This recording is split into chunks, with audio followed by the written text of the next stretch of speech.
That is a clear image. Holy shit. That is really clear. Oh, God. Playing on the new monitor is gonna weird me out for a while. Ow, that's bright. Fuck, that's bright. I hate white on monitors so much now. Ah, actually, TVs. That's bright.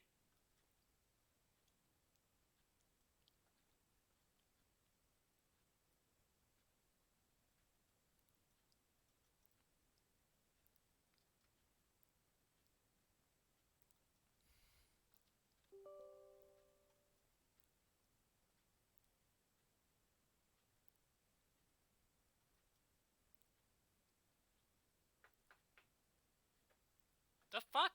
Why is it performing first time setup again? What the hell?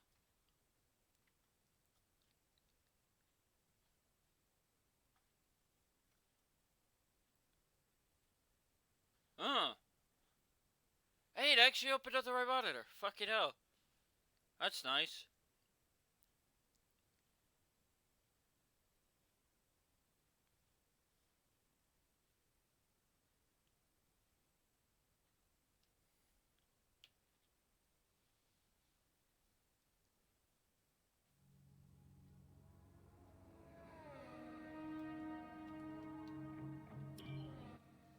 One 1.07.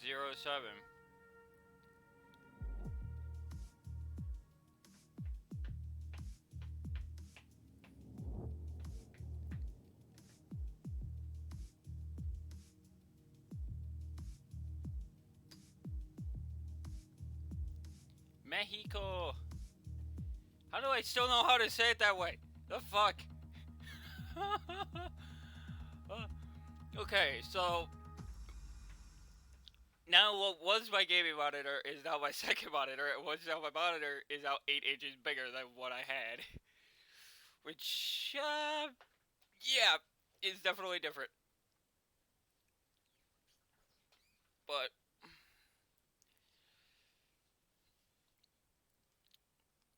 yeah, gold. Gold pedals.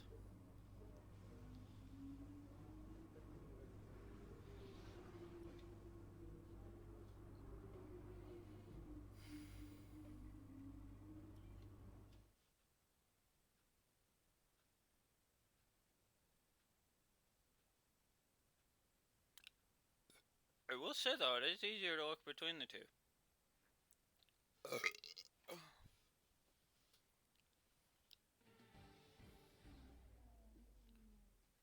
Even with the 40-inch frickin'. I really hope that's not gonna be too much cut off. For me, I'm looking at the full perspective of the screen and I'm just hoping that that's the left side of my monitor is gonna be cut off too much.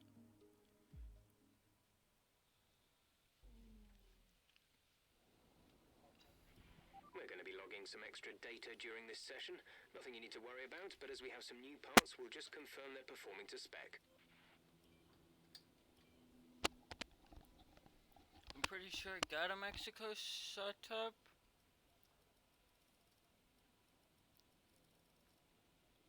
Even if I don't, I may just run the defaults and then just adjust accordingly.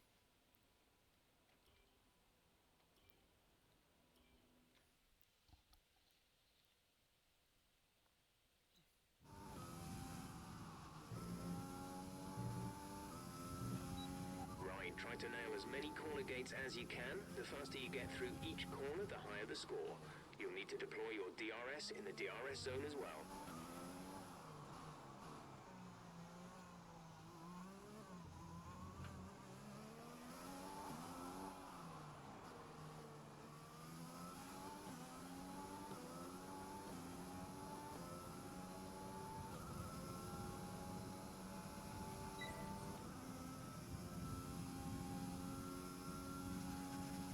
Still 1080p and it still looks fucking good as shit.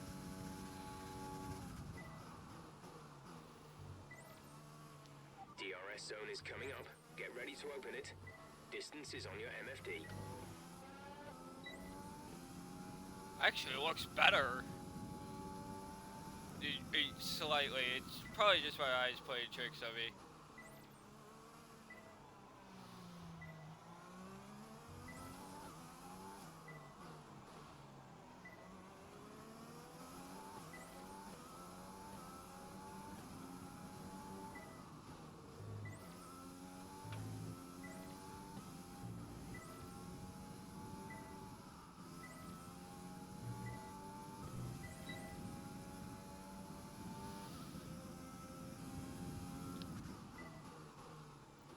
Of course, it'll take a few days to adjust.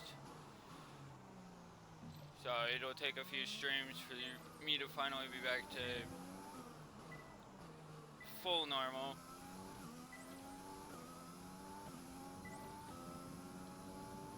That's looking good. Now let's try for purple. Which is why I'm expecting a headache, which is why I'm only doing the one race.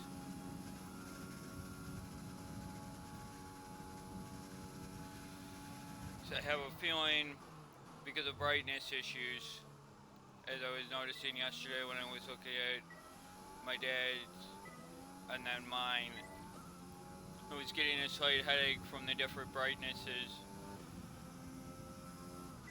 but nothing major.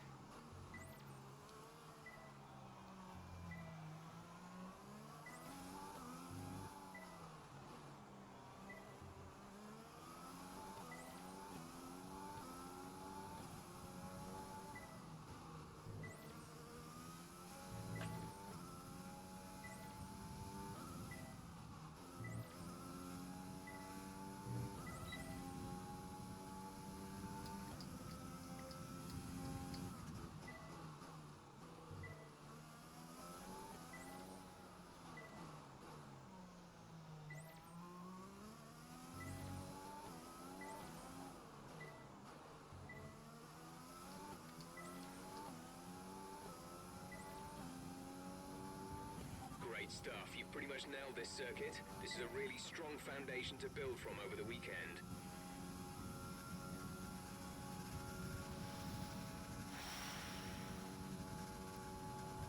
One beautiful car.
Program complete and a job well done.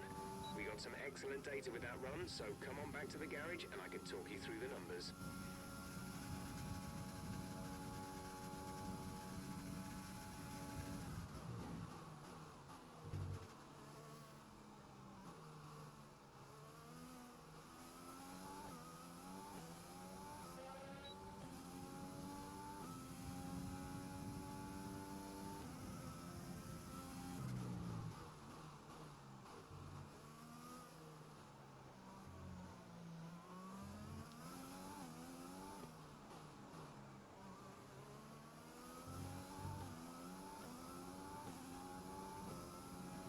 We've only got 2 laps of fuel left.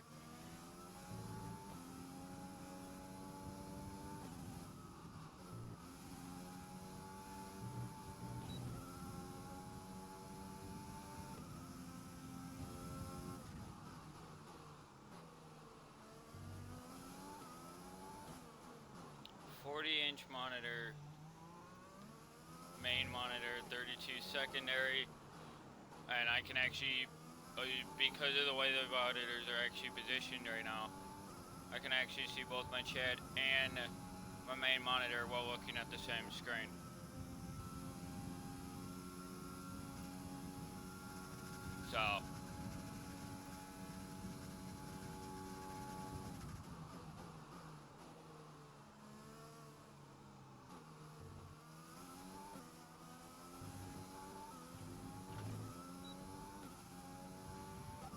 just want to remind you to keep an eye And on your your tire tire temperatures, temperatures. which you can do on the temperature panel of the MFD. We monitor carcass temperature and surface temperature, and you'll get the best performance when they're both inside a normal operating window. Surface temps tend to fluctuate faster, so try a few laps with the data open and get a feel for how to control them. Don't need to. This is why I said what I did minimally was on Come in the this lap, please. Box this lap. brake bias and that stuff, but outside of that, nothing else really needs to be done. Maybe an adjustment on tire pressures.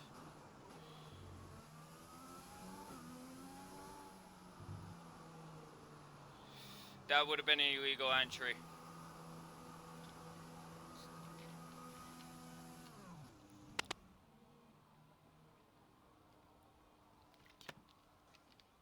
When driving with the pit assist disabled, Because that cone that was back there is actually the entrance to pit road. You'll pick up a penalty.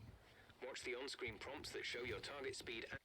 Shut up about that. Thank God, I know the fucking rules.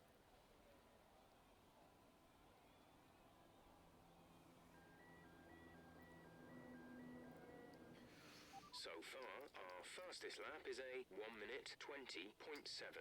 All set. Everyone clear? Car to track.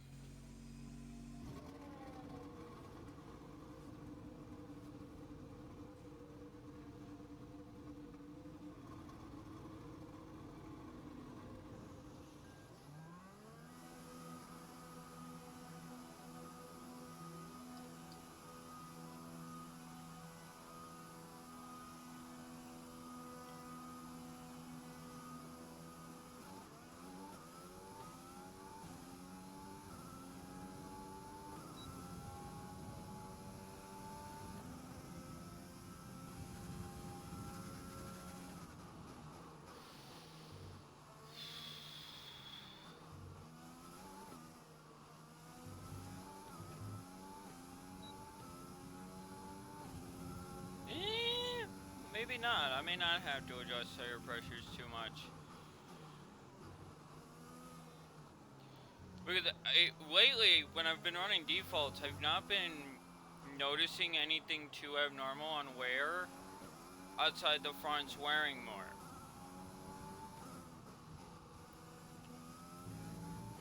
Because I've been running defaults on my team save.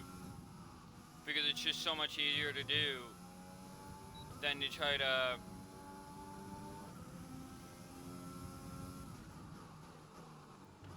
I mean, and to make it frank about that, my team save, I was just at Hungary. I ran 68 laps on hard tires from the start of the race. Shit. Supposed to be in rich fuel for the start of this program. God, that's gonna cost me some time.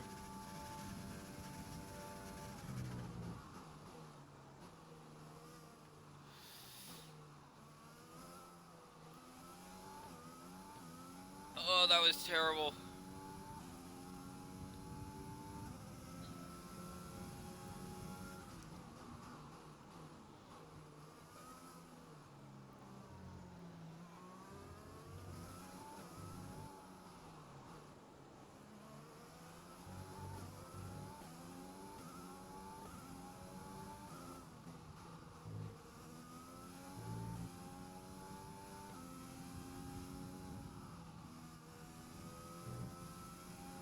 Wow.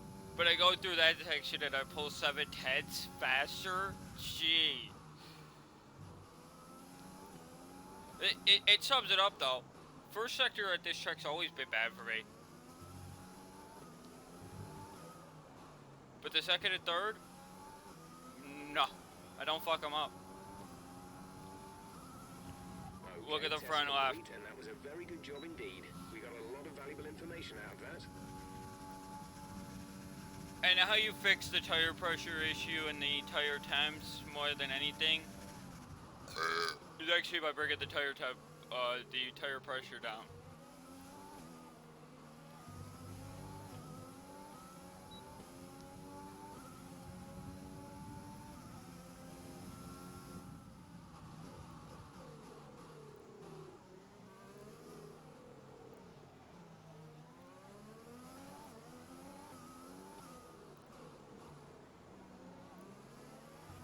You're nearly out of fuel, almost out of fuel. You need to pit within the next 2 laps.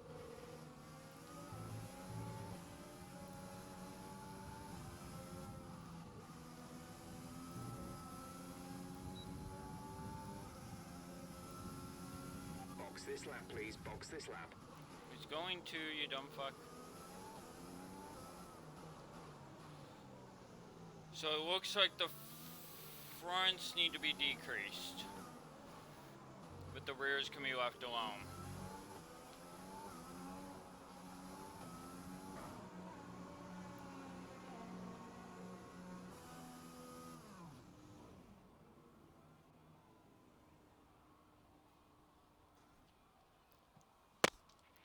Less than a lap of fuel now. The tank is empty.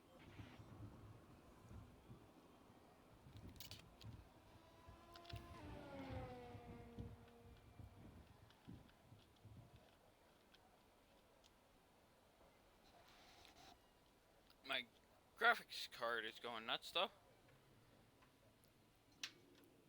At least I think it's the graphics card. Could be the fan that's on the CPU, but I don't know why it's kicked up so much.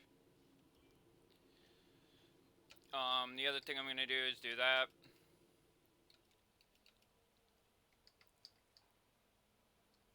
I'm gonna bring these all the way down. I'll leave the rears where they are.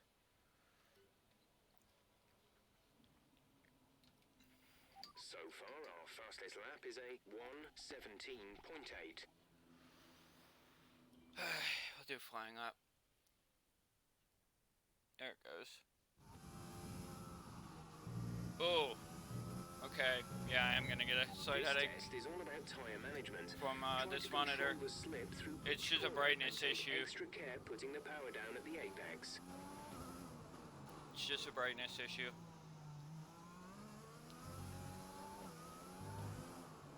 No big deal. My eyes will adjust accordingly.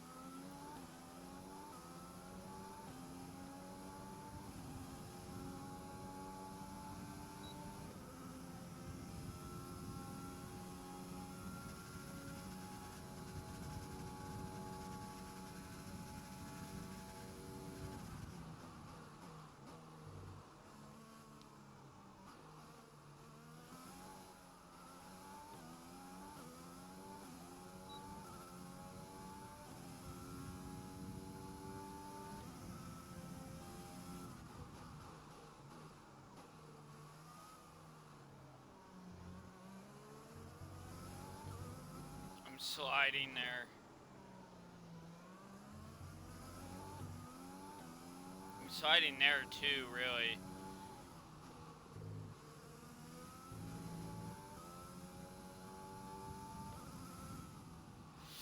Ooh. Burning those tires up a little bit there.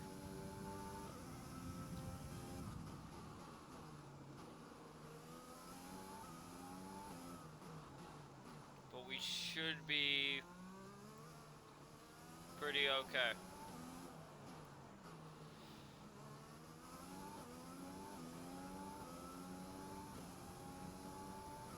Program complete and a job well done.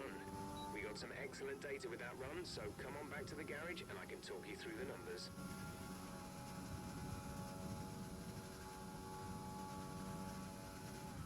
We've been in this practice for 20 minutes and I've already done three programs already.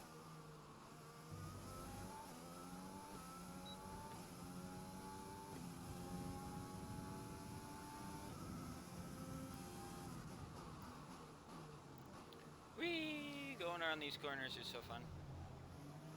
Although when you mess them up because you're being cocky about knowing the track too well.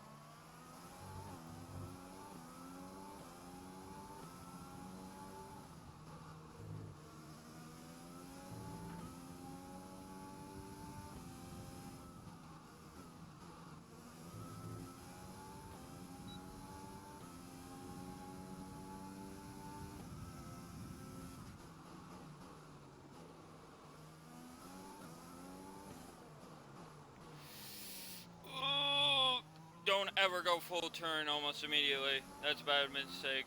That's what happened there. Because that's just sliding at that point.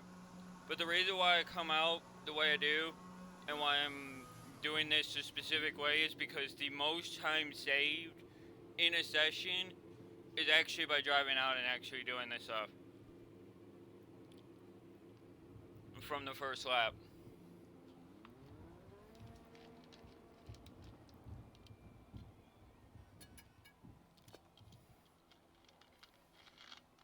It occurs to me that Mercedes and, every F1 team has to have two sets of different people working on cars. We're 11th in the speed trap. Like, that's extra employees that you have to hire, which is insanity, but, like, I get it.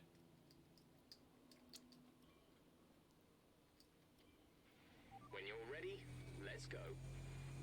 Sure, let's go.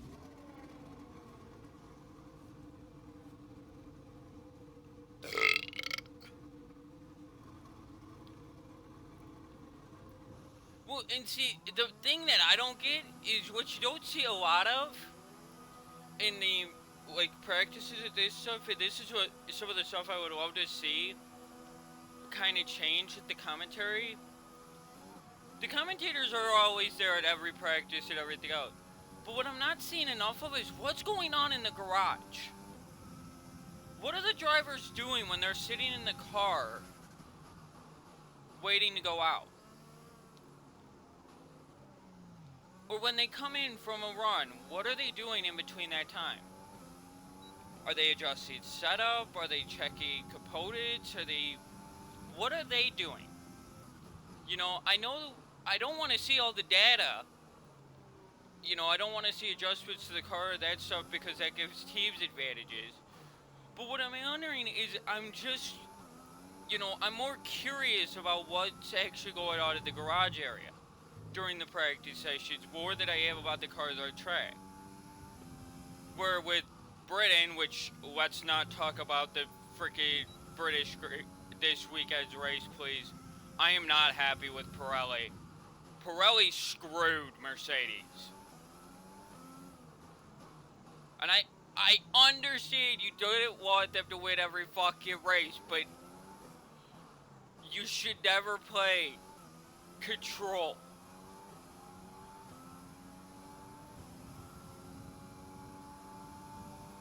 You should never do what they did this weekend.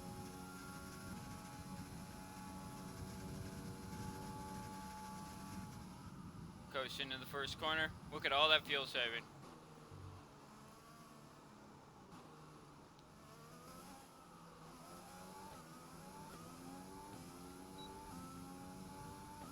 Little bit more on the front brake.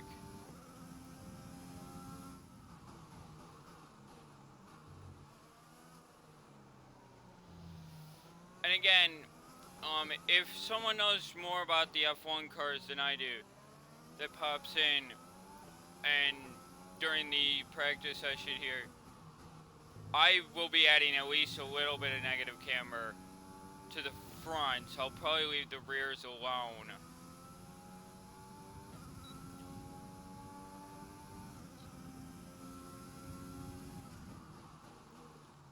To give me that better turning speed.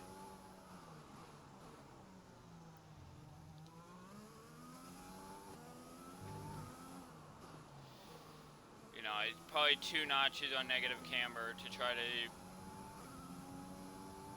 Wow, I did not save a lot of fuel there. Still more to find.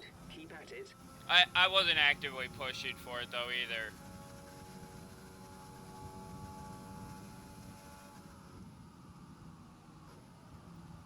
Like, because I want that data. It's kind of one of those things where right now I'm not worried about perfecting everything now. Because even if I don't perfect it, I'll still get, 100 plus resource points, and it shows more accurately how I'm going to be racing.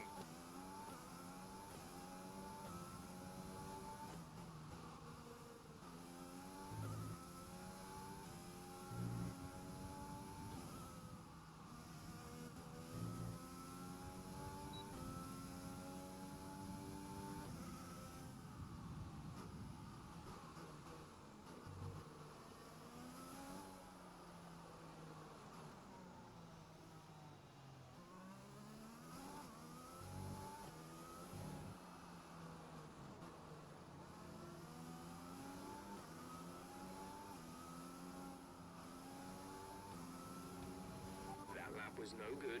We need you to improve on that. Yep. I knew it wasn't gonna be any good. I knew it right off the rip.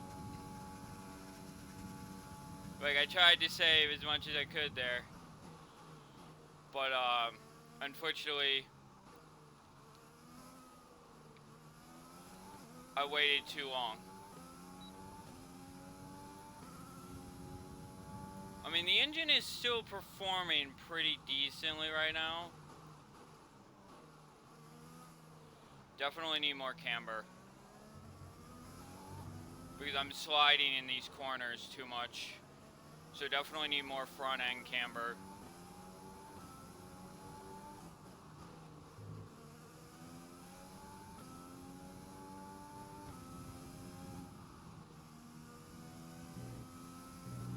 Negative camber, that is.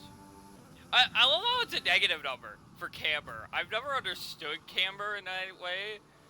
But when I was messing with the setup stuff over the weekend, and I was seeing how the tire pressures and everything worked, and doing some other testing with a controller, no less, not a wheel. There we go. That's cheating. That's cheating so much. I literally went off the throttle for the ending there. Okay. But as you see, it shows an overall, truthfully.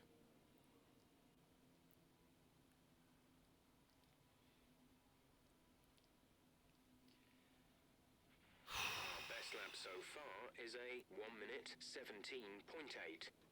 So what I'm going to do is I'm going to go into car setup now. And I'm just going to add a little bit of this. If anybody knows what these do, please do let me know.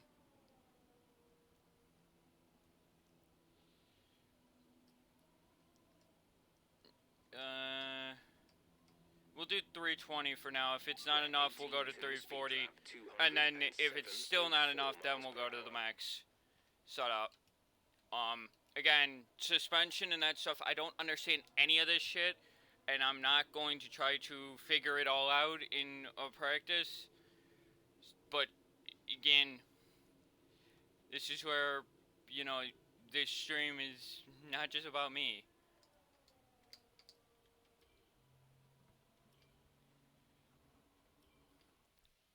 We'll do the same thing with this program too, where we'll actually run 3 laps, both abusing ERS.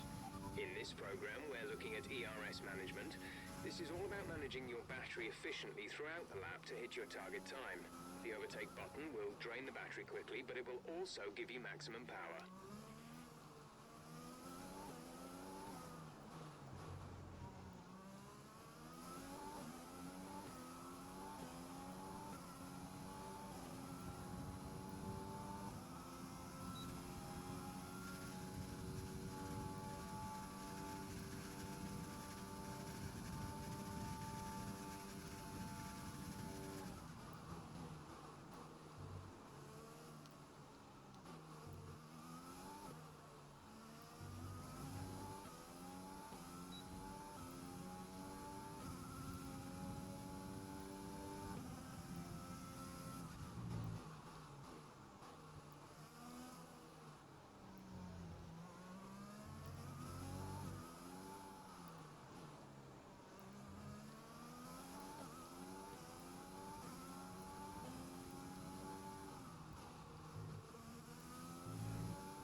Okay, good pace on that lap, and energy management is looking A-okay.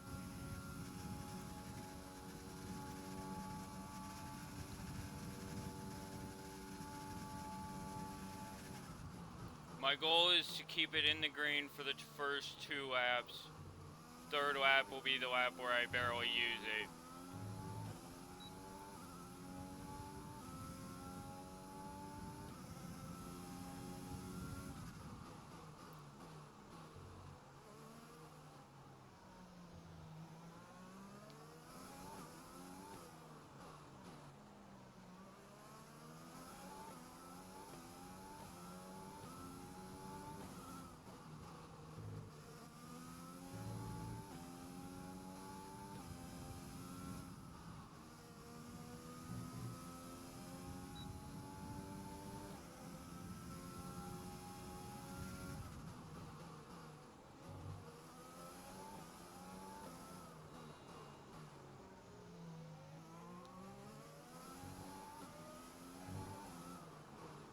That camera did not help.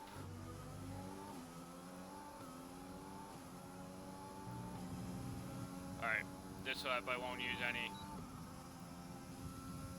ERS at all.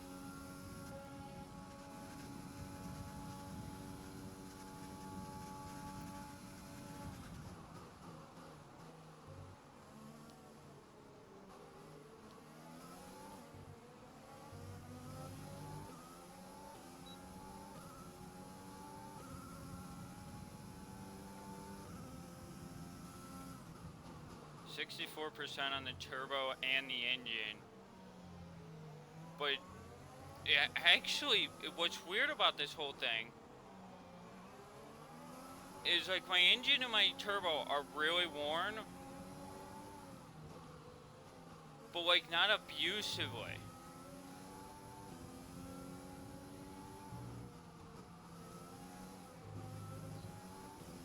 I mean, I am running 5 laps on each of the tires for the race strategy thing. And the reason why I'm doing that is so I can better represent a pit strategy. It's good to do it every time you run it. It's 15 laps total. Around a track like this, it's easy. Again, it's... Right, that's the program complete. This is some decent data, although far from optimal. It could still be worth running again. Excuse me?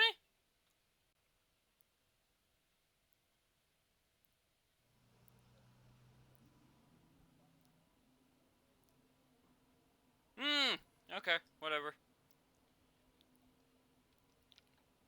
Whatever. So, we'll start with the softs first. Then we'll go to the mediums. Then we'll do the hards. Doing these 3 will give a better representation of my setup for the race. And also will give me a better feel for data that we can work into the race strategy. For the camera issue, which right there you saw it right there. All the settings that you see there will stay the same, except this one. I'm gonna adjust that down a little bit.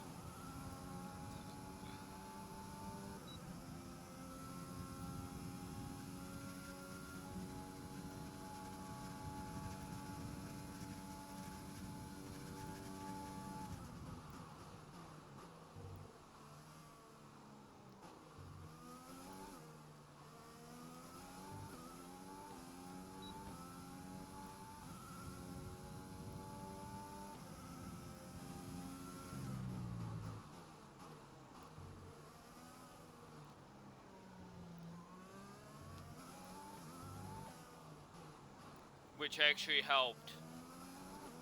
So 54 on front brakes is too much.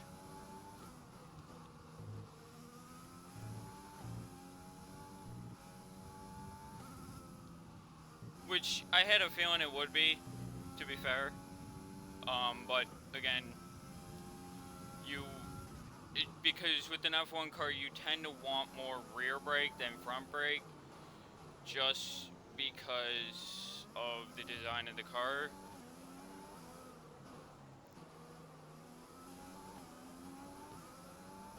But yeah, that was actually a more solid of a lap than I ran on You've nailed what we asked for. in the past.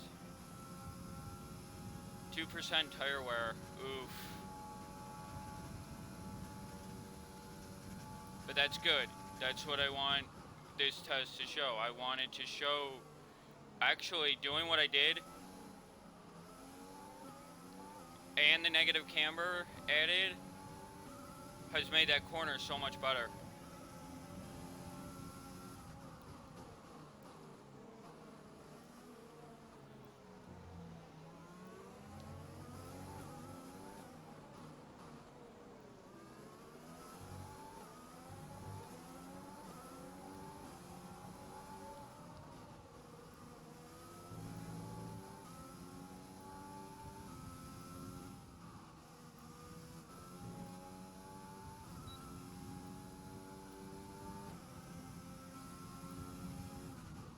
But see, the one thing too, about my career mode, and you know how I've said that I have to win and everything. I don't have to win, to be fair. Just as long as my teammate is second. You know, Okay, when I so lose the far, lead. we're getting great data. Stay focused. You know, I don't have to win every event. You know, I've thought about, you know, a little bit about what I want to do for this event.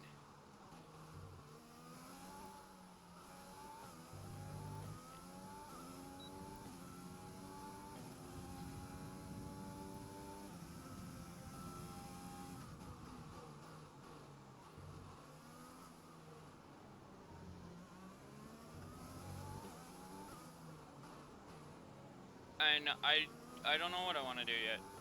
I don't know if I want to run the same engine that I've been running, or if I want to go for that 5th engine and throw, you know, another, you know, first place qualifying spot away. I haven't decided yet. This would be the last track I'd be able to do it on outside of Abu Dhabi. But again, as long as my engine is good, which I hope it is. But these last 3 races, I'm stockpiling my resources for the rest of the season. I'm not doing any more upgrades. Great lap. You've nailed what we asked for. Keep it up.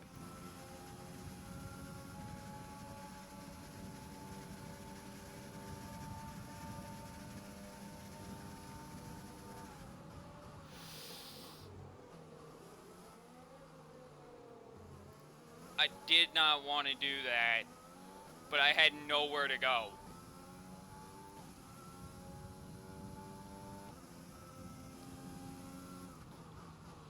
That's the one advantage to this track that the other tracks don't have. Is this track has a lot of open space, so there's a lot of passing room here.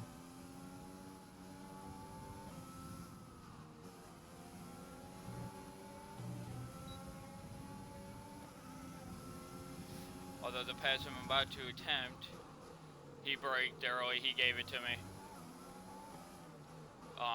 If he would have stayed on throttle, that would have gotten interesting into that corner. Which in the race is what will happen if I decide to start from the rear. I don't actually remember how worn my actual race engine is, so but far, we're getting great data. Stay focused.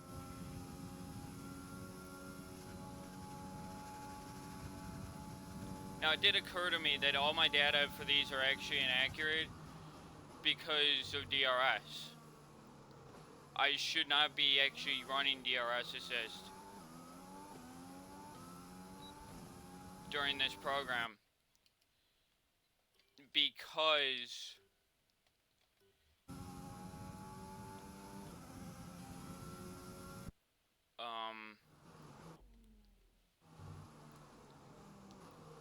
I don't actually know what button DRS is, so that's why I rewound. So it's my left-hand side, okay.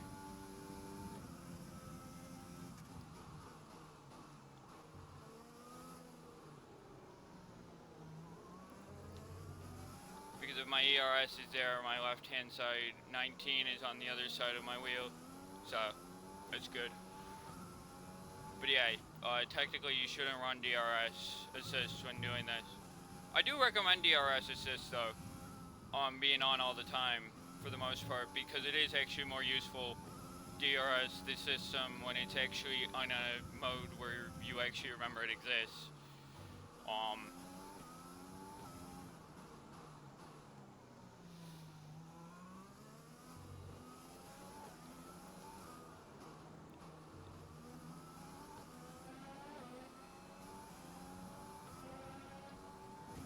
Program complete and a job.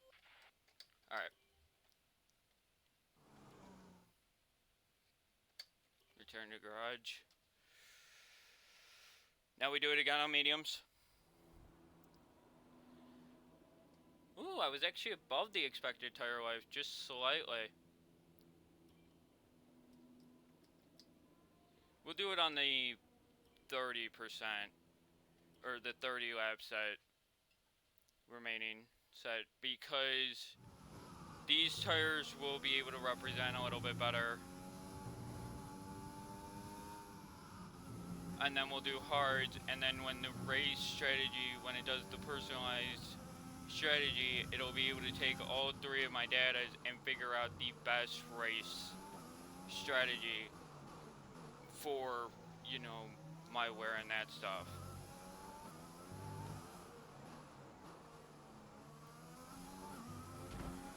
Ooh.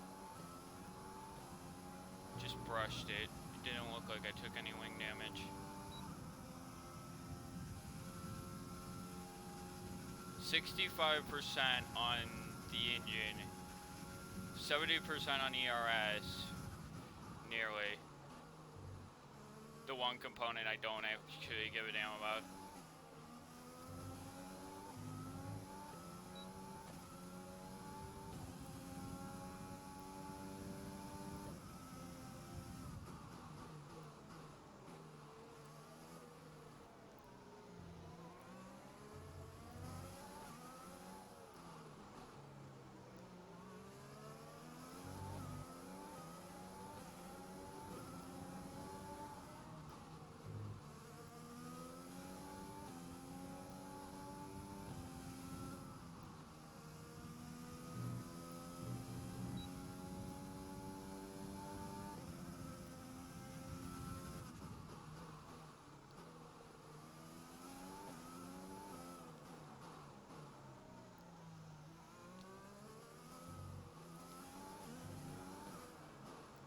I'm just hoping I'll be able to run this program all these times in this one session. You've nailed what we asked for. Keep it up. 1.73 on tire wear. Eek.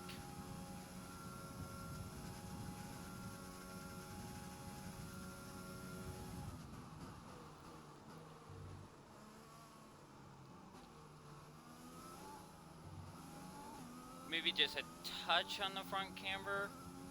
Maybe to 330. Like I said, I'm completing that. I'm making that setup completely on the fly.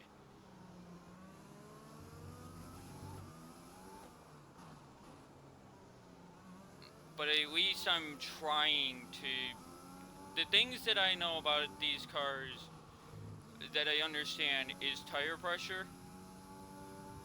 Because the less tire pressure, the more heat is required to actually heat it up. Downforce, mainly front downforce.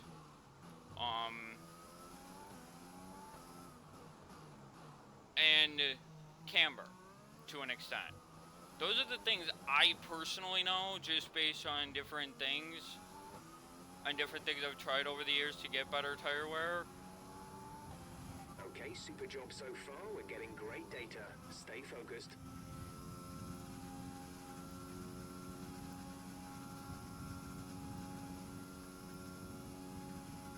But I'm kind of just at that point now where, like, if I don't feel something's quite right, I adjust one of the things that I know, and eventually we get to a point where, you know, where we're at now, where the car feels pretty solid. It's not perfect, but it feels pretty good.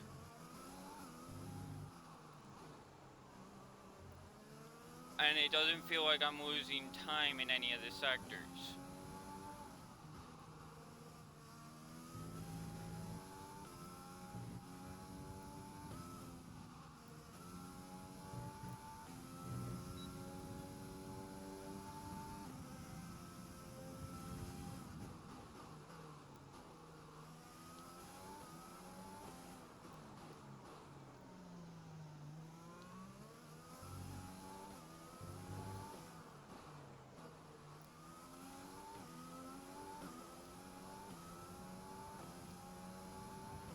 Great lab. You've nailed what we asked for. Keep it up. 1.69.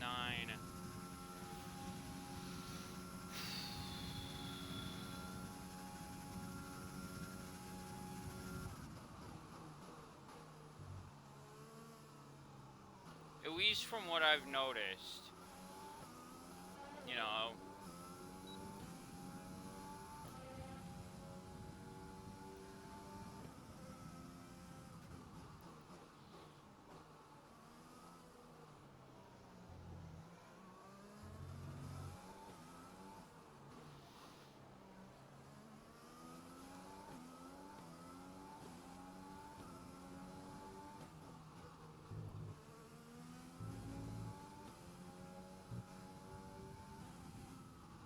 Like, my setup feels pretty solid now. It's not perfect by a long way, but I don't need it perfect. I just need it to be consistent.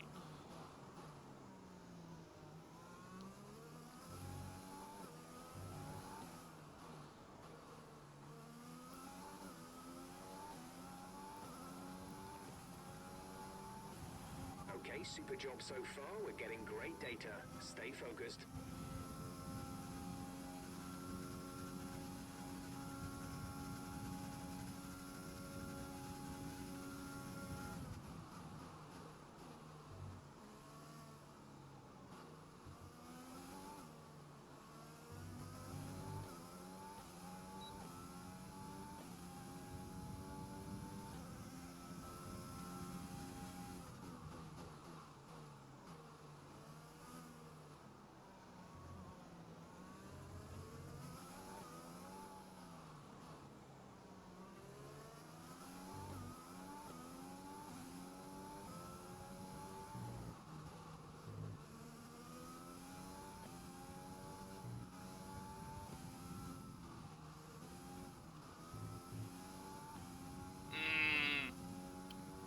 That's one of the issues with that section. If you're not quite perfect, you will get actually the brake assist to kick in for weird reasons, where it shouldn't, because it's still, the line I was on was still a racing groove, if you know how to run the track, which is why the brake assist has always bugged me just a touch, because if you're off slightly into one of the corners, it sometimes will screw you over, which is really fucking annoying.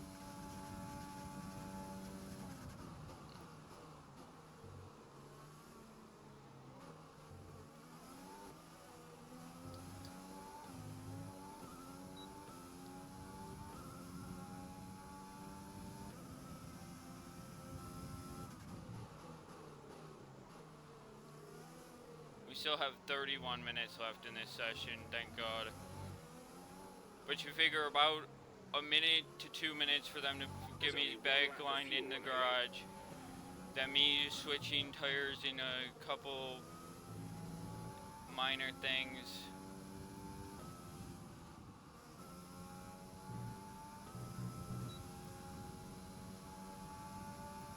Now again, the reason why I run in standard for the race strategy is for accuracy, and because if you run in lean, you will never save fuel. You will never save fuel.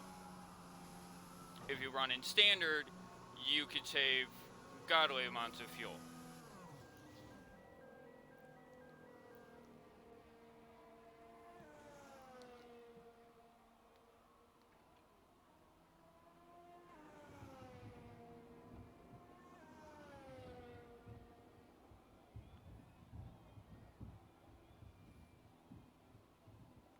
Now, the only thing that's inaccurate here, I know why, because it would be a pain graphically to do it, is the fact that they don't bring the car in without the blankets already back on them. They always put the blankets on, as the car pulls in once they lift it. Once they lift it off the ground, those tire blankets go on. That's the only inaccuracy there.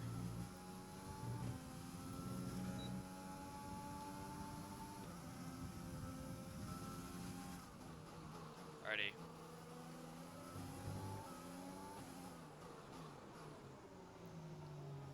Hey Perez. 28 minutes.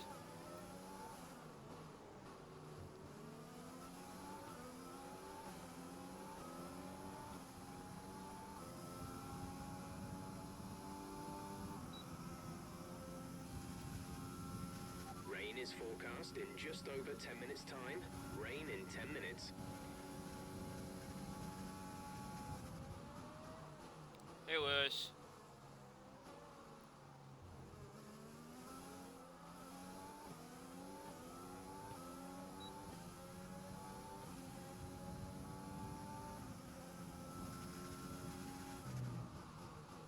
Okay.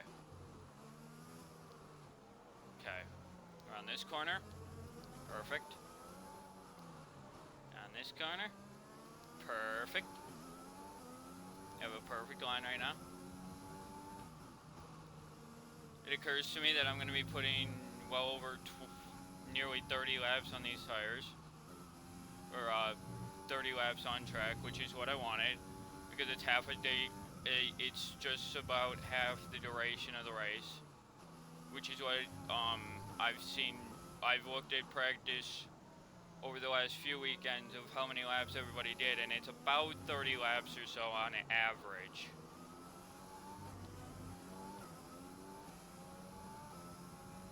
$20 to 30 laps. You've nailed what we asked for. Keep it up. 1.4 and 1.5 kilograms of fuel.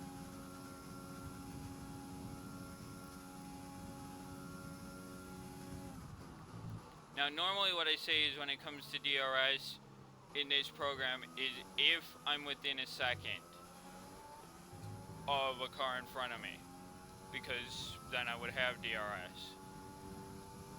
I used to say that with 19. But again, because I'm not a believer of DRS at all, I don't feel that the leaders should get it for passing lap traffic. The lap traffic is supposed to get out of your way. Supposed to.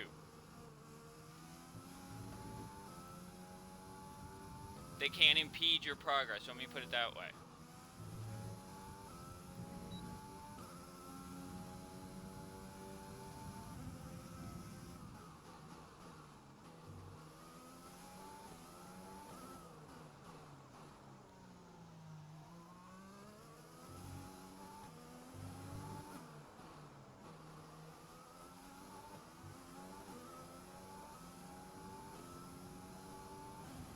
Okay, super job so far. We're getting great data. Stay focused.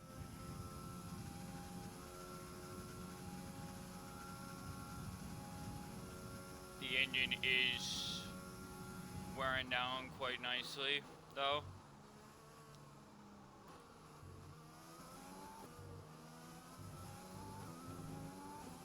But I'm not feeling any pace drop off.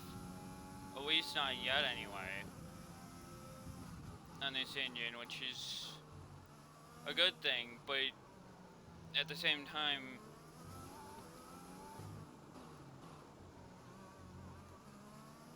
you know, it's sort of like with the overtake too, like with me being within a certain distance of someone. If I have DRS and that stuff, ERS can be used then too. Granted, ERS can be used throughout the lap anyway, because it is a system that is already controlled by the amount of time that you have with it. But it does throw off your strategy significantly time-wise.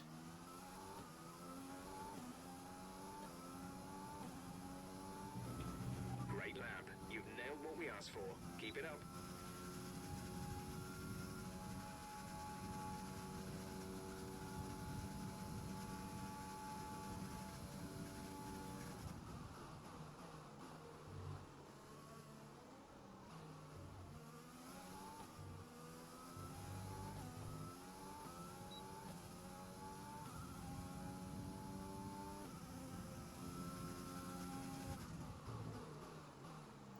But as I've also made it clear too, I only run the first practice.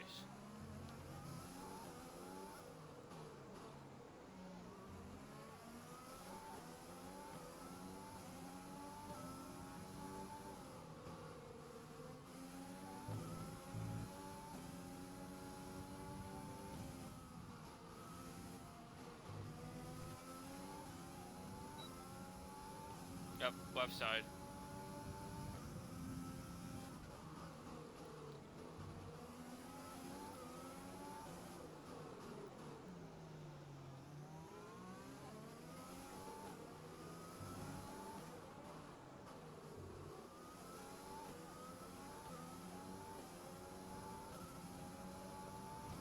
Okay, super job so far. We're getting great data. Stay focused.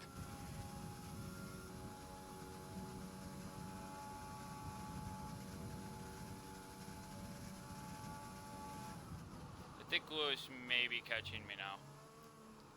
If he does start catching me, I know that my pace is too slow. I mean, granted, I'm swapping the engine out anyway. After this practice to my event engine.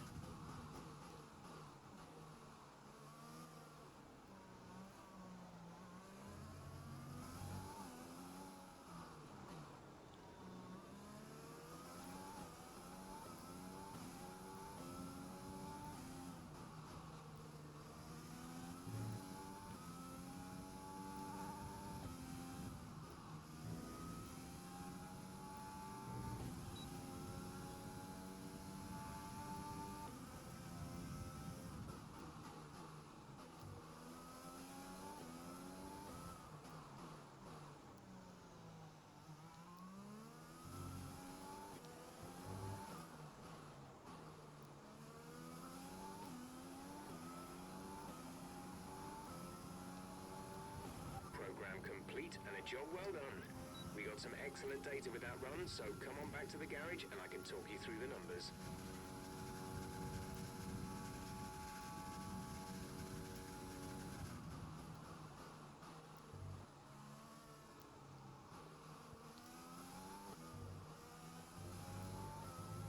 And what we will do now is we will actually go in, we'll turn on all 3 of these assists. And we'll run it to the end. We'll run a lap around the track one more time just to get back to pit road. And then I will swap everything out at that point to the correct parts. And then, you know, skip to the end of the session basically.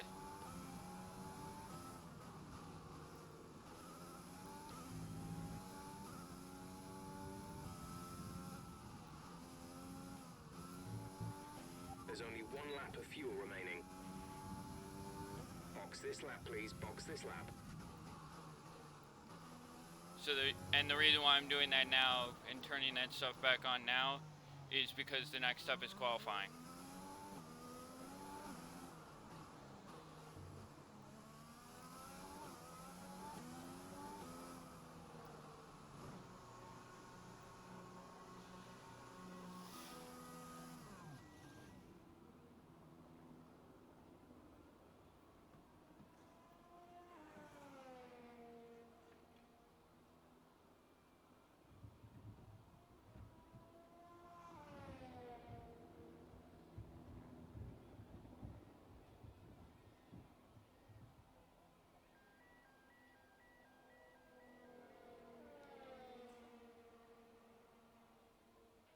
We're expecting rain in around 10 to 15 minutes.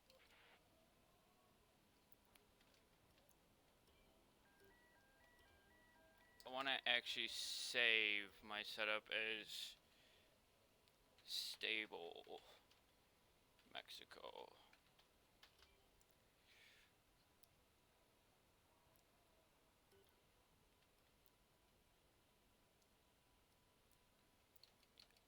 But as I do have this thing of perfection. If you want to know specific information or make certain changes to the car during a pit stop, you can tell me what you want. I do want to do this program one more time. The radio button to activate the system. So I can get this ERS stuff done.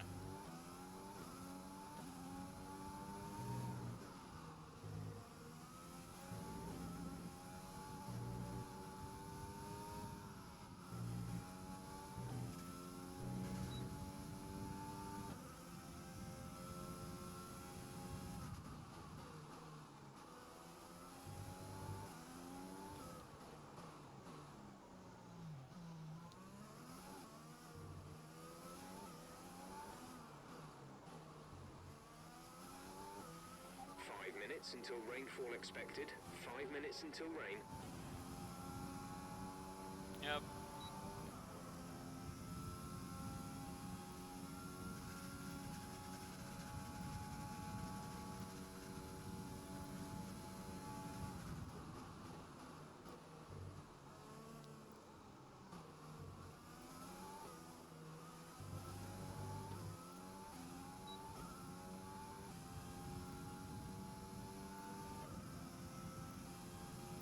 That's what I wasn't doing, is I wasn't using ERS through the lab like you should to some extent.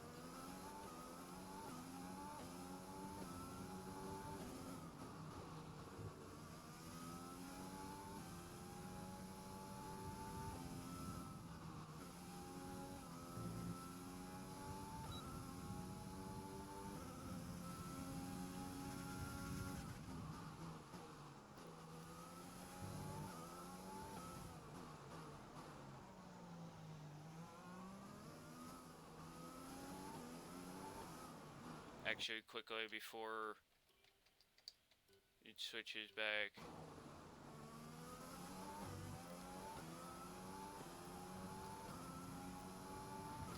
Okay, test complete, and that was a very good job indeed. We got a lot of valuable information out of that.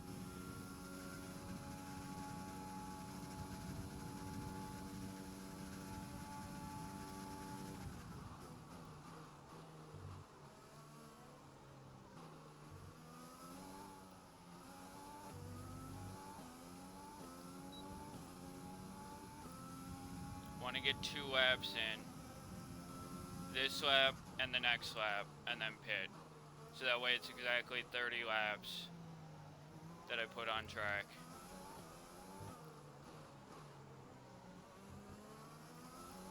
Because I am a little bit picky about that.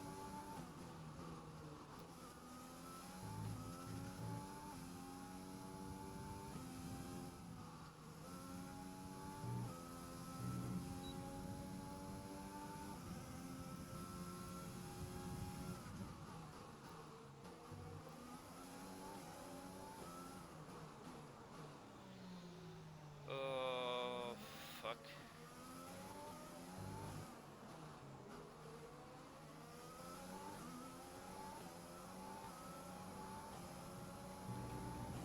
Okay, the time last lap was a 1:20.5. So this will be the 30th lap that I've done on this track. 30 laps is quite a bit for practice, but to get a feel for the monitor, it's totally worth it. And trust me, I'm liking this monitor a hell of a lot more.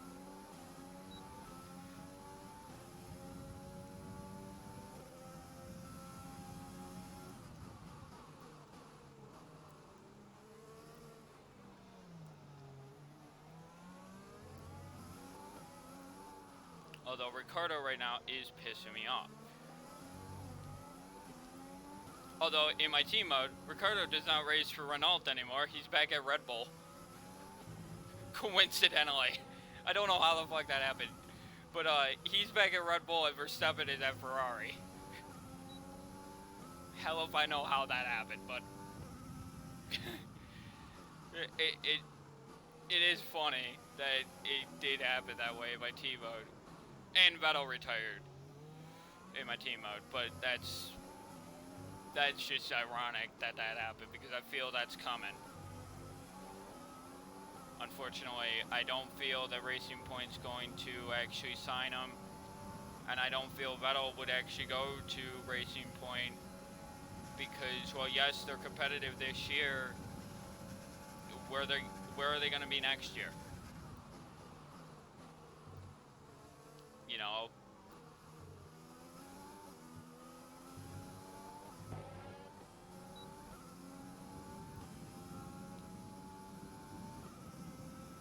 Which I'm going to assume next year will end up starting later because the season this year they're anticipating won't end until December, which will be the latest end for F1 in its history. We have 2 laps of fuel remaining.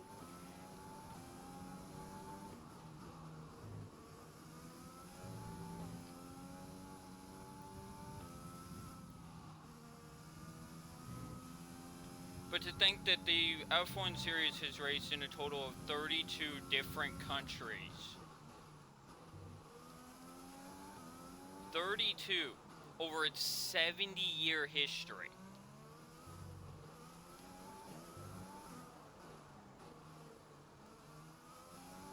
Is insane.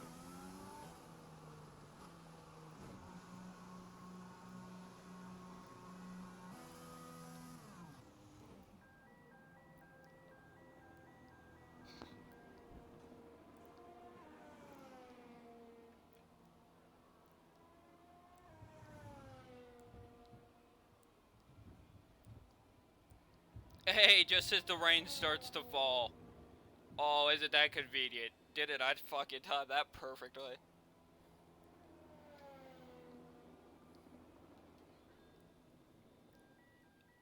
So good. So good.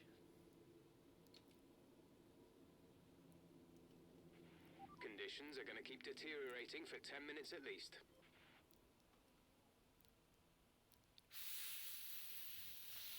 Fuck.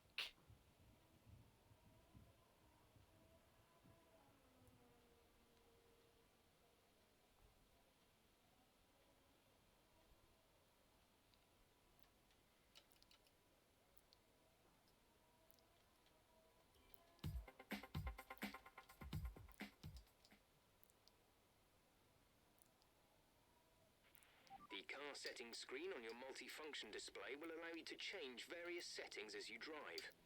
Open the display with the MFD button. You can then navigate up and down to the setting you want to change.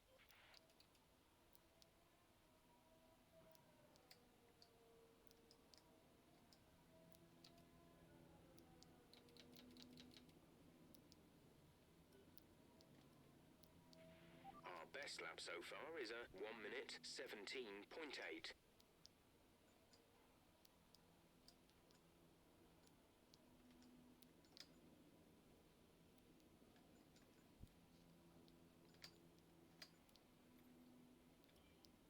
We'll do that. We'll do that. We'll leave that alone. Turbo. We're 18th in the speed trap, 212.6 ICE. miles per hour. We'll go to the fourth one. Control elements. We'll go to the third one. ERS will go to the third one for the event. And actually, you know what? No. We'll keep this the same across the board. So that way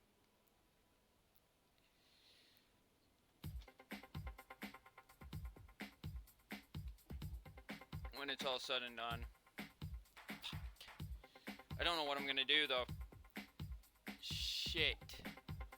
Because I forgot it's gonna rain in the event. Which I completely forgot about. The session has drawn to a close, so let's... Great work out there today. Let's have your thoughts. You really went all out in practice today. Are you testing new components?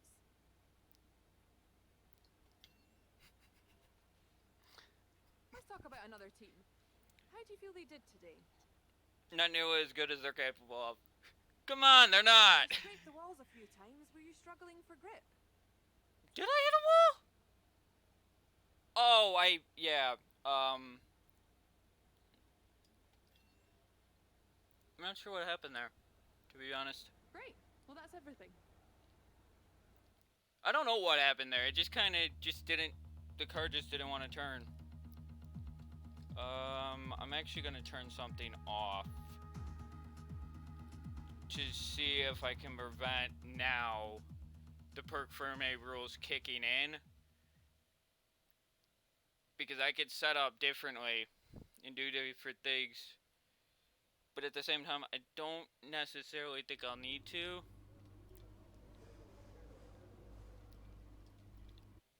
I feel confident that I'll be able to run this race without issue.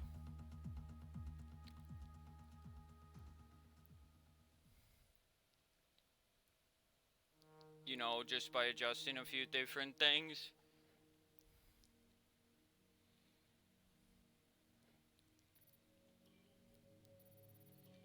Yeah, but for the remainder of this year, I'm gonna just stockpile those points up so I can have them for next year, or for the end of the year. I'm gonna stockpile them up till the end of the year.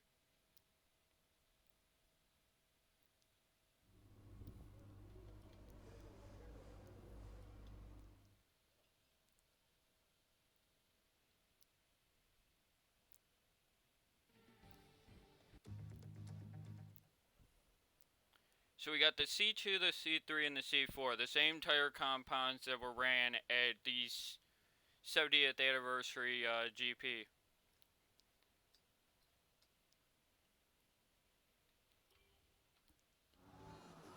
That's why the softs were completely useless.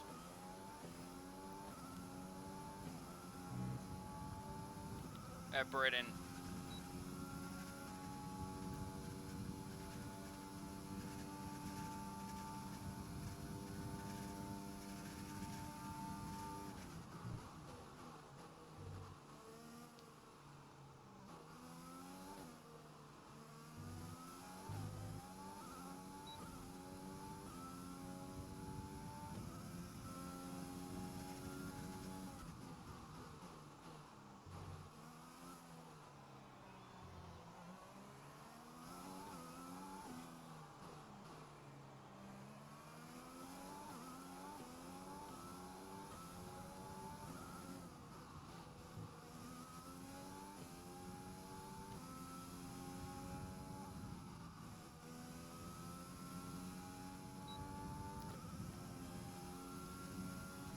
Yeah, I'll revert back on the downforce if it'll allow me after this.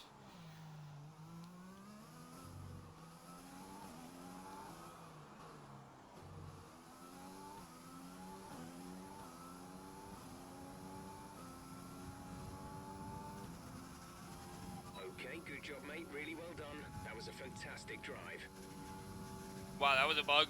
Showed me 20th and I was first. The fuck? And with qualifying complete, let's review our top. Only a second and a half faster? That's gonna be an issue.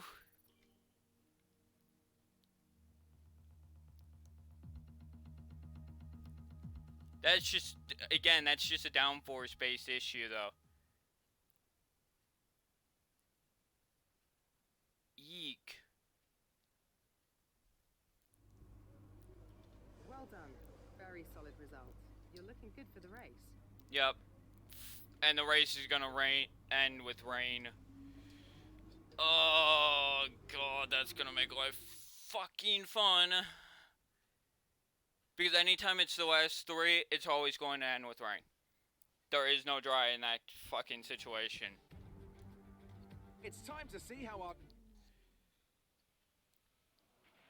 Okay, we've already won the championship, so relax and enjoy this race.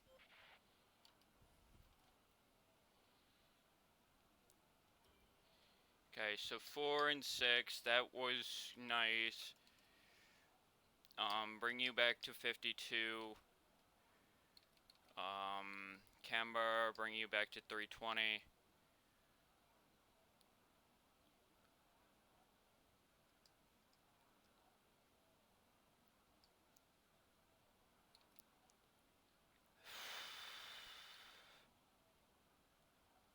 Yeah. It should be okay.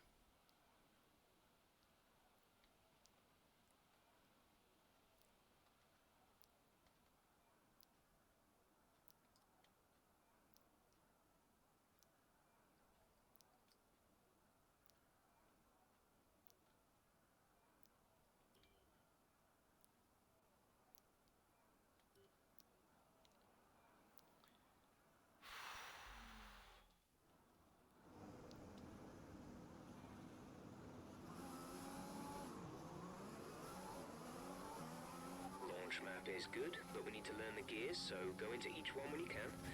We're going to need some work on the brakes, so put some energy into them and warm the tyres as well, please.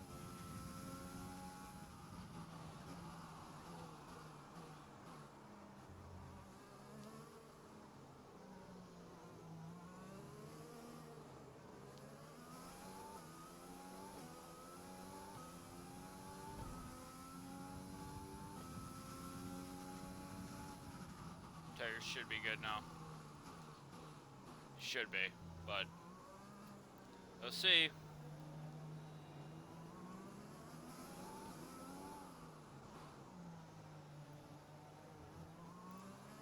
Conditions look stable at the moment. No rain currently expected.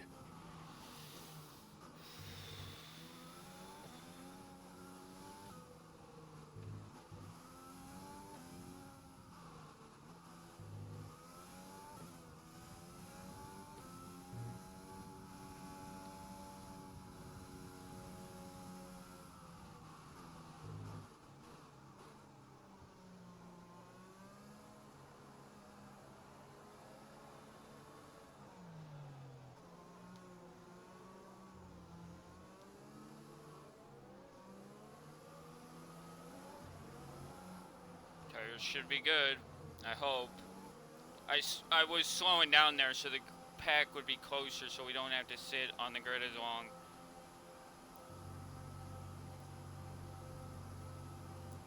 Is the hope anyway.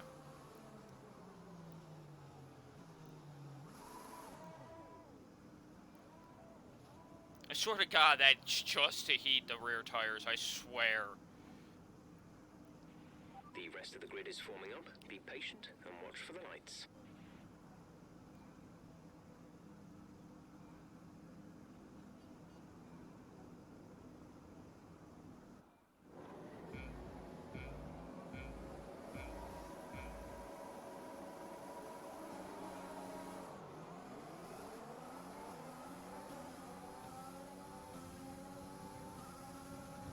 Clean getaway.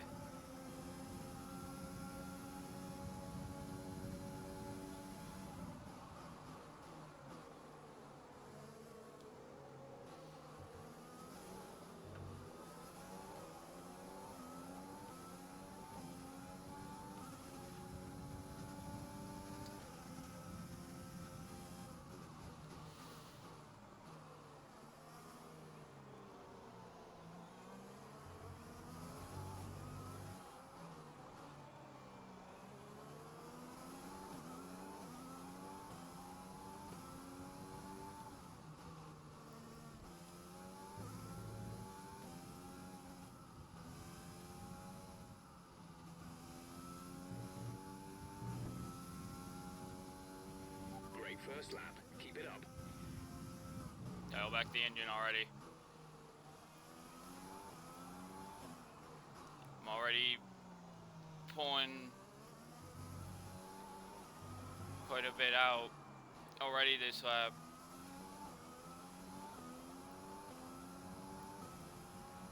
Not that they can't catch me.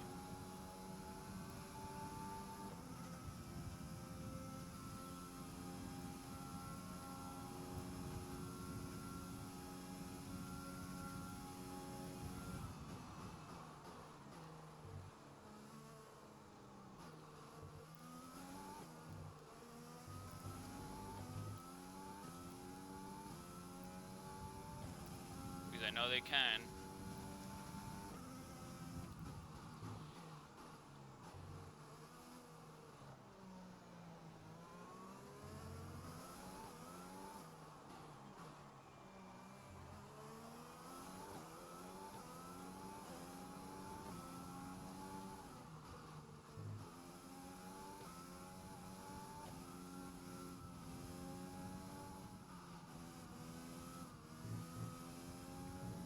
Yeah, I'm definitely making the right call and using a different set of parts for the practice, because this engine won't survive unless I do that.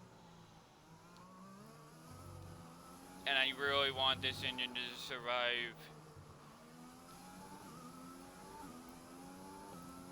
Like, this is the 4th race on it. That was the fastest lap of the race. Keep this up.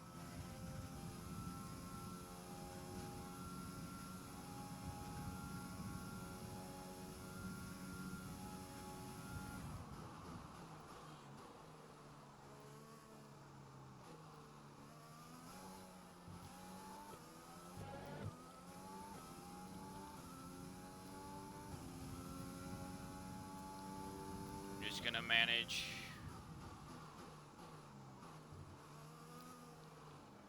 lap by lap, really.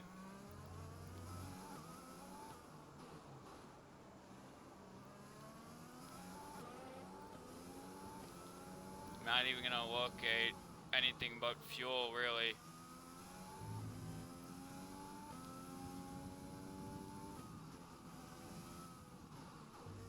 That was a terrible section for me. I did that corner so badly.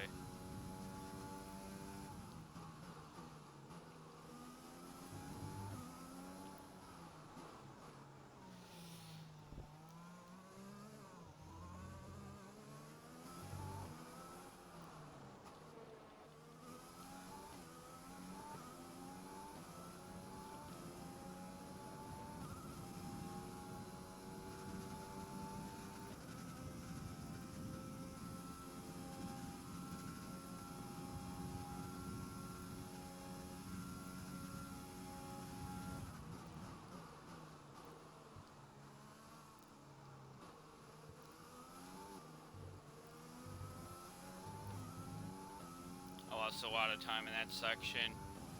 When I screwed it up last time, I lost a lot of time.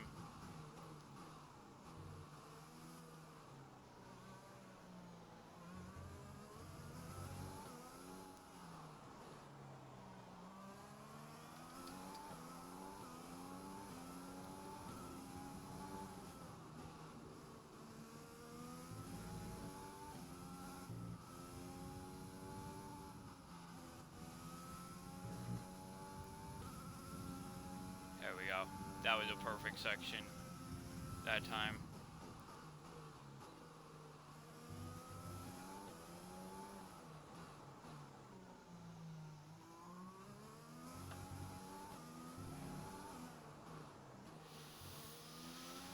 Four seconds ahead. Expect to see some rain about 10 to 15 minutes from now. Fuck. I didn't think it was gonna be that quick. Shit. Like, that's what's gonna scare me the most, is when the rain comes. What's my pace gonna be like? Am I gonna have the grip? Am I gonna have the ability to actually keep my position? This is where now going into lean fuel is the smart choice for me to make.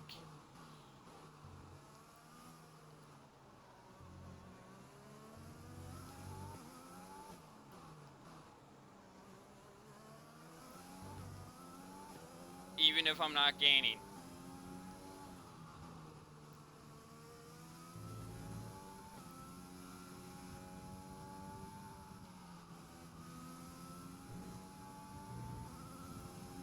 Six seconds ahead.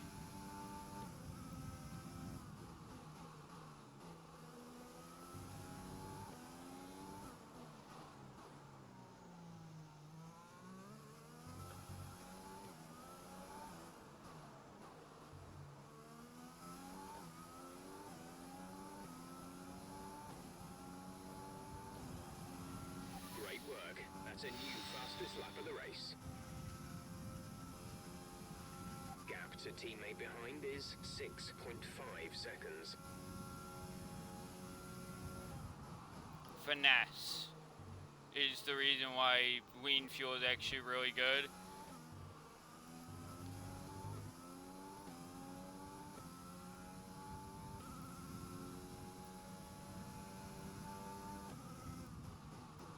Even though it's a slower lap pace,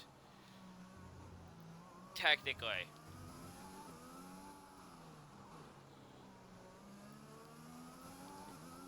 For sections like that, it's the perfect fuel mix.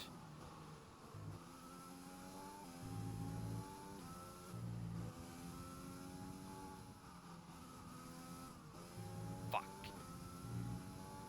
The slight break there pissed me off. Because I literally was perfectly on spot. Just a little bit early.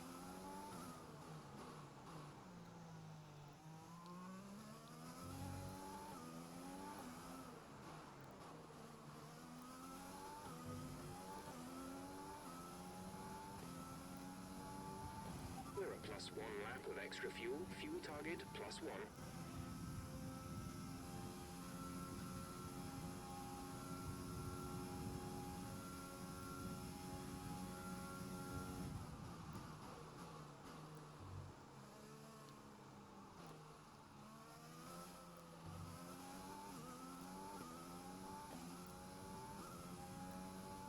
8 seconds ahead now.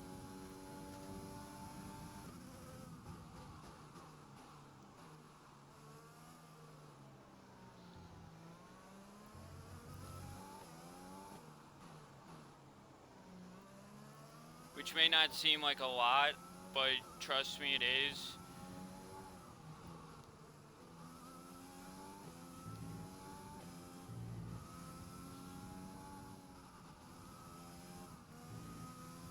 Fuck.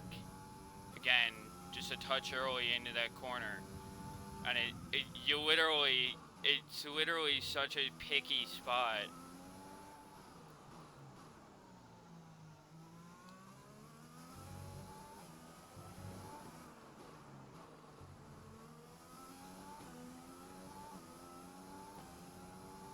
That is literally the perfect apexing though around that corner. Move up to standard for now.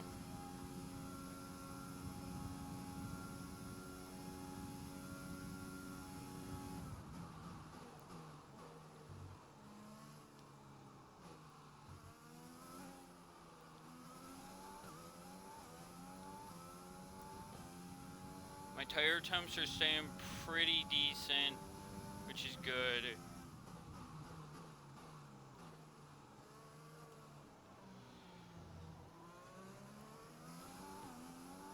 The camber definitely, the extra camber I added definitely has helped.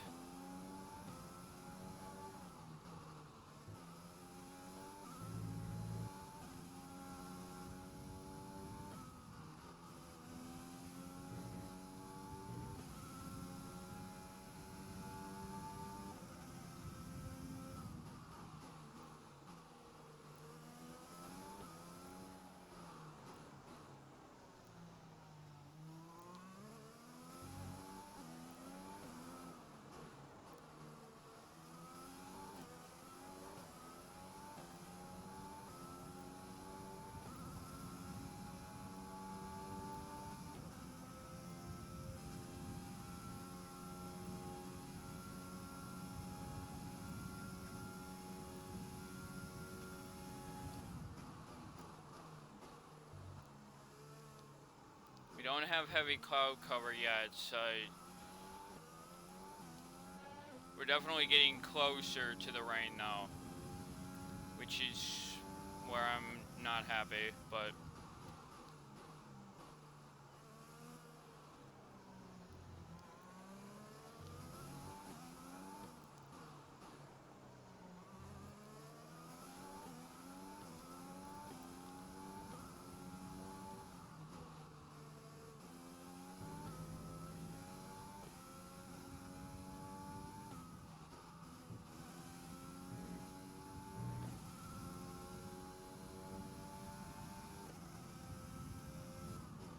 I'm gonna try to stick as close to my pitch strategy as I can.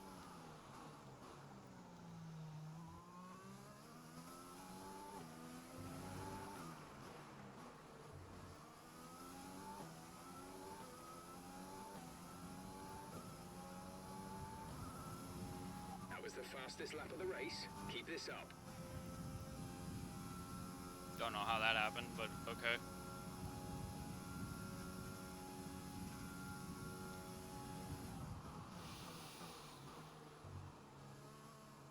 Because honestly, if I wait and try to push these tires out too much, it'll cost me in the end anyway. So what if I have to make that extra pit stop for inters pretty quickly? It is what it is.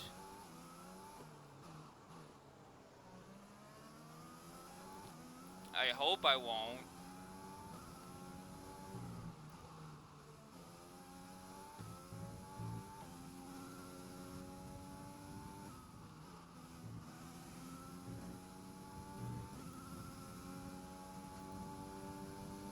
My left side tires are definitely wearing more than my rights, but what are you gonna do?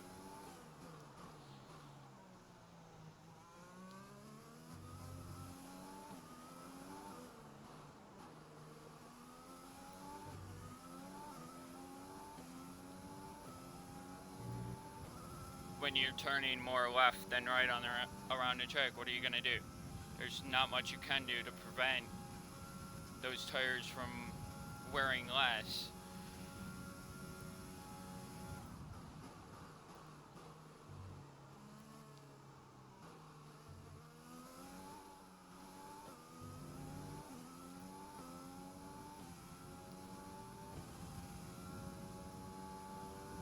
It's definitely getting cloudier, which is gonna bring track temp down.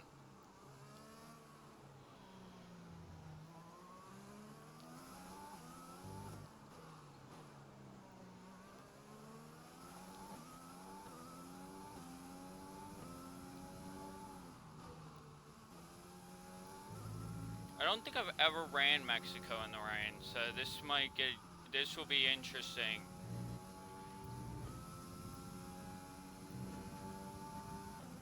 In a lot of ways, because I've never ran Mexico in the rain, so I may screw up a lot, and if I have to put full wets on, that's a definite going to screw up a lot.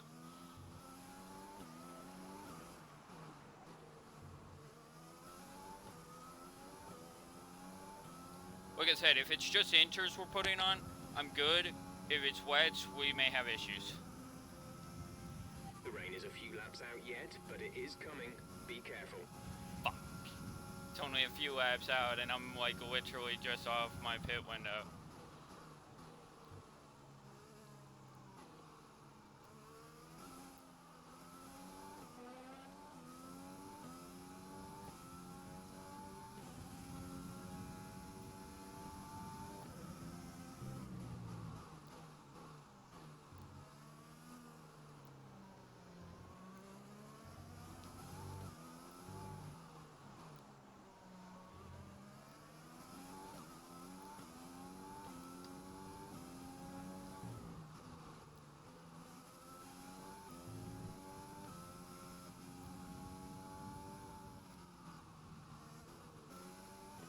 Damn it.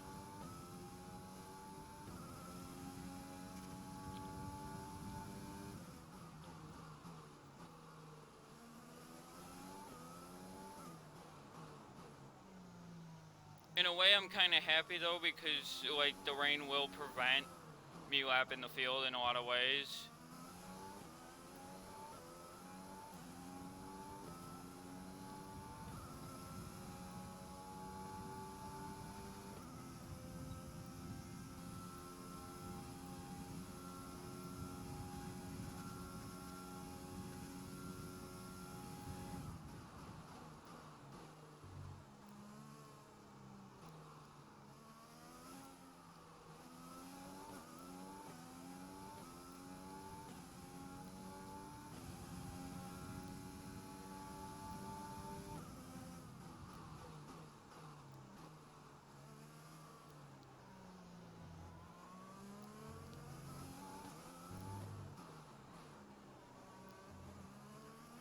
Be careful, we think you're going to start losing some tire grip around now.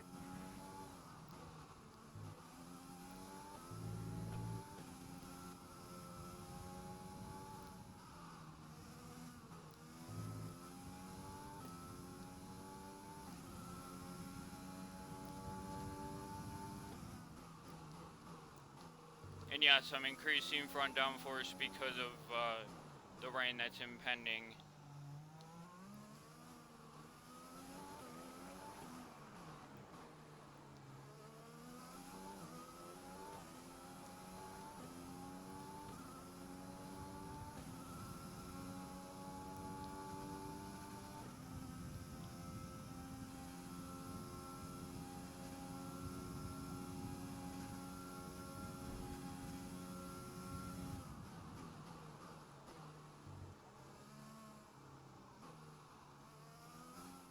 But am I gonna get the same gift, you know, when I go to Abu Dhabi on Wednesday? Actually, it'll probably be tomorrow, but I hope it'll be tomorrow, but we'll see.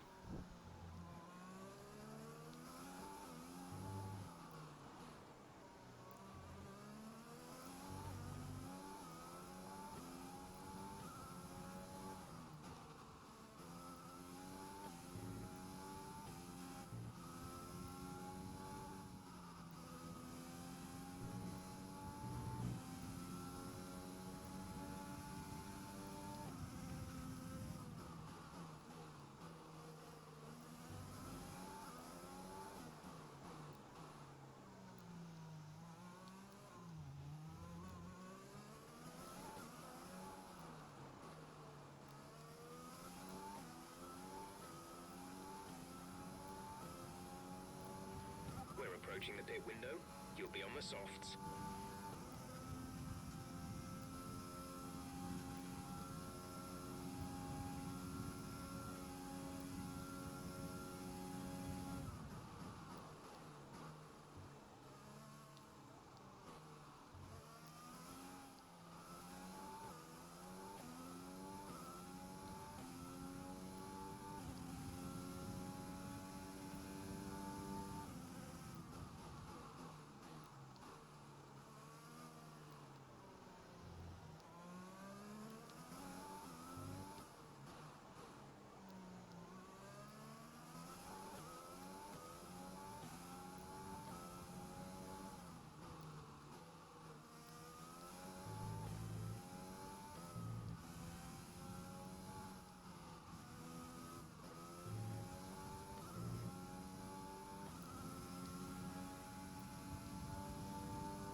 I've managed to keep my tire wear marginal for now.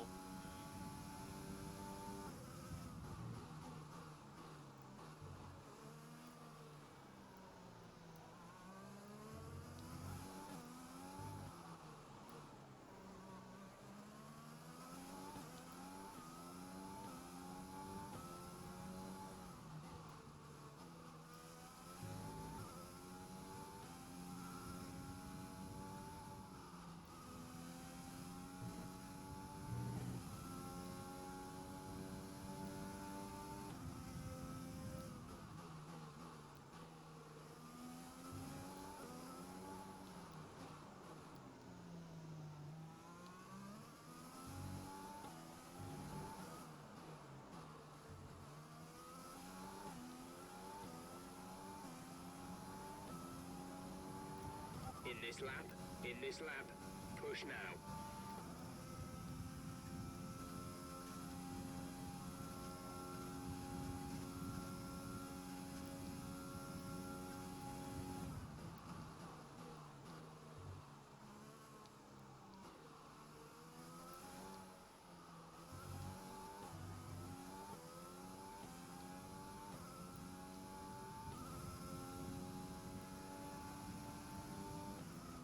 The anticipation on the rain is what's killing me right now.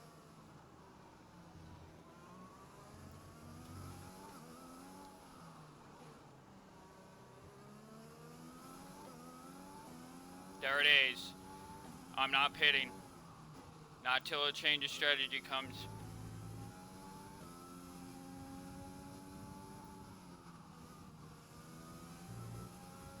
Because it's here. Okay, be careful on those slicks. These conditions are making the line a bit greasy, but we're still nowhere near the changeover point. I'm gonna wait till that changeover point.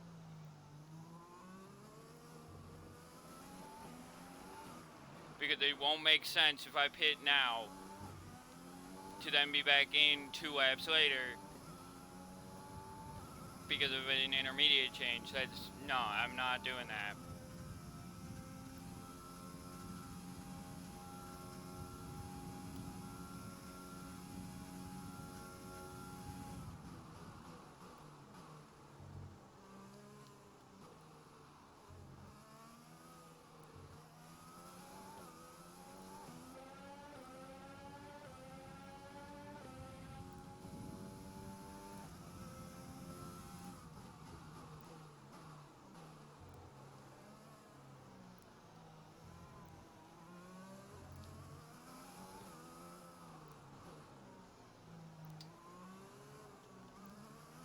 A new strategy is available on the MFD.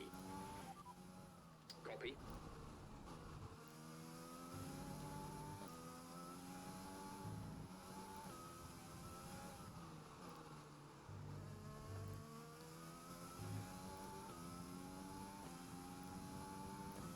Now it's actually saying 19 to 29 for that change, which means it's actually saying don't pit yet. But I'm pitting. The change came. The call came down. I'm pitting. DRS has been disabled by the stewards. DRS will be offline.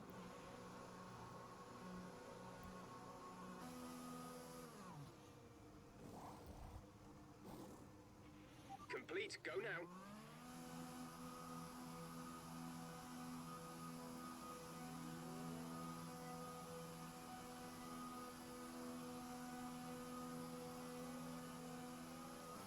We'll be doing one more stop today. One stop left in our strategy. Lewis was able to get down pit road just as I was exiting. Lewis is in for a stop. Oh, conditions are gonna deteriorate fast here. Fuck.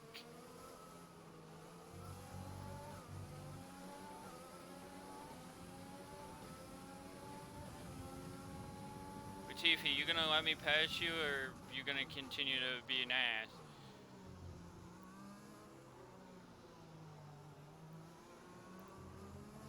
Oh yeah, look at the line already. This is bad. These conditions are only getting worse. Watch out for standing water. Yep. That's what I was afraid of.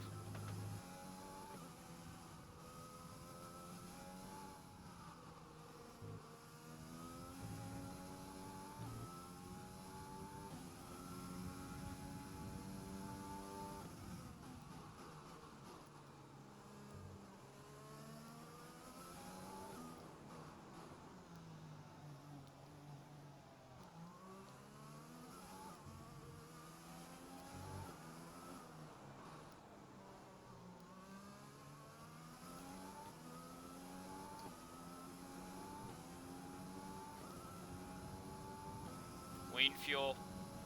The gap to the car behind is 31.1 seconds. Now it does appear that I am consistently gaining.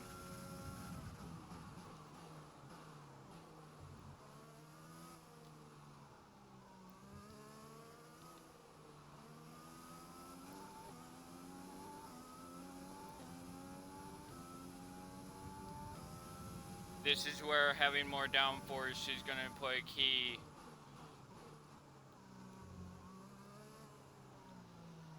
Dropping down the lean fuel is also key. It does mean I'm going to be carrying more fuel, but in the rain, with more fuel on the rear end, the less likely those wheels are going to step out and lose traction.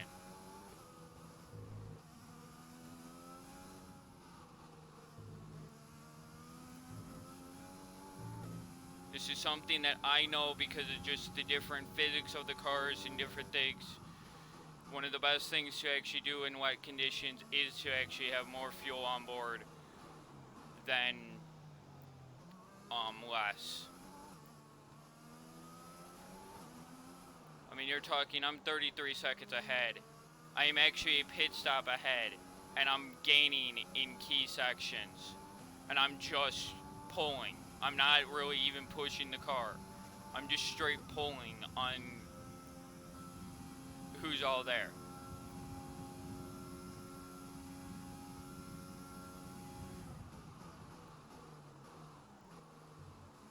Now this could be because of two factors. I could just be pulling because of the AI not being coded correctly in the rain. Or I could be pulling because I am genuinely like several seconds faster than the AI.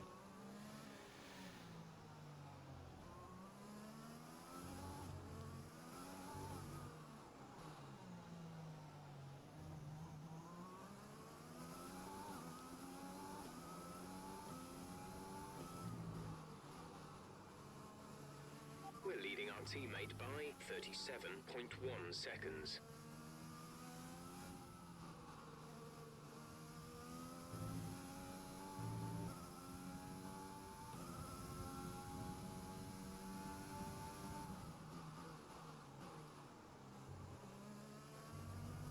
I will say though, I am not happy now. These conditions are making me miserable.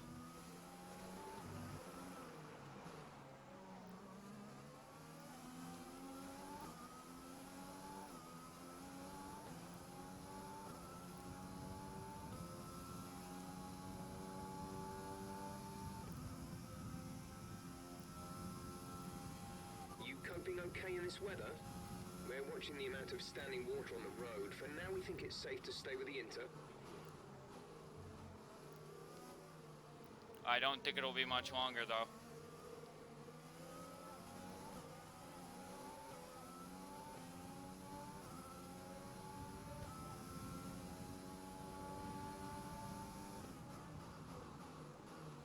The whole reason why I was doing what I was doing there was trying to get heat into that left front tire. Same thing here. I'm trying to actually slide the car a little bit to get heat into the tires.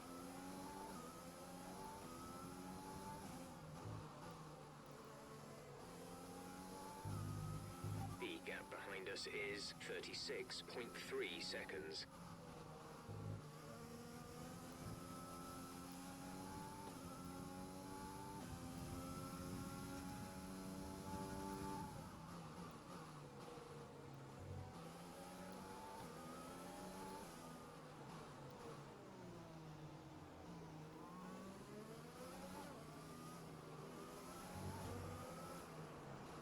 Oh, and Russell's with Racing Point.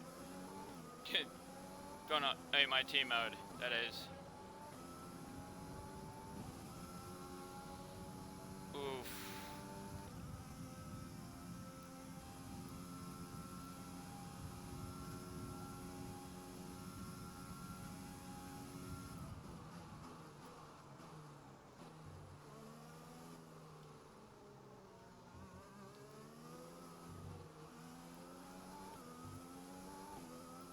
"37 seconds ahead of Verstappen, 41 in front of my teammate. I am just straight pulling on them though.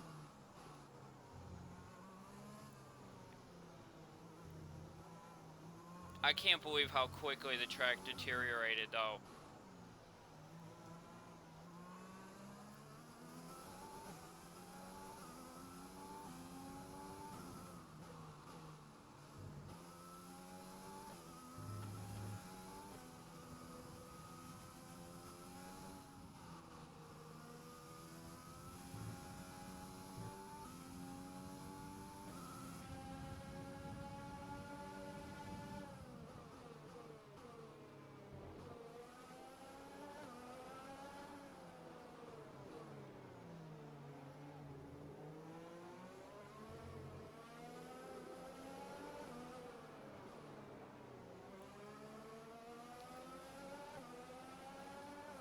Look at that heavy downpour though.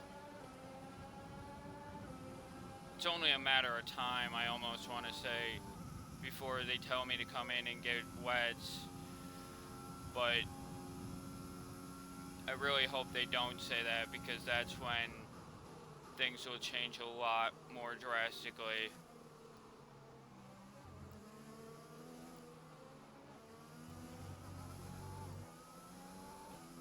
I mean, you could see it, how quickly I'm actually increasing that gap behind me, and that's frightening.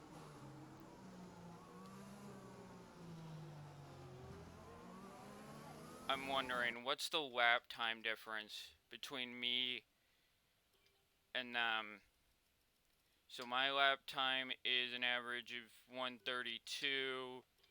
Their lap time is an average of 134. So it's just over 2 seconds of a difference. That's quite bad. So I'm gaining, if you go off of time alone, I'm gaining 2 seconds a lap.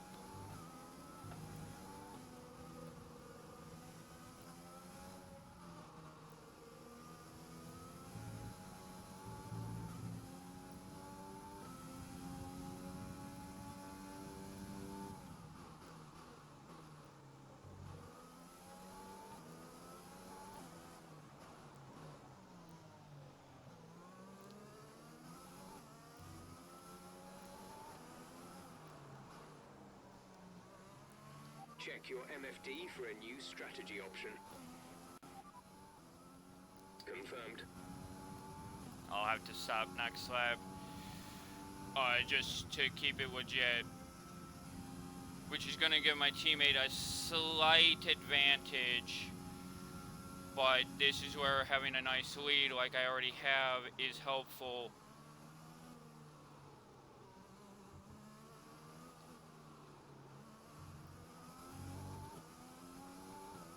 Yeah, the conditions are... A new strategy is available on the MFD. Got that confirmed?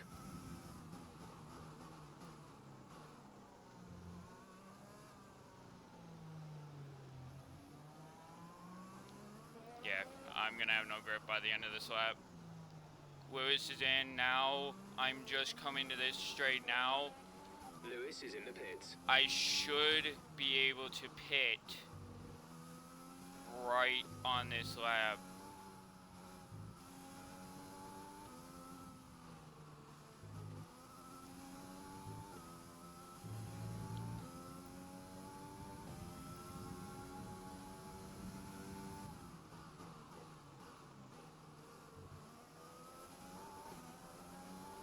Yep.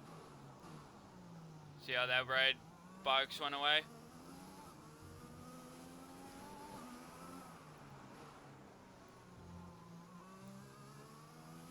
Heavy rain to stay a while. Doesn't look like it's moving anytime soon. Yeah, no shit. I'm still gonna get hit with it, damn it.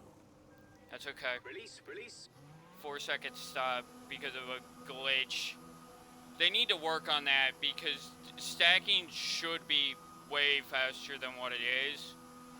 Because the teams are well planned for that. Okay, stay clear of the white line on the exit. We'll receive a penalty for dangerous driving if you cross over. Especially when it's stacked like this. Because of the distance between us, the crew wouldn't have ever left this spot at all. Because they knew I would be coming. So what they would have done is they would have had 2 sets of wets there. Ready for both of us to come in on the same lap. They would have never had the same tire of inters there. Well, actually they would. They would just be stacked off to the side. I've seen these guys work.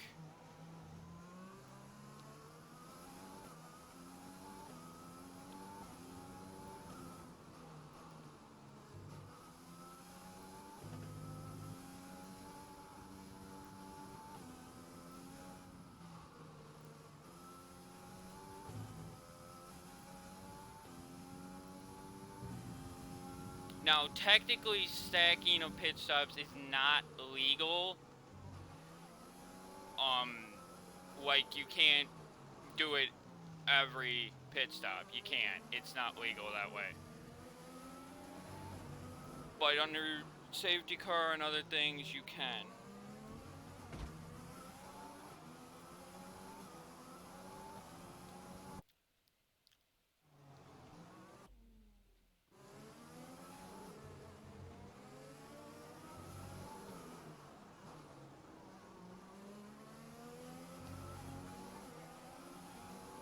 I can't see shit.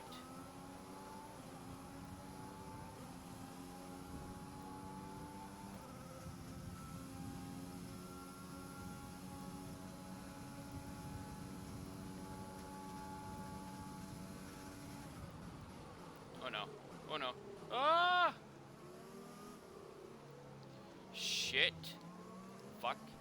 Damn it. Ah!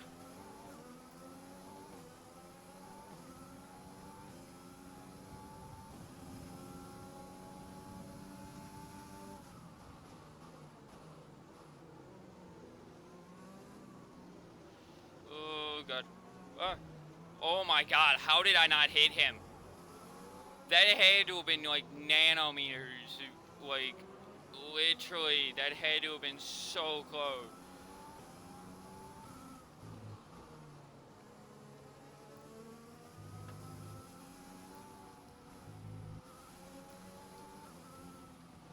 Oh, my life life is so fucking miserable right now. I hate this.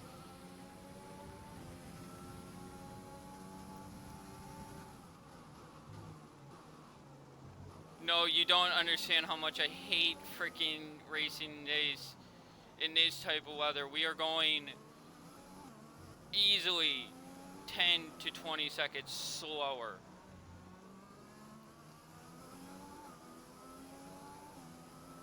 Yeah, 10 seconds slower, 13 seconds slower from my fastest lap. That's a massive time difference.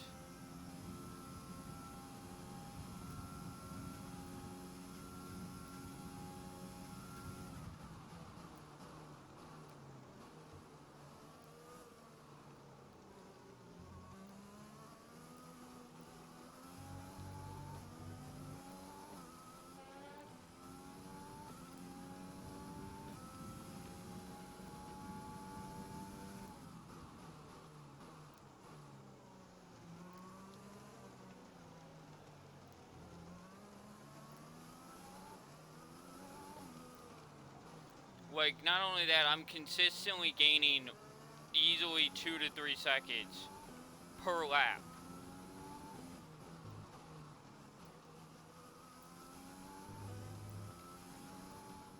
Which means not only am I going to get what I didn't want to happen, which is lapping of the field,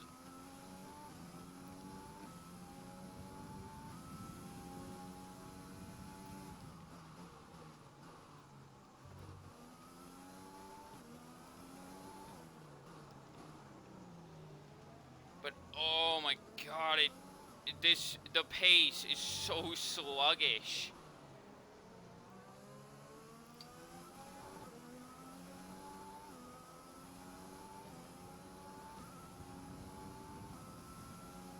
Like, here's me running in freaking standard fuel, and you'll notice that the pace is just still super slow.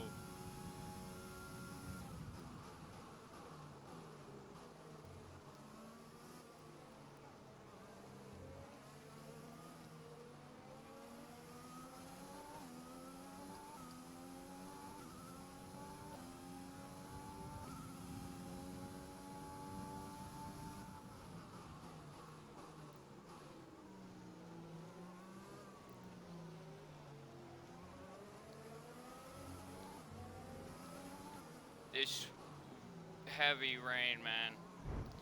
Damn it. I didn't think he was gonna break there. He shouldn't have. Like, come on, they need to do a minor update with the AI. Very minor. To prevent the braking at the exit of a corner. That needs to stop. Get the guy on the straightaway, then have him get over and then brake if he so chooses to.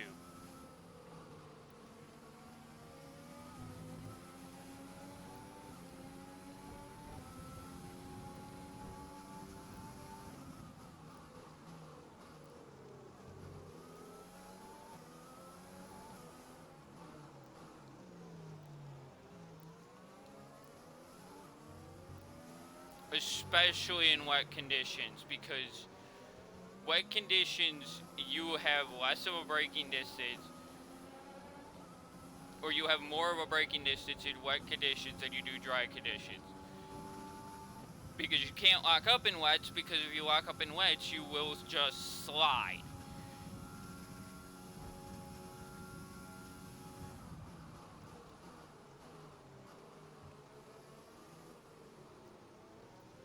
That's why I have more of my brakes to the rear right now.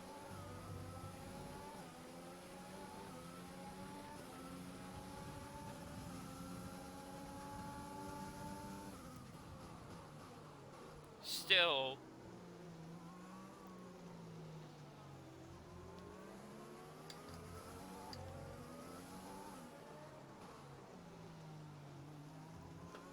say again, why is he braking there? Like, he should not be braking in the corner. Like that.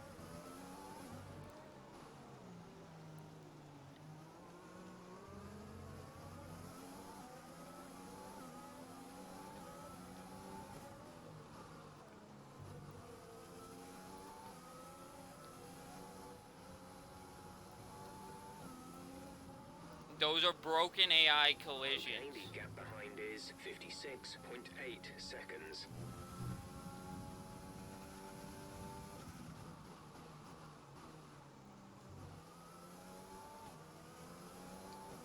Return back to lane fuel though, for real.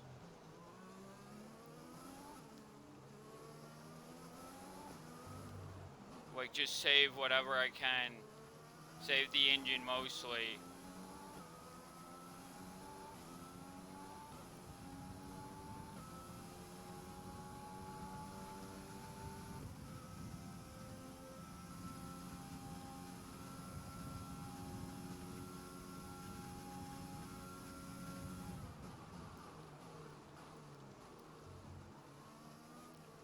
So it's saying I can go to the end. Jeez. That's a long way to go. Wow.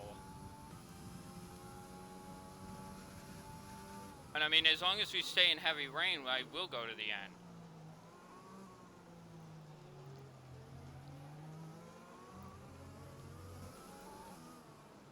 Although, my God, it is such a slower time. It feels like it literally, the time I'm running right now is a run 34 average. Lewis is running a 137. Verstappen is running a 137. So that means that I'm gaining an average of 3 seconds per lap on average.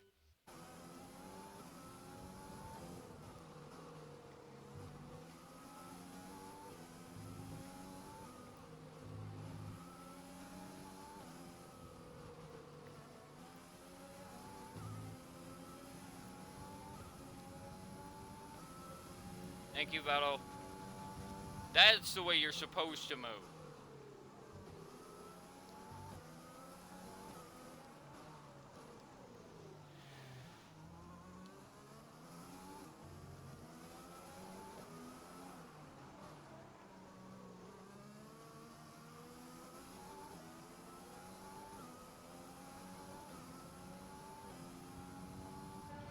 "12 seconds slower."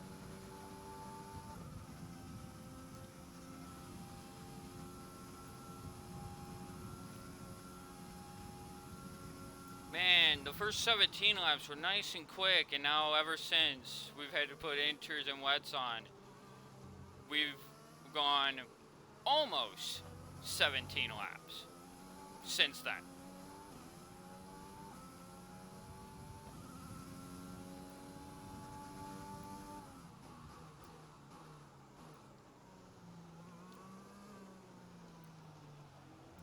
Well, actually, it would be 18 because I pitted on lap 18, completion of lap 18. So we've gone nearly 18 laps. It would be 36, I believe.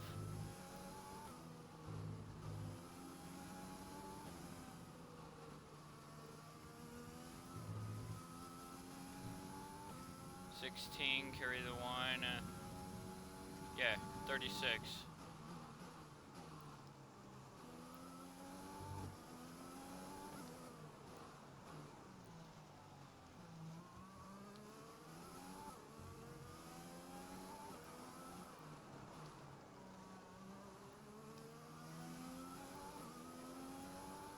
So you can definitely feel the difference in the pace.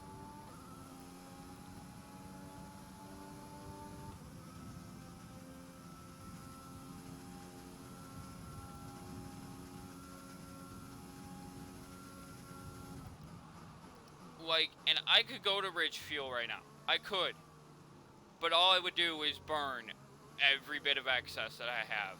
Legit.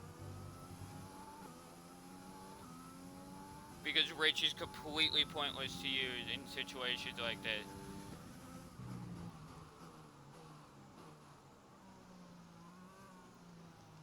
And there's why.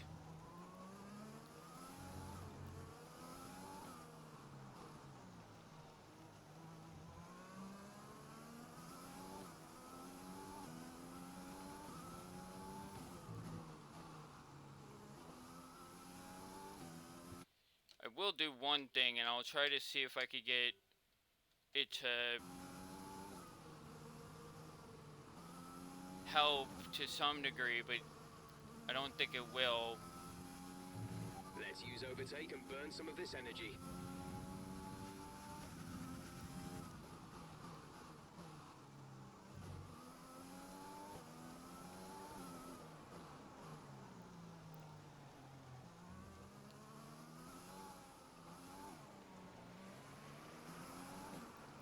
Yeah, just cut that back down to lean.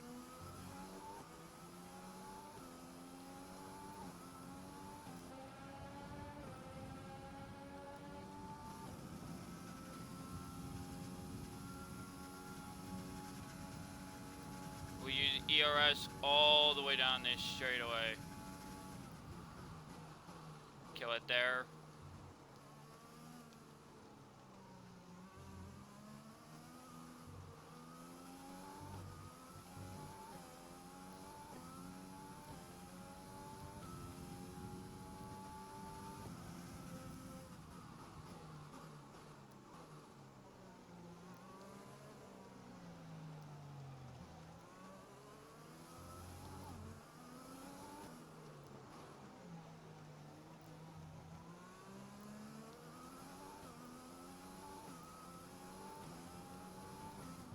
These are by far the worst conditions I could be in right now. Like, I'm trying to hit my spots, my corners, my everything. But like these conditions are the worst.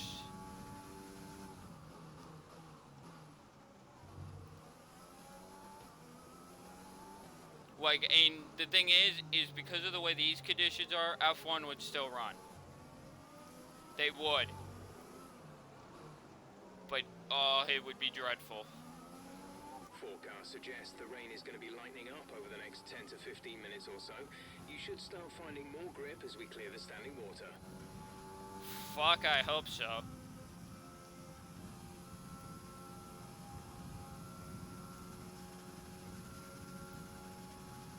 It's like, Jesus. There is no grip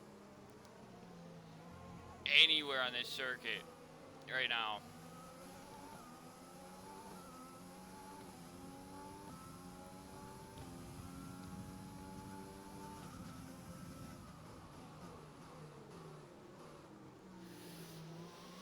Okay.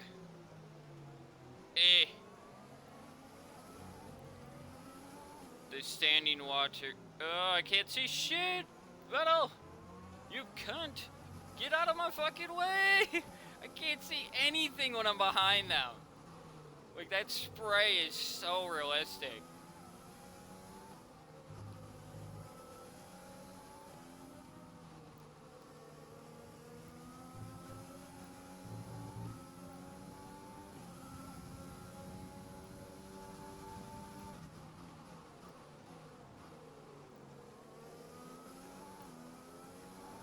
Thank you, signs.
Thank you, Perez.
I can't even express to you how much grip. I can tell my grip loss. Like, it's so bad. Like, the wet really makes you realize how much you actually enjoy the dry conditions in an F1 car. Because, oh my lord, the grip loss is so bad. And I mean, it's not even like tire wear grip loss, it's just grip loss.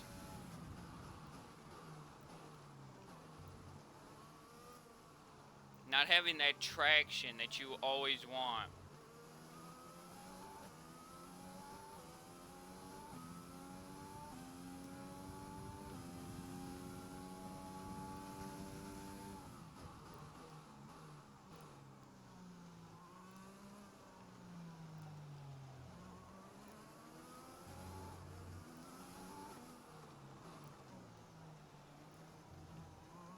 Like, we've just done 18 laps. Like, we've just done the same amount of laps that I started when I started my wet stint with the Inter. We've done just over that now. And it's taken a hell of a lot longer.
The rain is getting lighter now, but it's going to take a while for the track to dry out. Yeah, no shit. But, oh my god, the grip. I want my grip back so much. At least with Inters, you kind of feel the grip still. So it doesn't feel like you're going slow. With wets, it feels slow.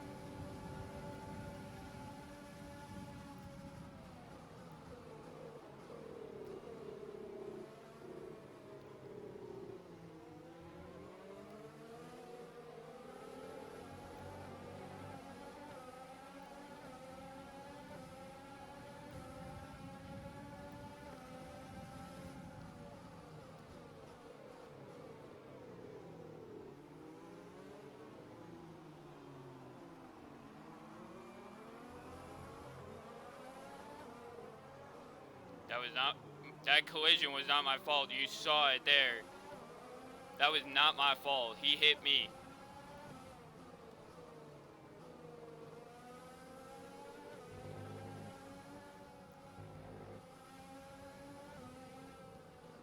Like, he blatantly gave me enough room.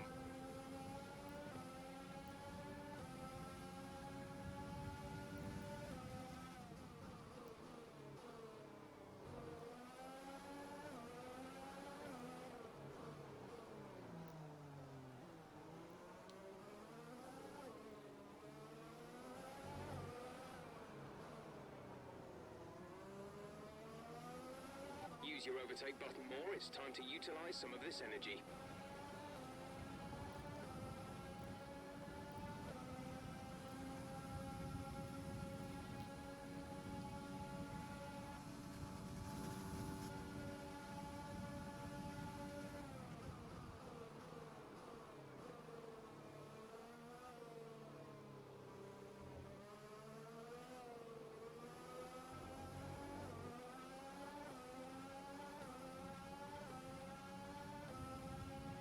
It's not a perfect situation, but I don't think we have cause to move on to a different tyre yet.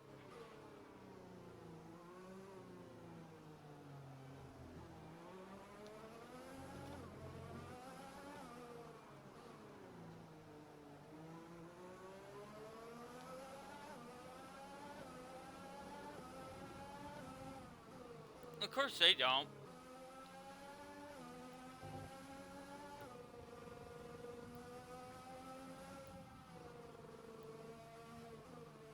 This is gonna be the most miserable GP of my freaking career mode.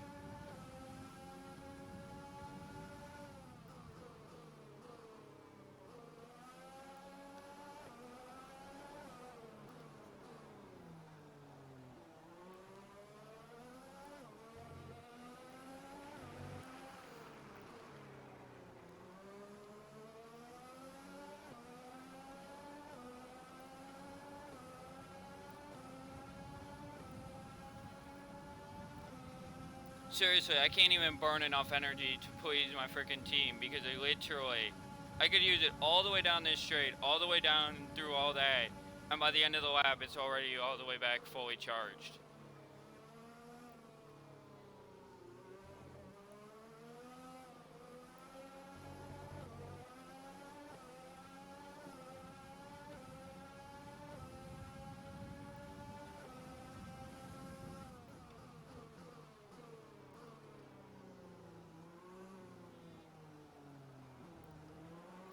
And mind you, it's not even helping. Not even rich fuel is helping in this situation.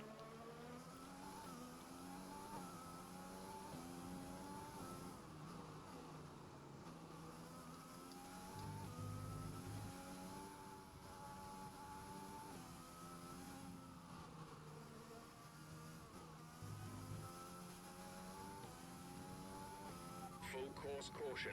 The safety car is out. Keep an eye on the delta. We need to keep it positive to avoid a penalty. Slow down.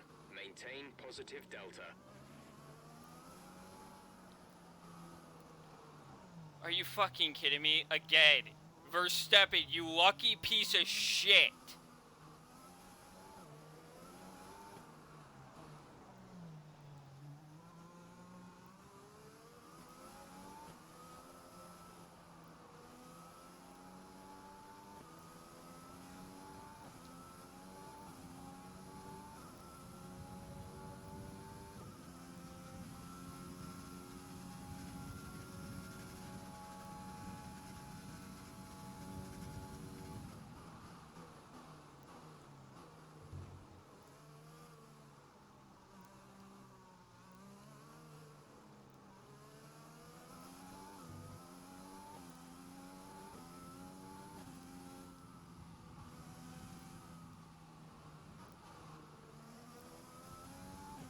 We're coming up to the safety car now. Do not pass it. You are the leader. Follow the safety car.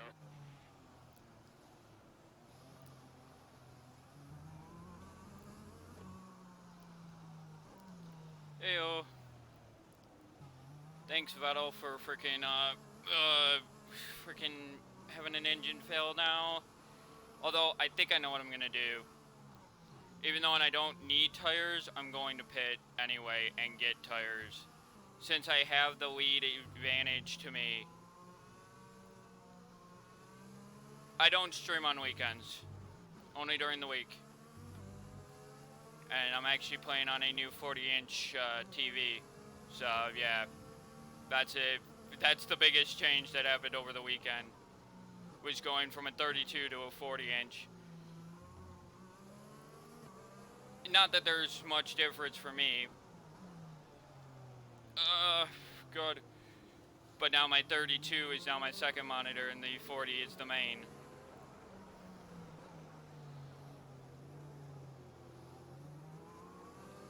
But since I have the lead and I feel like I want, you know, these guys to be able to pass me so Verstappen can actually have some competition behind me. Exit now.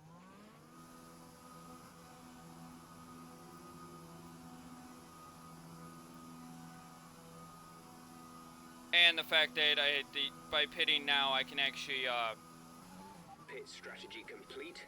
See these tires through to the end now. I can actually, save a shit ton of time. Too. You can half a pit stop time by pitting under safety car. So all I did there was come in, swap to a new set of tires for the grip factor, and now we just have to wait for everybody to group back up, which is going to actually take longer now, because of all those cars that I just let pass by and everything, but it's totally worth it to allow them to catch up. Yeah, I highly recommend F1 2020, highly, but I'm dreading this race right now because the pace is so much slower. Not just under safety car here. Fuck you, safety car! I knew he was gonna do that too. Oh, this safety car goes way too slow, but I know why. Safety car, you're leading, so don't pass it. Stay behind the safety car. I know why the safety car goes slow as he does, but the problem is Sebastian Vettel has already been removed from the track. The game doesn't simulate the debris that was left. They don't have crews that are out, so a lot of this, they being this slow doesn't make sense for the game. It does for real life, but it doesn't for the game.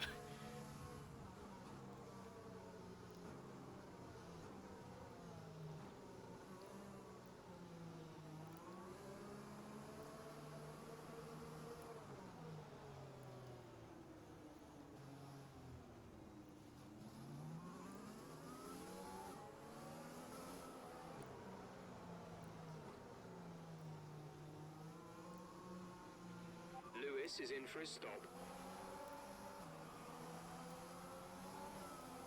Before you ask, yes, I was actually trying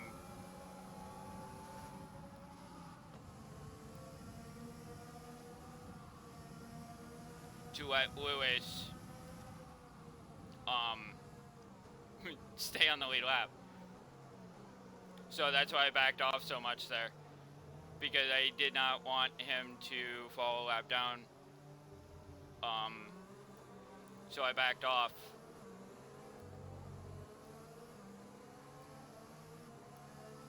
He still beat the safety car out anyway, but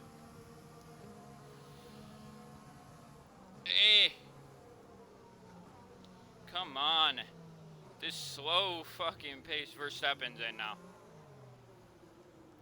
This is what I meant by I knew this was gonna happen. Oh shit. No. You can't tell me that inners are faster now. Is that why Lewis came in too? No, he came in to throw another set of wets on.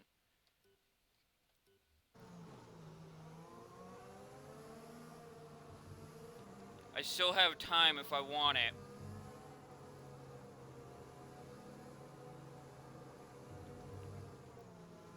If Ricardo or any of them puts inters on, I'm going inners.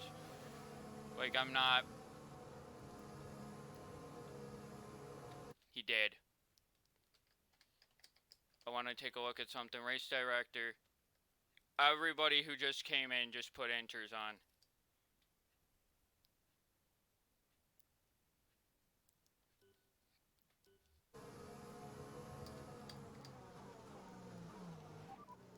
Okay, we can take you this lap.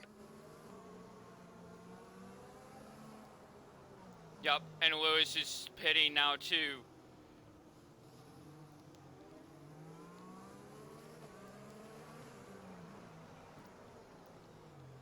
The guys behind me will come on to the lead. Approaching the safety car. You're leading, so don't pass it. Stay behind the safety car. Lewis is in for a stop. Come on, boys. Quickly.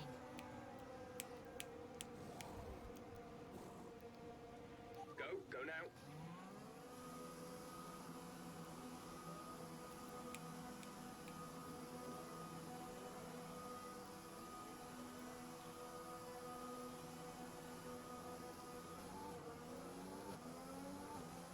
I still get out ahead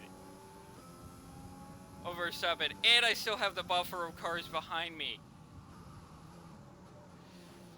Ooh. To prevent Verstappen from being able to make an immediate run. Oh my lord, can you say luck just played the biggest hand it could have ever done?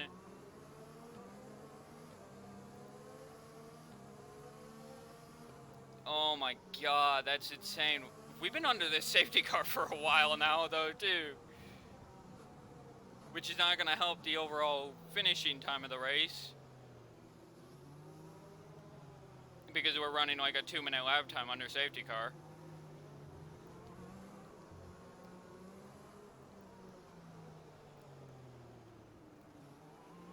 Minutes left of this rain, then we think it's going to dry up. 10 minutes. Oh, you couldn't have given me a blessing more. I just wish it wasn't 10 minutes out.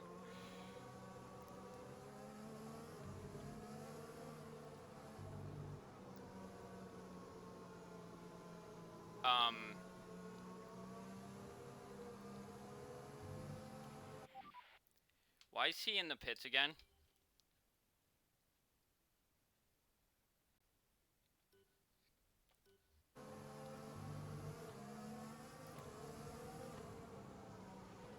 Okay, the safety car is coming in this lap.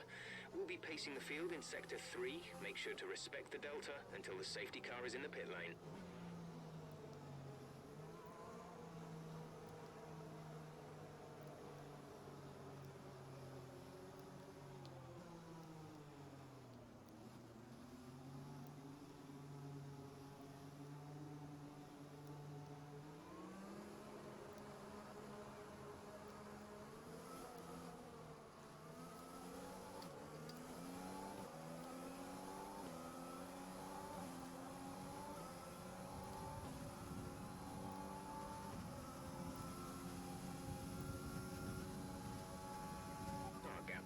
Is 3.8 seconds.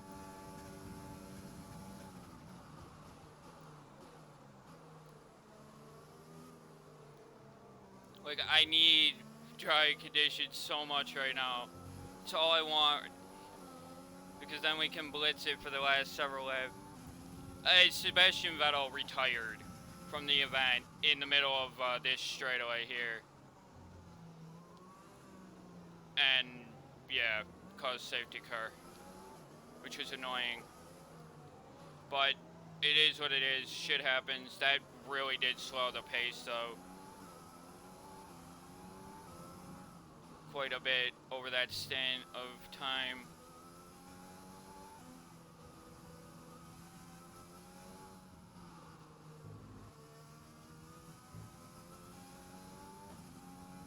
But I really need this rain to just fuck off now, please. Like, I really want those dry tires.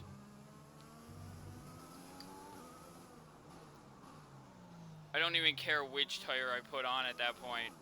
It'll probably be softs because I could get away with that now because it did rain. So therefore, the 2 compound rule is out the window. Charge is high. Let's use that overtake button more. I would love to, but the thing is, it's because I use it on this front stretch all the way down. Even though this drops it to 50%, when I kill it and don't use it for the next 2 sections, it's back to full charge again. Which I don't know how the fuck that's happening so quickly. I think it's one of the engine upgrades that have done. But, like, it's slightly annoying.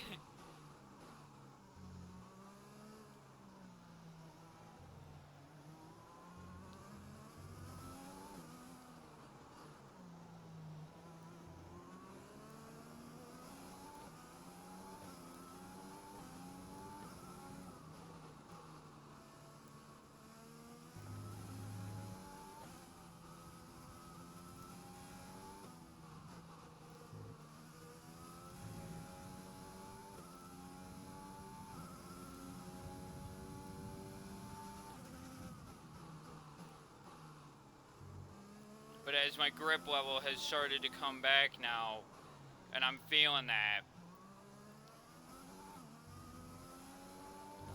Although right there I felt the tail kind of slide a little bit. Oh yeah, this rain is getting on. Like, it's not that the rain is the issue. The rain doesn't bother me.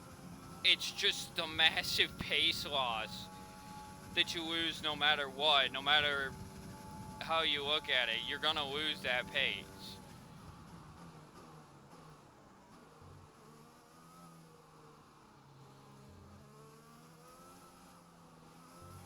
We're still happy that we're on the right tyres at the moment.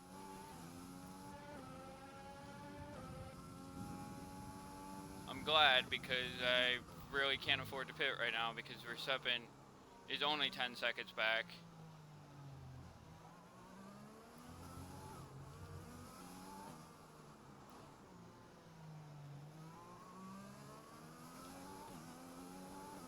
That's why I'm trying to burn some of this excess fuel off.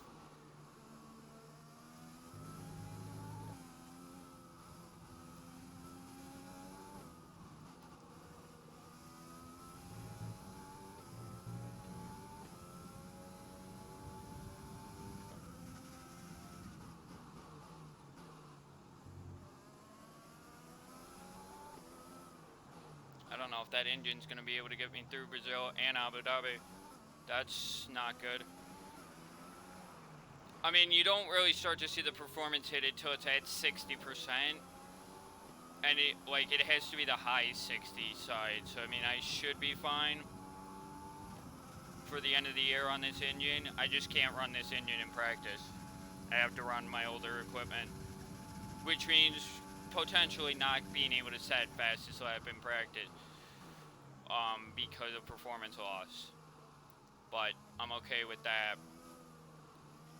because it's practice. I don't need to be showing my true performance in practice.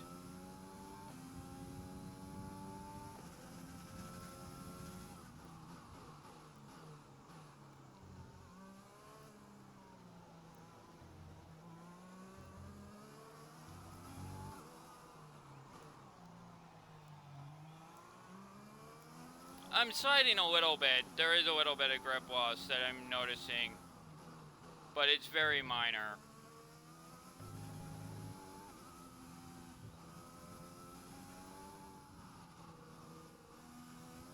It's not grip loss that I'm too concerned about.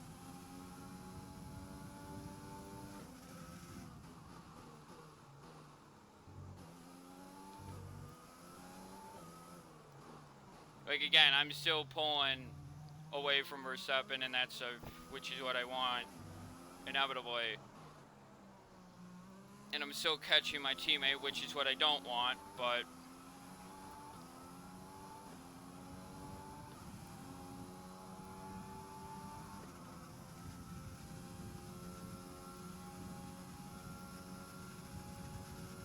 this weekend, this race for me has been almost the frickin' same weekend that Mercedes had frickin' Silverstone this week.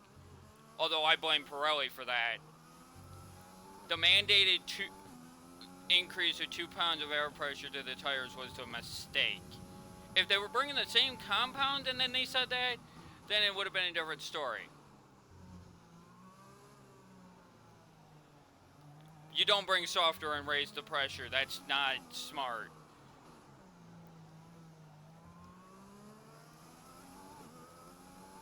I wasn't mad about the result, though.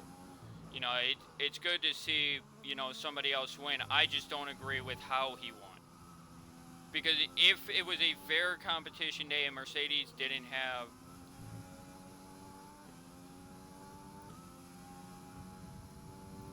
you know, if the things were the way they should have been, Mercedes would have won the race.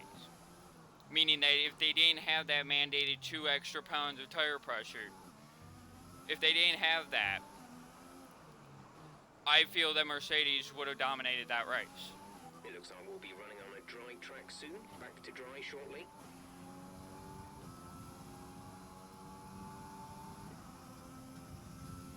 Please. Please. 20 laps to go. Well, yeah, 20 laps to go. right now. I've led every lap through all of it, but my God, this rain has killed me. Yeah, I don't mind Verstappen winning the race. I'm still trying to figure out how Leclerc, Verstappen are doing well for their teams respectively. And then you have Vettel and Albon for their respective teams that are performing like shit. Vettel gets the exception because I understand him being pissed off at Ferrari for the way they cut him. I don't agree with the way Ferrari did that.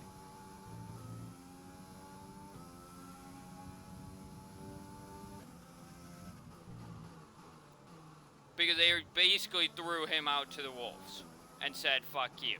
It's how I interpreted it. Thank God we've already clinched the titles, right? Like, that's the upside to this. Is even though Lewis is all the way down here at 8, and I'm about to lap him, thank God we've already clinched the constructor and all that stuff.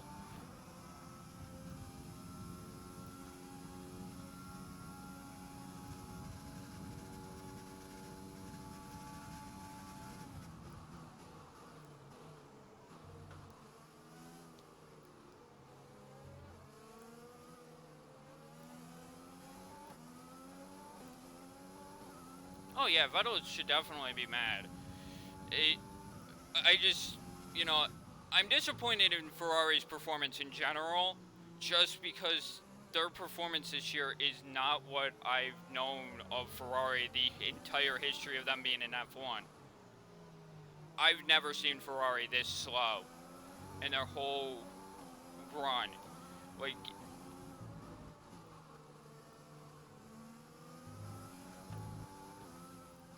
but I do believe, too, that you'll hear it soon enough. I do believe you'll actually hear the announcement of Vettel's retirement before the end of the year. Because I partially also believe it is him. That he doesn't have the drive. He may not have the car to be able to produce that drive, but he's consistently... Since the end of last year, he has consistently ran worse and worse. And I mean that. He's consistently ran worse and worse.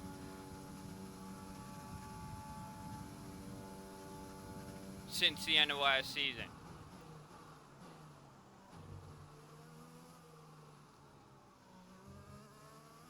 Yay, that's what happens when you bring the power unit from the previous year. Where Mercedes, Racing Point, and all them brought new power units. New engine upgrades. For this season. Oh, it's dry track soon. Oh, yes, please. Please, give me that dry track. I need that dry track. Right now.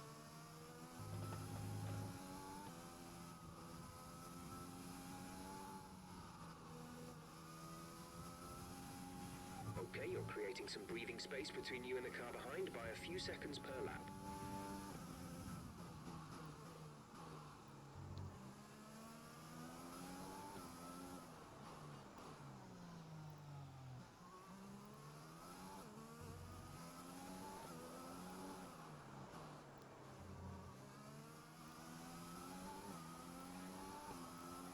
Probably one more lap on these inters, probably.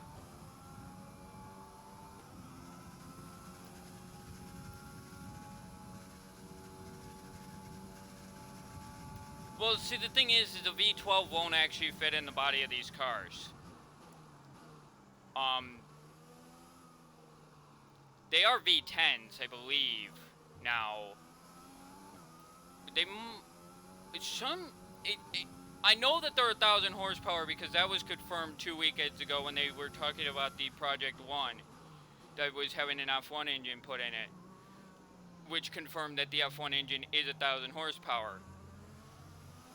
Which you can't get 1,000 out of a V8, truthfully, safely anyway.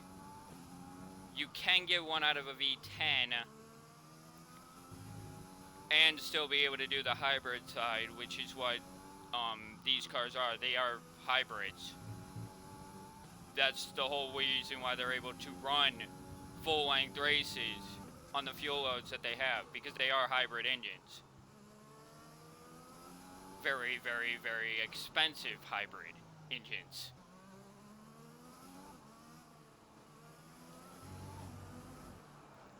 But I don't believe they're V12s. Let's use overtake and burn some of this energy.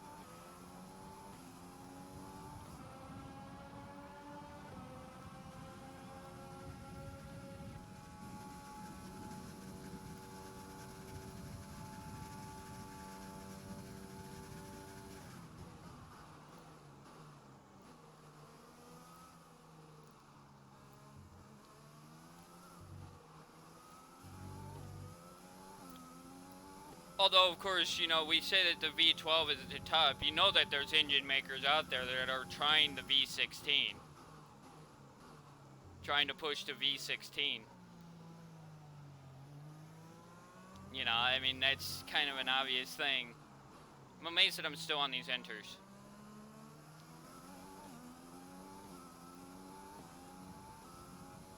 The changeover point's gotta be close, right?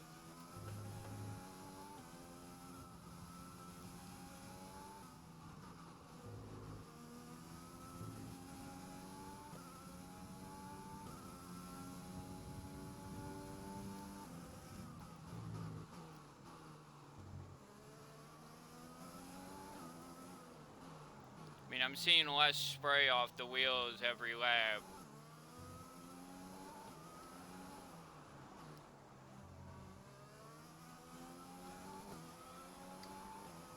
Dial the engine back for the moment. Just because I want to play safety net. Just so I have the excess fuel there for softs. Yeah. You gotta believe they, dude. Like, we have to keep evolving with car performance eventually. Like, V12 is good, but V16, I mean, come on. It's like tech. You know, NVIDIA saw the GTX series is now at 1080. What are we gonna call the next one? 1180? No, we jumped from that to 1680, which made more sense. But what did they also do? They also released the RTX 2080. And now supposedly the RTX 3080 is a thing that's apparently happening.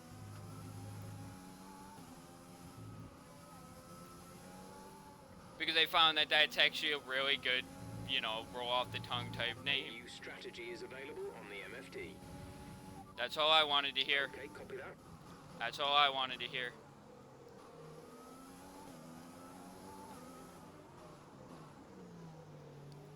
It's soft time, boy. It's time to freaking win this thing.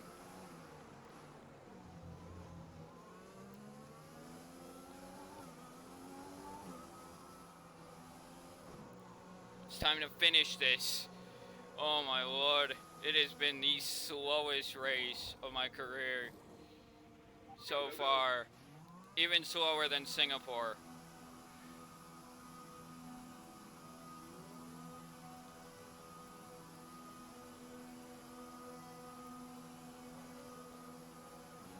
Up to speed now. Let's get some heat into those tires.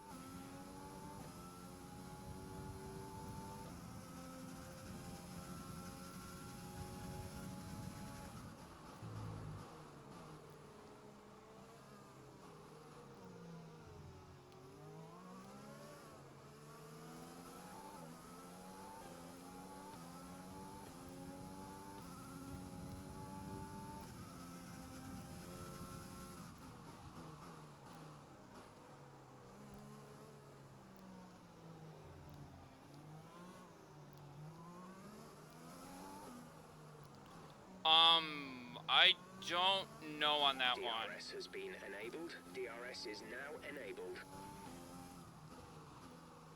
The one thing the game misrepresents, they actually come out of the blankets that the tires are in these tires actually come out of the blankets at 200 degrees Lewis is in by for a stop. default.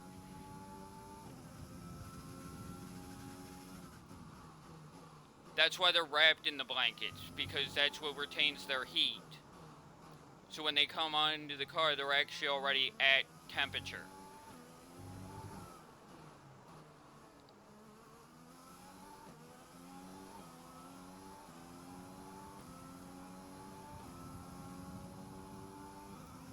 So what you're saying is kind of odd. Although there were times when I've struggled with keeping temperature, mostly when I've ran custom setups. This is actually an event where I actually created my own setup just by adjusting a couple of settings. Tire pressures in the left side tires, or on the front tires, left the rears alone, adjusted the camber a little bit, and then of course adjusted downforce.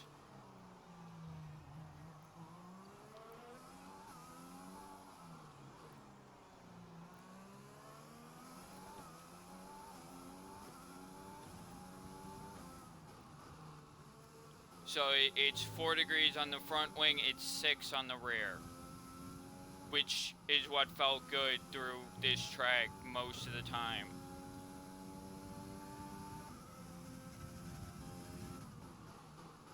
.320 is the camber on the front. I did not adjust the rears.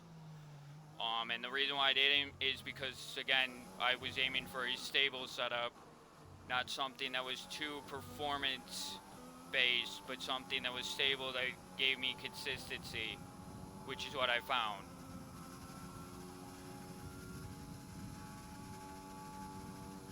So as you can see, the tire temps and the track temp is lower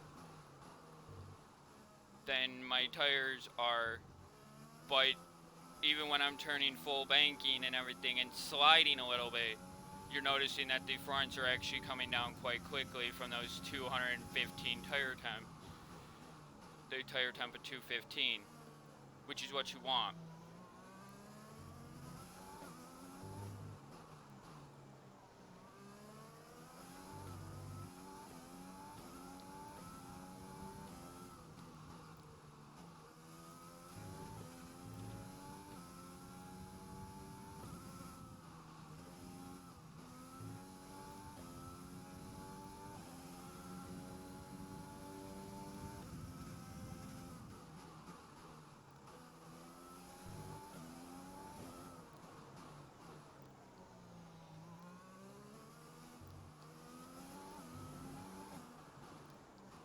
This third sector into the front stretch is where I need to be freaking using my ERS, not this front stretch. Good job. That was the fastest lap of the race so far.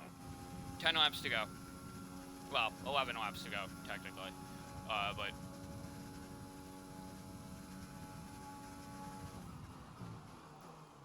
I've always said that when I see 61, or like 71 in this case, I've always said that that lap is 10 to go, truthfully. But, you know, you still have to complete lap 71. That's how you always get the extra of 11 to go, because you still have to actually complete each lap. Which is always confused me. Which is why I said, just zero index it and it makes it a lot easier. Call the formation lap lap 0, and then everything else makes sense. Because you do, at most of the tracks, cross the finish line on the formation lap, which counts as a completed lap around the track. So I call it lap 0.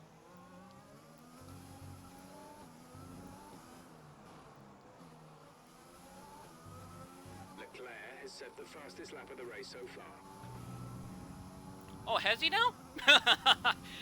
1.6 seconds faster, Jesus. Ah, that's funny.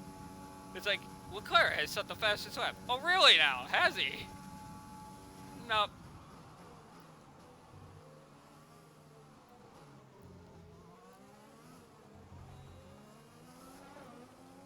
Goddamn signs would not get out of my fucking way.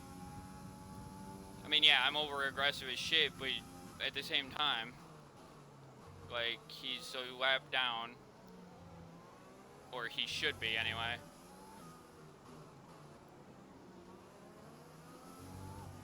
Caution, caution.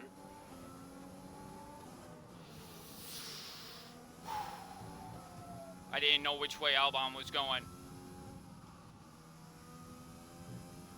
Green flag. Right here. This is where you want to be using ERS, is right through here. Tap the brakes a little bit there with brake assist and you'll be fine for that corner to prevent the slide that you've been seeing me do almost consistently every lap.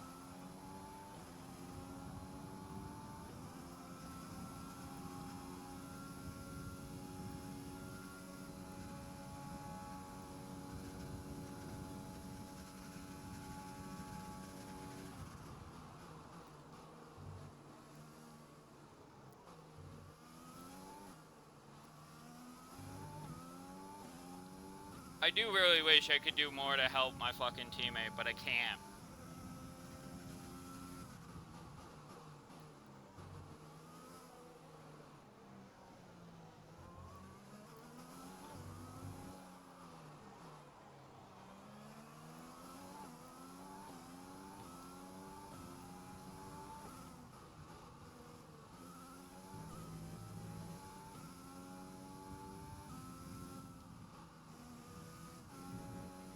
Use your overtake button more. It's time to utilize some of this energy. I know this.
That was the fastest lap of the race. Keep this up.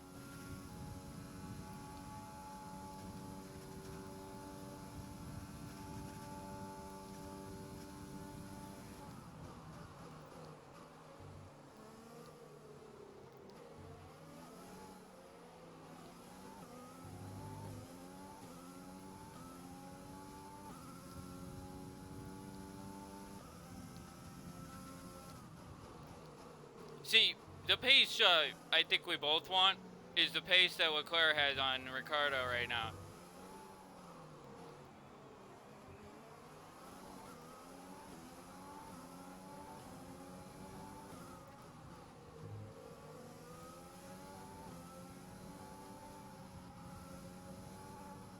Inevitably.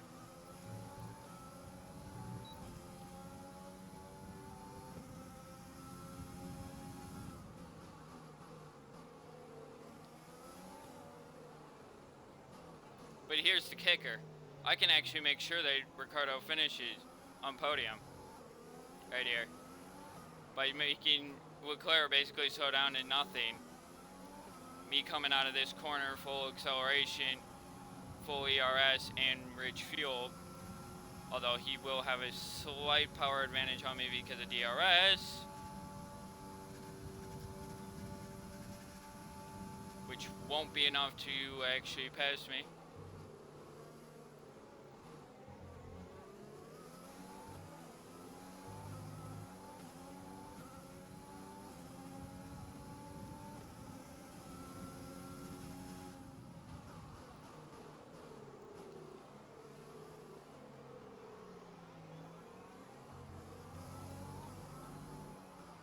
I am aware that I need to back my fuel down.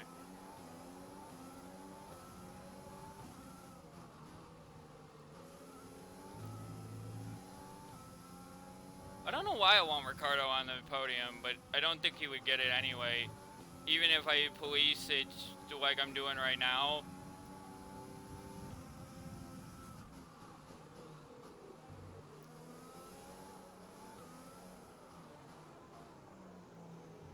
May have cut him off a little bit there.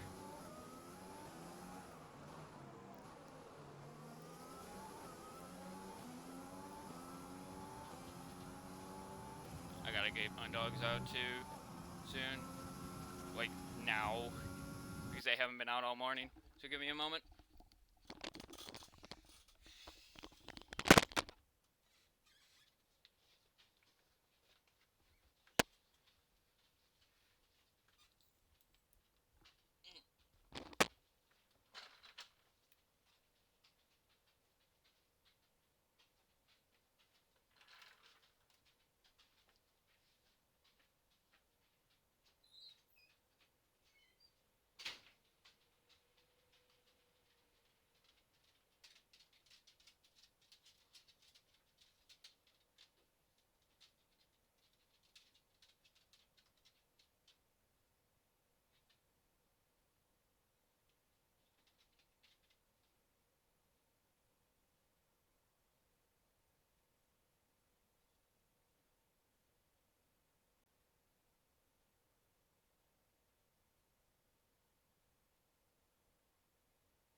Sorry about that.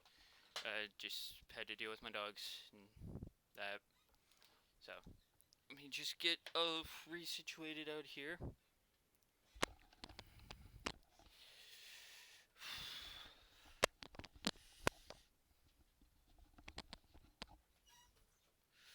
And then after this race,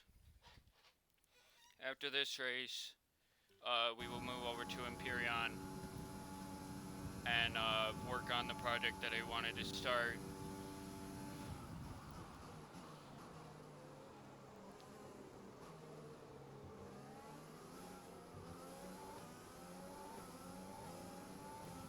We have 5 laps of fuel remaining.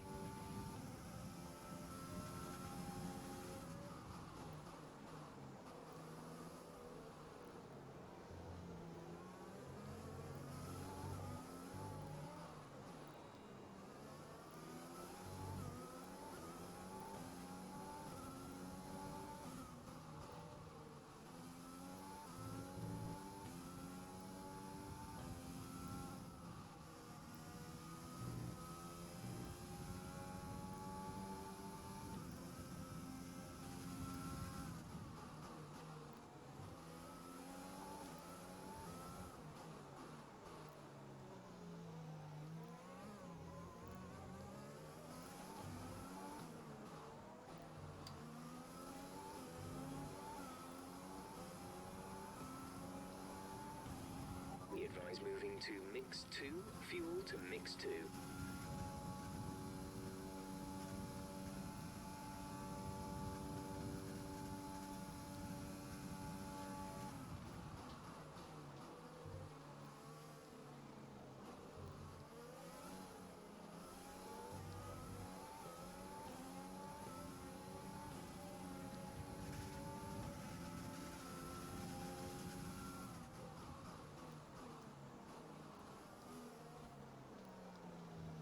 I mean, Ricardo's gonna give Leclerc a run for his money for that second place finish.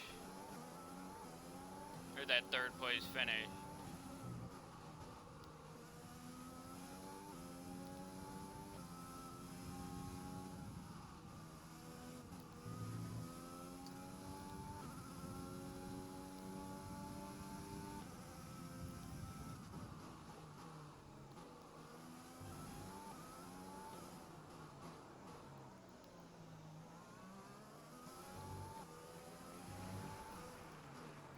I'm just glad that you will finish the race in dry conditions.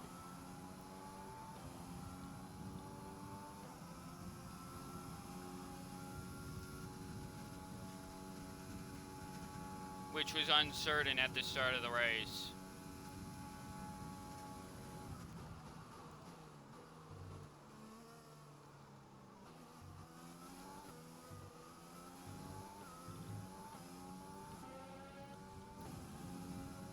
And now, because my ERS is actually so low in deployment, the battery charge actually being super low is actually a good thing. Because it means that I get ERS basically through the entire lap without actually having to manage it. We've only got 2 laps of fuel left.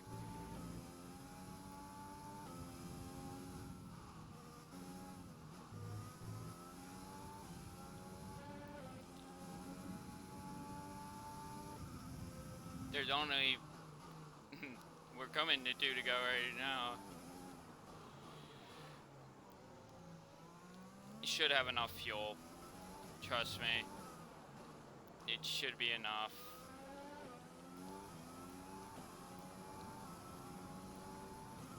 Yeah.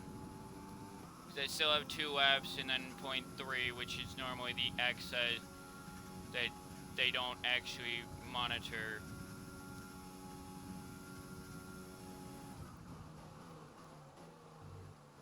Too well.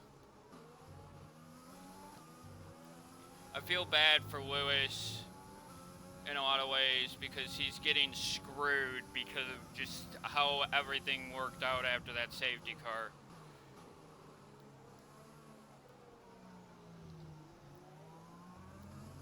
I mean, again, championship-wise, we've already clinched everything, so it doesn't matter. but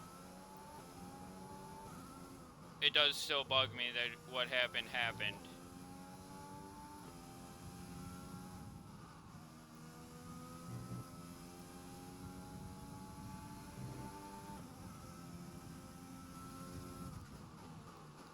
Because we're a team. It's not just me here in this team.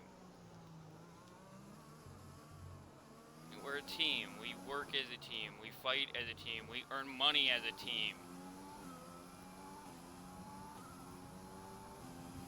This is your final lap of the race.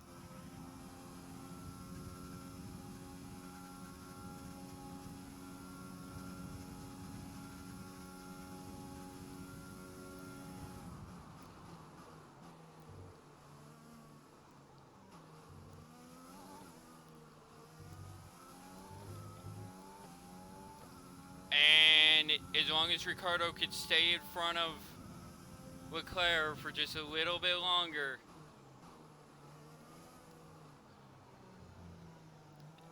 which I think he might, into that corner, Leclerc still didn't get to his inside or outside. The only last bit that he can do it is right into this last corner.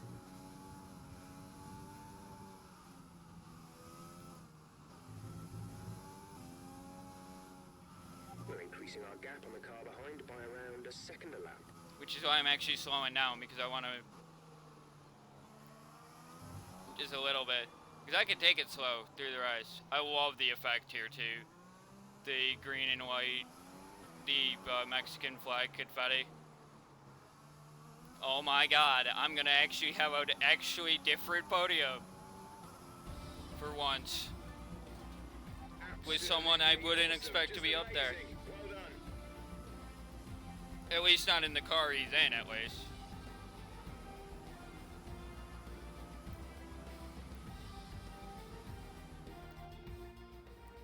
That's a spectacular victory then, and with it, the championship is secure. It's been a magnificent season. 21. And they thoroughly deserve the cheers. Or no, of the that's crowd 20. here today. That's 20. 20 wins here, Tell me, Anne, how did they manage to achieve this 34 win? 35 in my team save. 50 wins, 55 wins total. 54 to 55 wins total across my two saves. And those are all full I can see races. the drivers starting to approach the podium for the victory celebrations. A real team victory today. Everybody played their part. Congratulations then to Mercedes, your race winners today.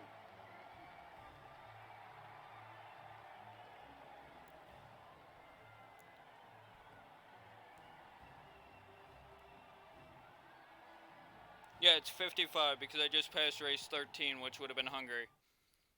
In my second year on my team save. So it's 55 wins. Total. Now, that's a lot of races. Let's focus on the driver of the day. Anthony Davidson, who do you pick? Often my go-to would be a driver who's managed to pull off an especially impressive feat during the race. However, in this instance, I was more impressed by Max Verstappen's solid, clean driving throughout the event. It's another clear win for Mercedes. Where the They fuck did managed to Leclerc secure the get him? Constructors' title. That's what I An want to know. incredible performance for the whole team. And with that, we... Whatever. It don't matter. Wow, no media. That's weird. That's never happened. End of the race, they normally always want to talk to me. The fuck was that about? Damn. Obviously, I pissed off somebody. Man. If it were me, this is probably what I'd invest in. Oh yeah, I gotta do that.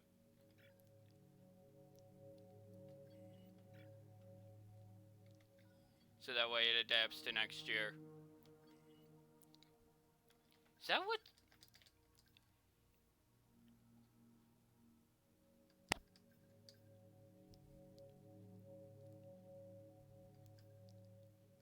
Yeah. We are so far ahead on that end there. We're about even here. Aero, well, we definitely need to get some aero done. and durability were pretty solid across the board.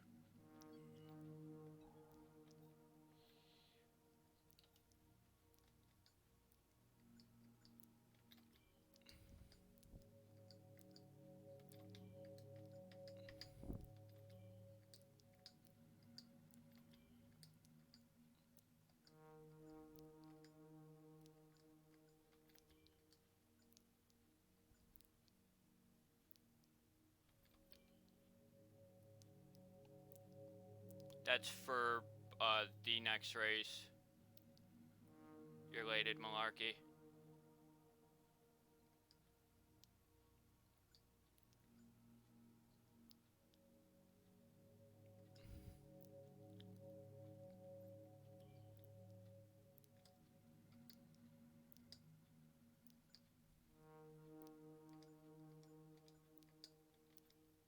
Yeah, see, that's annoying. Because, like, these gearboxes are... So, that's what it is. That's how you gotta do it. So, if you have, like, really excellent gearbox wear, like, literally use that gearbox up until 50-some%. Don't go too high into the 60s, because too high into the 60s is where you get, hit with, the performance of losing gears and that stuff.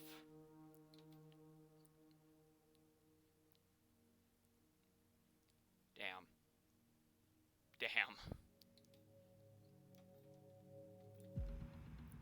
Our new parts have been completed without issue.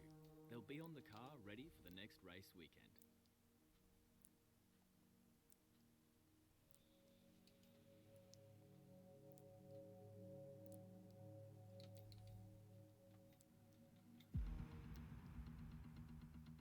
You're not currently in a rivalry. Sooner or later, you'll probably be asked by the media who you consider to be your rival.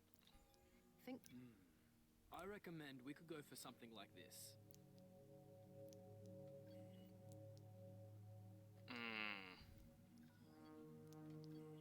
If it were me, this is probably what I'd invest in. I'm gonna just hang on to my R&D stuff for now, because we're at the top of the power board. I'm just gonna hang on to that for now.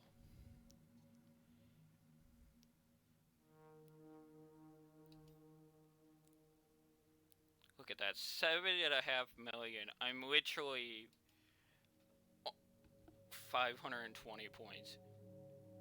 I'm basically 200 points ahead. Going into the final 2 events of the year. But that will be it for this today. We need to play one other game, because 1, I need to see how it is on this monitor, but 2, I don't have time to run any more F1 for today. It started late, which means we lose out on some of the F1 related stuff for today. Okay, so Siege is updating, other stuff is updating, or wants to update.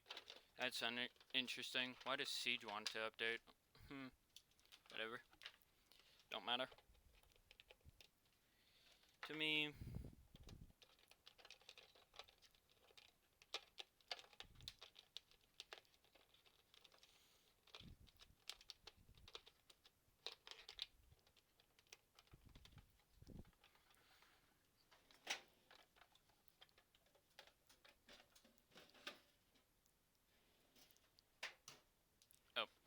Forgot that.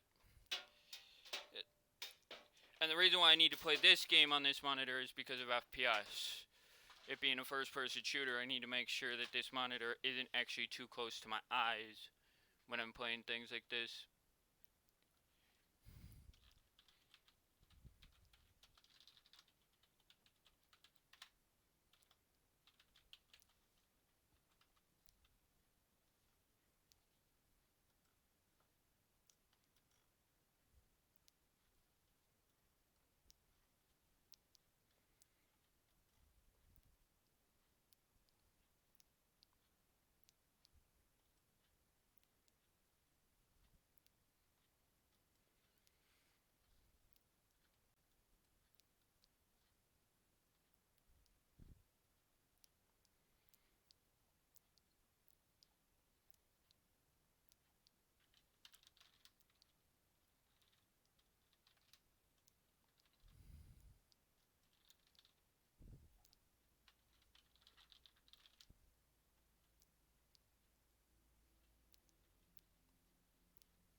Just be patient for a moment.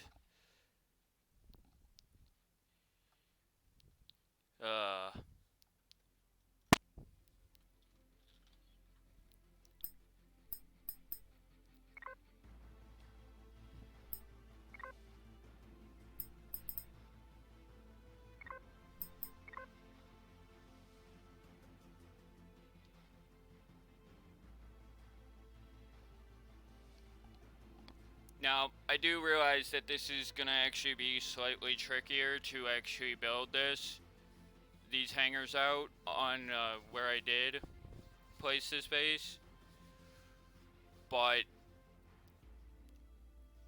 we'll figure it out. Hopefully relatively quickly.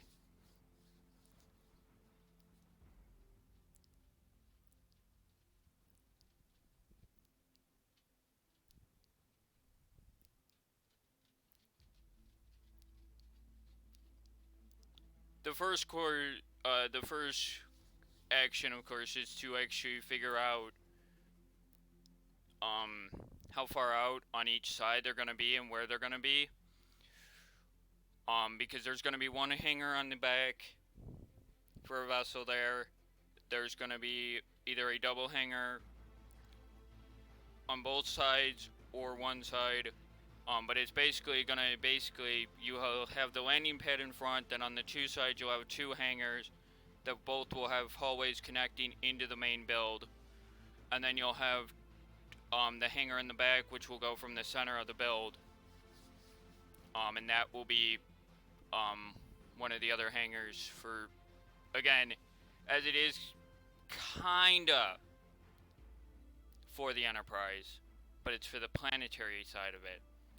I don't want to go too far out, and I also don't want to go too big. You know, I gotta make it work.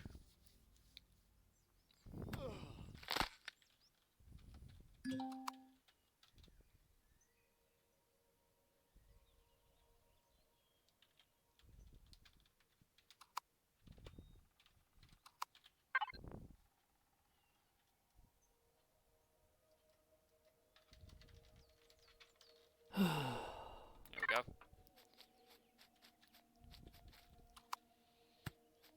But the first key we gotta do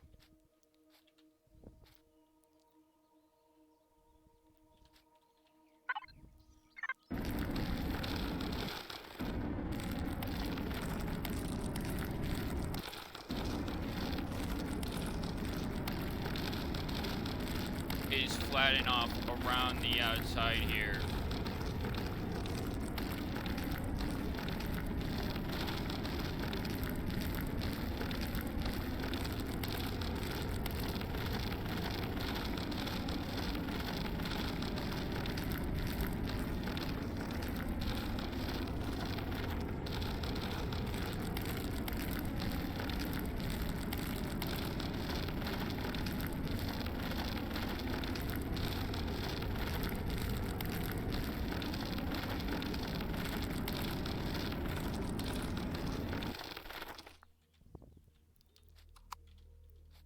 Okay.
knew this was going to be the first problem that was going to have to be sorted.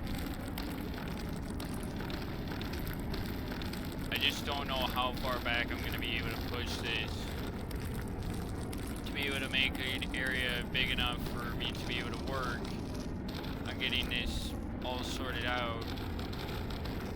Because like I said, it's a lot easier to work with level terrain.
So, the area I've cleared now, that's right here,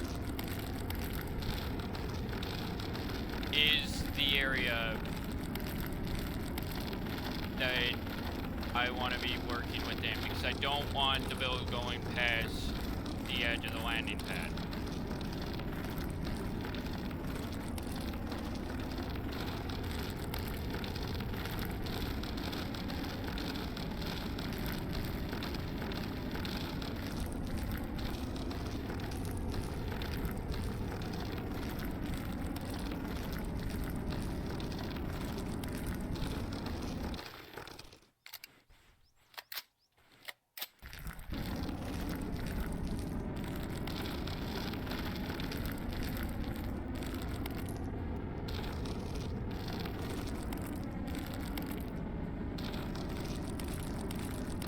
Now, of course, each one of these hangars will have to be built by hand on each side of the build.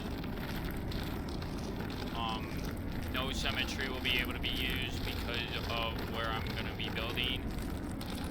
So this is going to take a while to actually do this, which is why I had to actually change the core out on the build.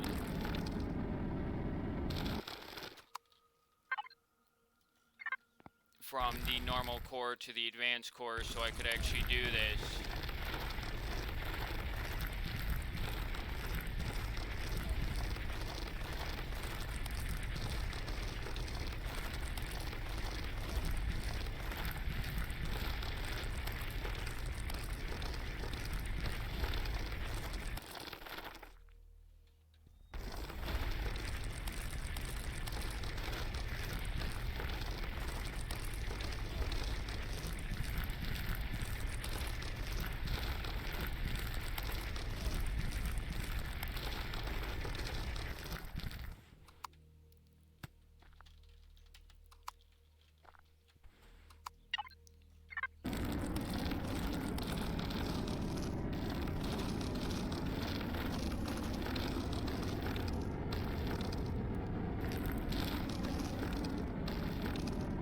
Now the reason why I'll flatten off up here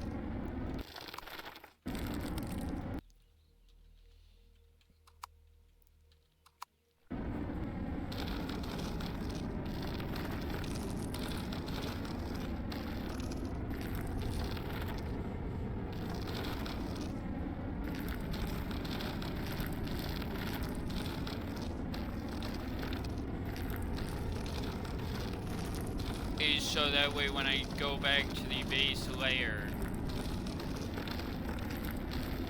I can flatten from said layer above in a quicker manner than what it currently would be if I keep doing it the way I'm doing it.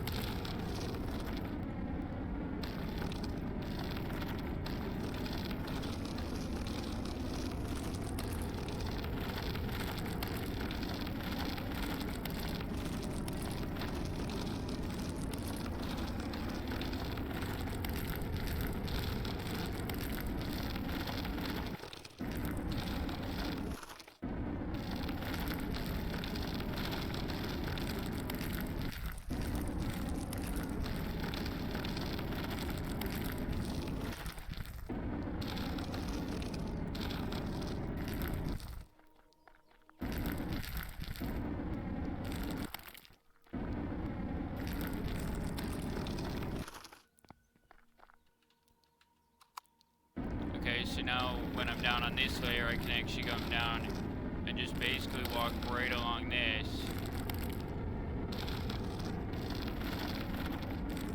Except for the bits where it screws up because of reasons. Like, this is why I said I don't feel that it should have been released yet. Just yet.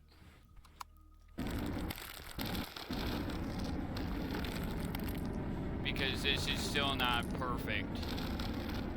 You know, like, it takes time for perfection, I know, and it shouldn't have been something that held the game back at all, to be fair, but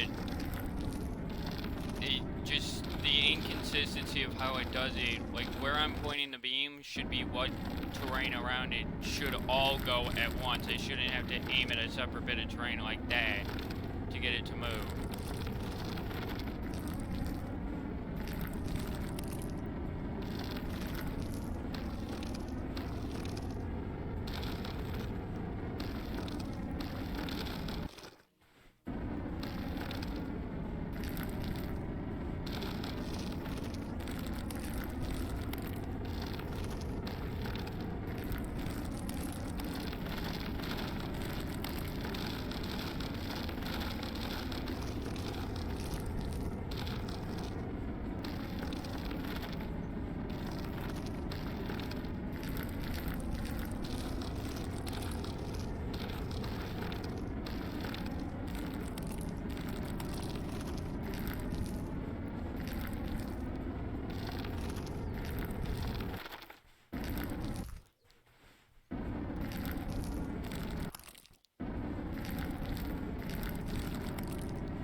I'd love it if the flattener actually flattened every bit of terrain that was in the purview that you could see in front of you, because you clearly intend to do that.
Trying to get the square with sort of an ending.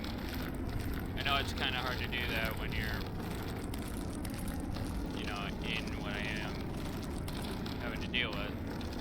But I just want it to kind of look, you know, symmetrical in some ways. But I'm thinking it'll probably be off of this wall here, where the hangers will come off, just because it's a 2-block space and I can easily address that issue. But the reason why I'm actually coming in here now is so I could sleep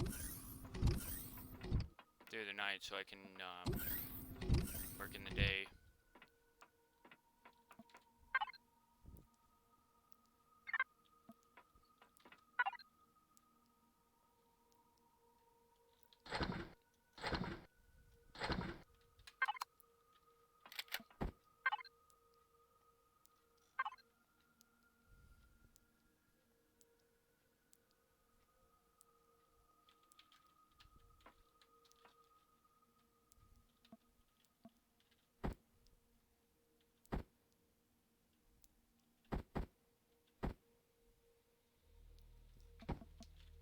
was that way around, right? Yeah, him facing towards the TV. What else did I... Oh, there were 2 benches here. One there, and one there that the guards were up against the backside of. Okay. There's still some terrain issues in here, but nothing a little bit of resource drawing can't fix.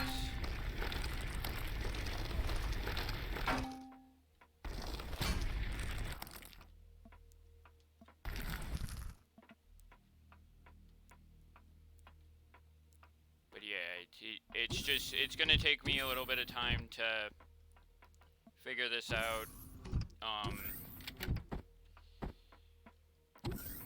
Because what will actually happen is this whole section here, when I do this, so basically this window will go, this window will go, this whole section will extend, we'll say, okay, to there-ish.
Now it will be this size. Now I just need to figure out how far back do I want to go.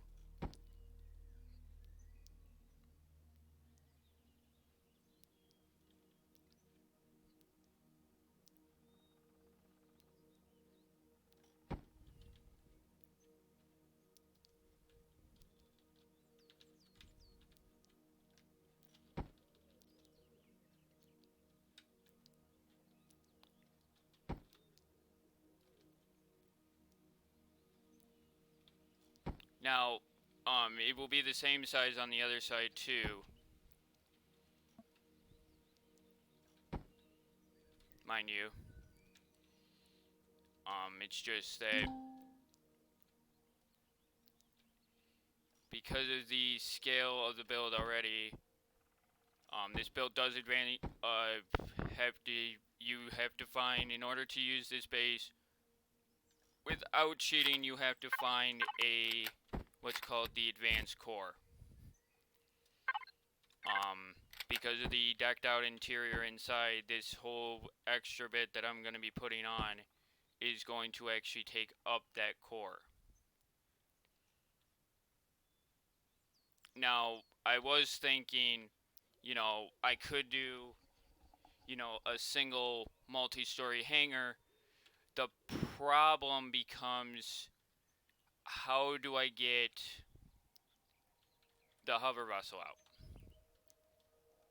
You know, and that's where the problem lies. You know, as of right now, if I spawn the vessel that I would be using, real quick. Which, coincidentally does not like being placed right now. Even though it does fit on this landing pad. Oh, it's actually because there's wreckage right here. The fuck?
Completely forgot I didn't actually clear this out yet.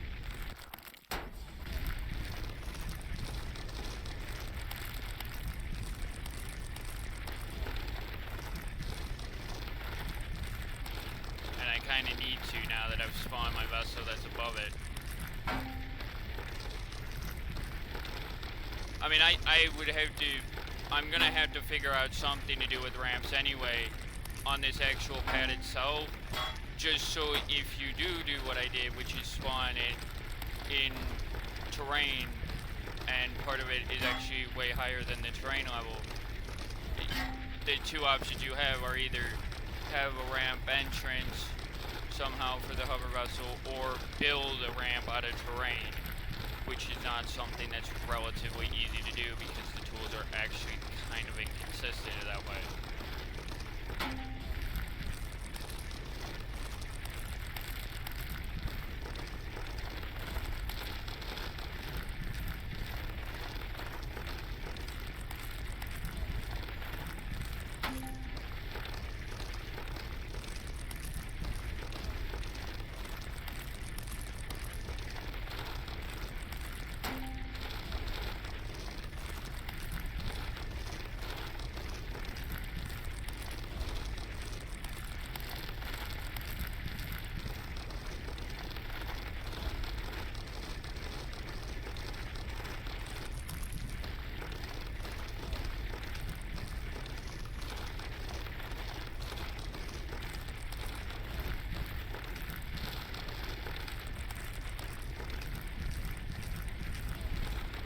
And the fact of the matter is, too, that I've already realized, they don't exactly give you, truthfully.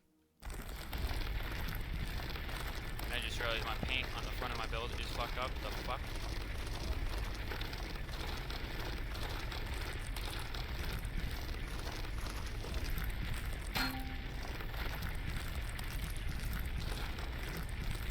But again, because I've fully decked the interior out, again, that's why the advanced core needs to be used. Now, you can cheat it in, or you can, you know, you can also just cheat this in just by using simple console commands.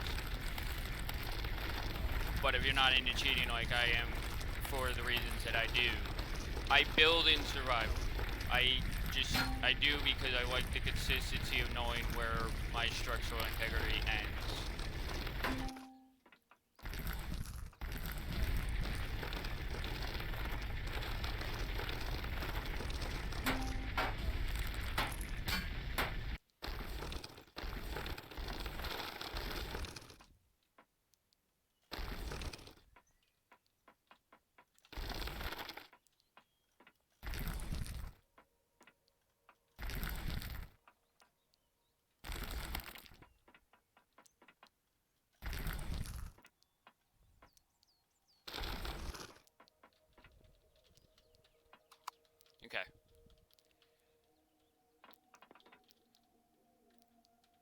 Let me pop up top here.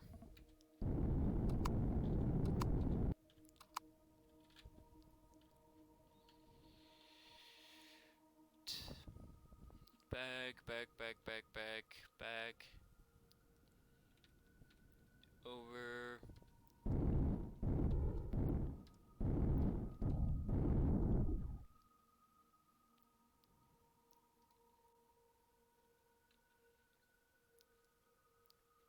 Which way is the nose facing? Actually, quite perfectly. Holy shit, that's actually lined up quite nicely. And this is where this becomes useful, because now I know that as long as you land in the center, which is the place I want you landing anyway, that's why it's obviously marked, the rams can go right on the edge here.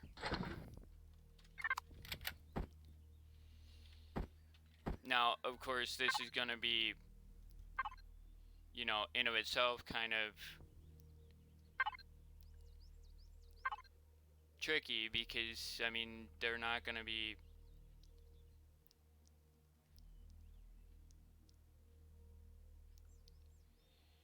So let's see, it's 5, so 1 there, 1 there.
So basically what I'm trying to do now is just trying to give a terrain buff under this to just kind of get that angle just right.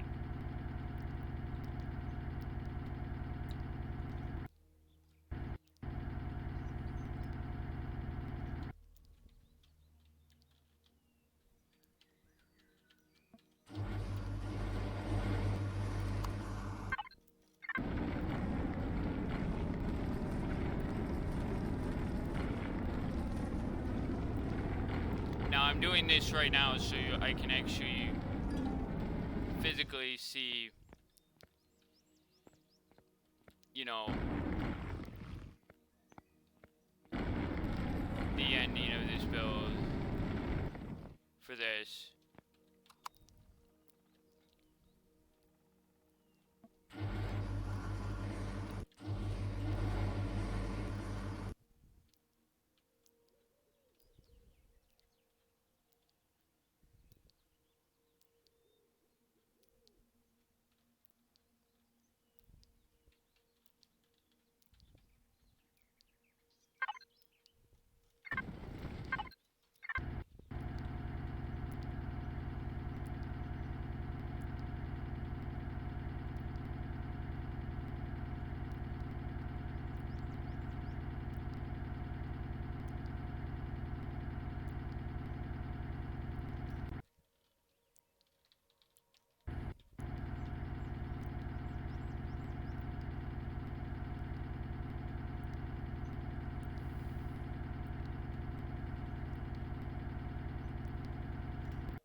Now, of course, you'll have to mine the tree. Well, I would have to mine the tree, but,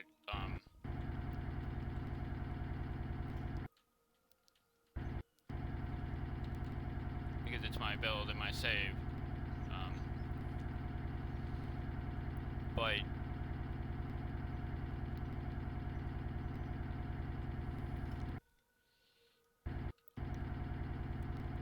this here should give me enough leverage in the terms of, you know, having a platform for this to actually sit on. This hover vessel to be able to come out and sit on and get out of here. Because I do plan on actually using this survival save for more than just building. But this project, this is all part of that whole inevitable end goal.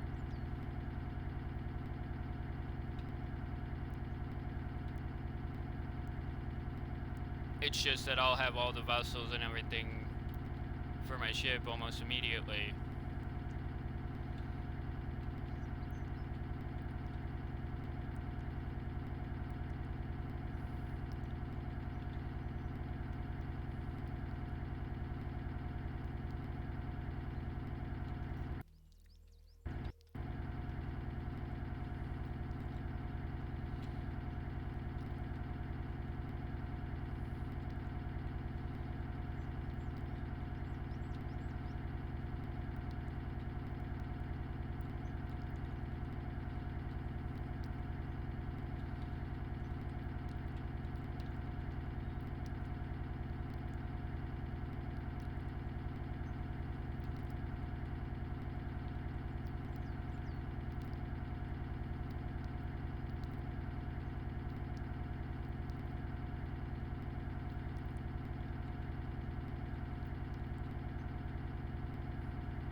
Now, of course, you could just build from the end of the space here and build an actual, like, proper, like, slanted ramp system that would probably work. I'm not saying that it wouldn't work. I'm just saying that it would probably work because I won't confirm that.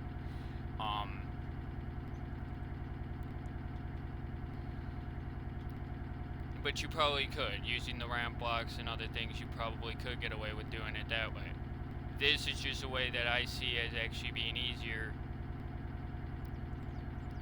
and less space taking on the core than, I'm seeing this as being better from a building perspective. Let me put it that way.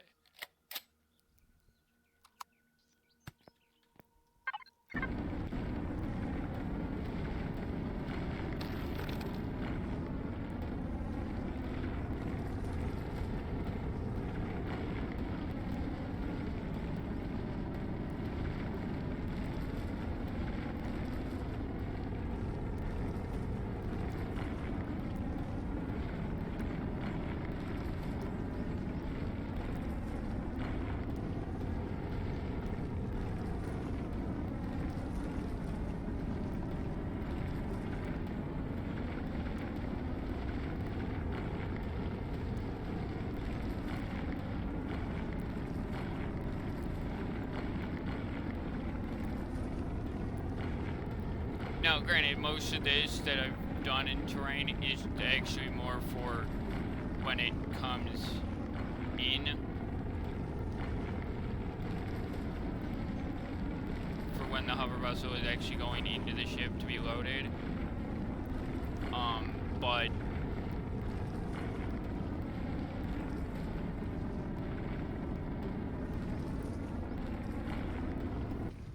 not so much unloading, because I mean you can pretty much just drive the hover vessel right off the edge to unload it if you so wish. But this is so I can easily load it back up onto the ship, because for the most part the hover vessel will remain on the ship for the most part, except when exploring a planet or an area, which is the whole point of this base.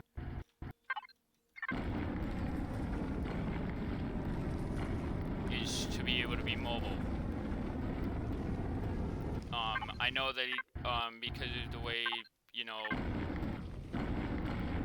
the blueprint stuff actually works, that it's not something that you can move easily without cheating.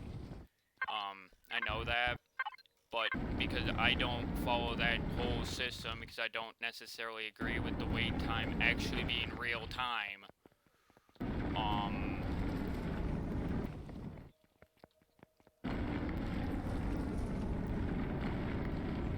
because I mean, just to get the actual cruiser, it's like 70 some hours. Oh no, it's actually been reduced down to 20 hours. That's literally like 2 days worth of waiting. I'm not gonna wait that long for a fucking build. No, thank you. Like, that was the one thing that and it's still the one thing that still bugs me about the game.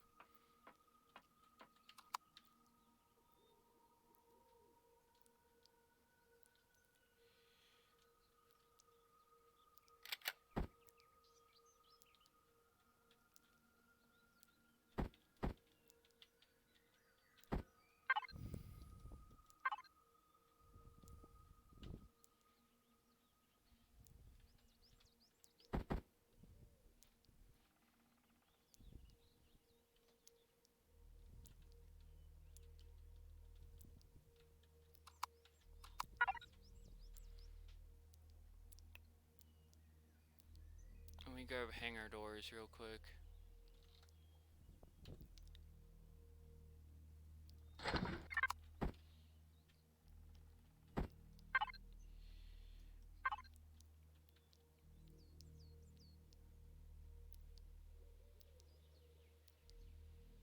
So I'd have to go 2 more blocks for that.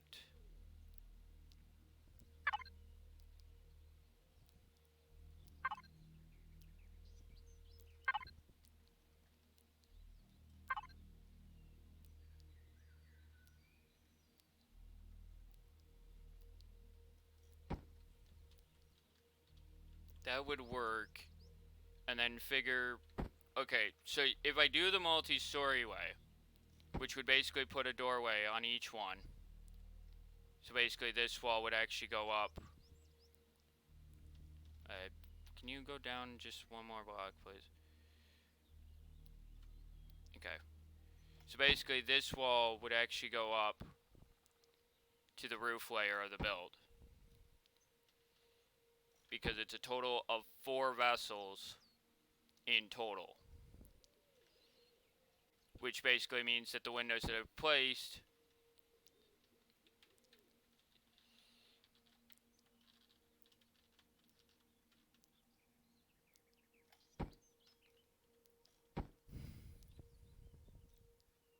would be completely pointless.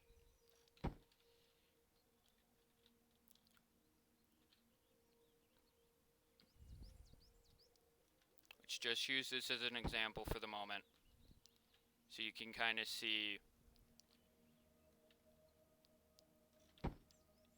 size-wise how I'm looking at this build.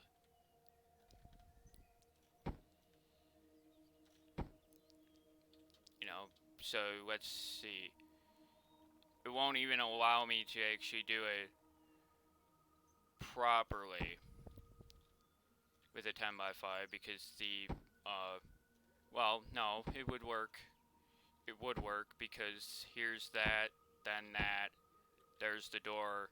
The problem is that because of the block space, all of this would have to actually shift slightly or have stairs going up it, which is why I'm not thinking I'm gonna stick with that.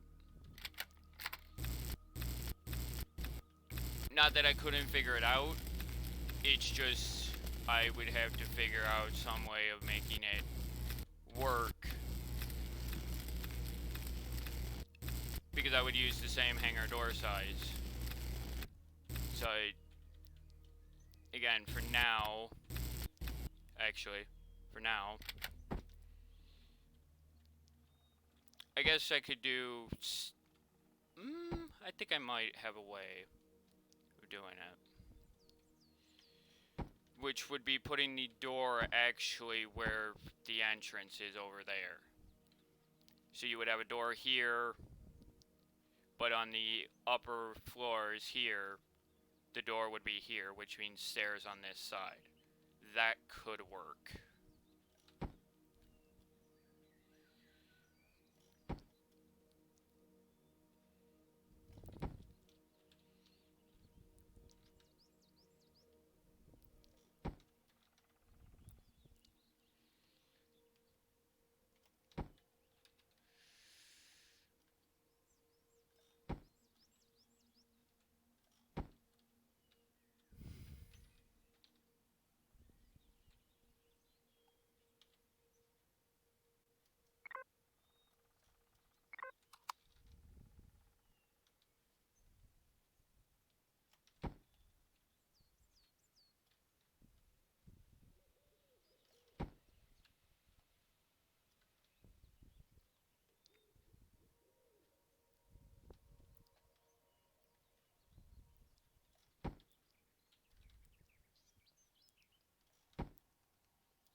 Now, of course, the first layer would be the hover vessel hangar, clearly.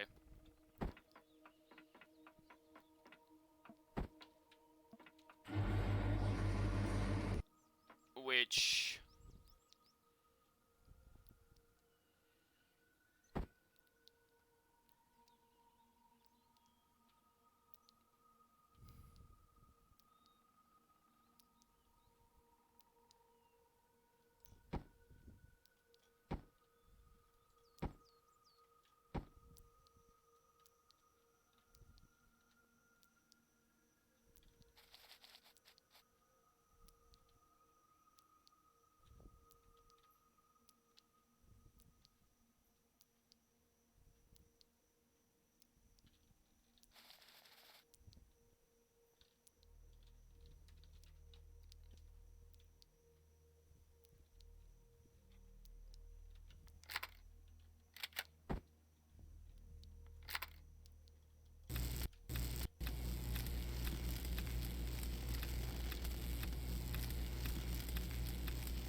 There we go. Dual hangars. Now, of course, in the case of my version of the build, these ramps won't be there.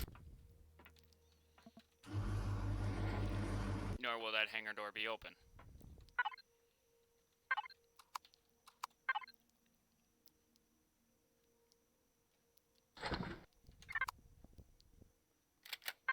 So what you'll have then is you'll have this door here, and then directly above on this block, you would have the door, 2 sets of stairs, bringing the distance out to here, and then the hallway with another door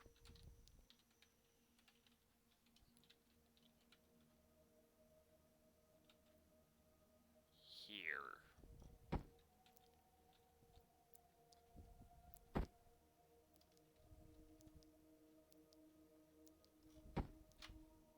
Now with blocks, glass window.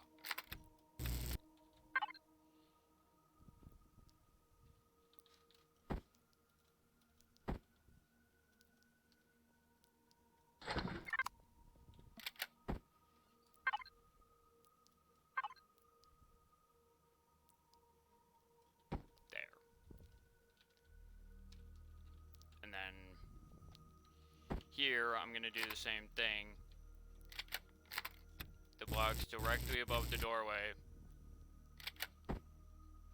Place that there.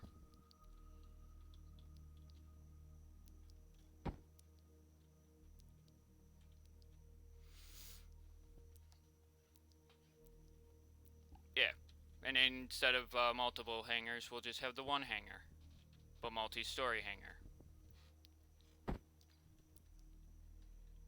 Pending it can actually be supported by these edge walls.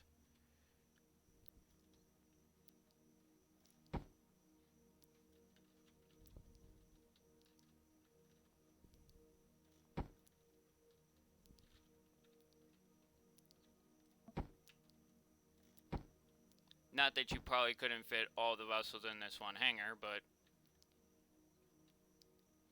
which will be an attempt that I will do in a moment to see.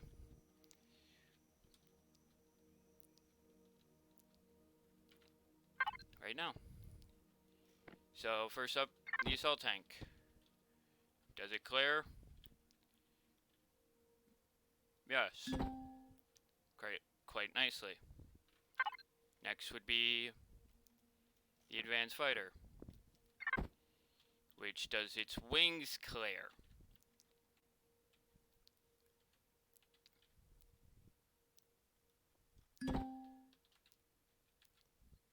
Looks like it should.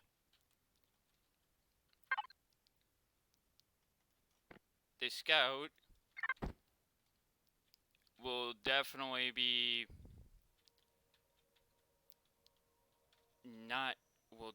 not fit. And I also don't think it fits, but barely through that doorway. Yeah, so it'll actually have to be at least 2 stories worth of hangar space. And the reason why it'll only have to be that is because this can fit in here with the rest of these. So that's not a bad setup. But I also kind of want them to have their own separate wings. And then one generic, like, that bay there, the first bay there, will have the repair bay in the center. Which is why I kind of want to do a generic couple. And if I'm building, you know, hangars,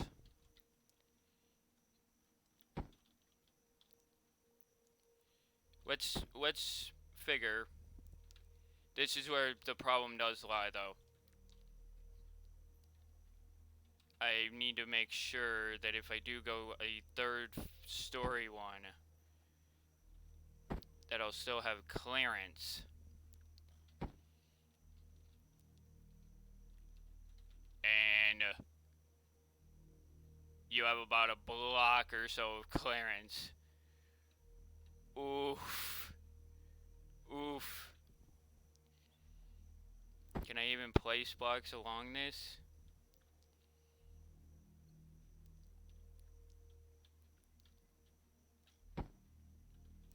Oof.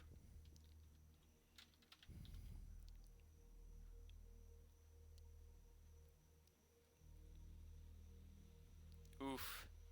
That's gonna be tight. But let's figure that I only need the 2 story for the moment.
Because that first hangar is actually more strictly for the actual hover vessel and repairing of the other vessels. What I mean is this hangar floor shouldn't need that second hangar. This hangar here should only be for this, and the Scout. So what I'm gonna do, I'm actually gonna power these up.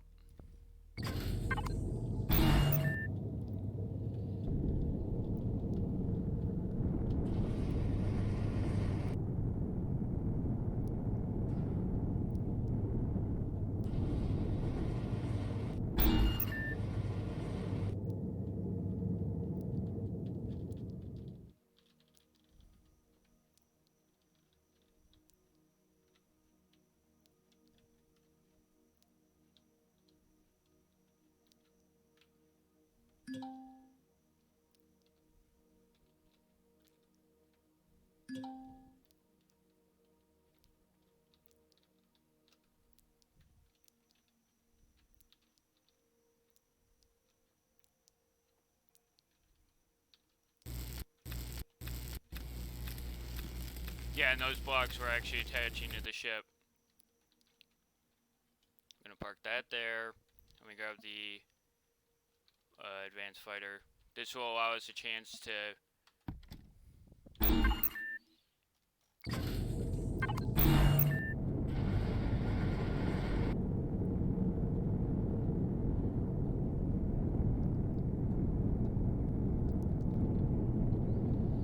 at least verify.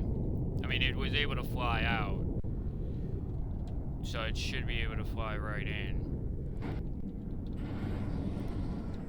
But if you want to squeeze them in or have them lined up, you can do that as well.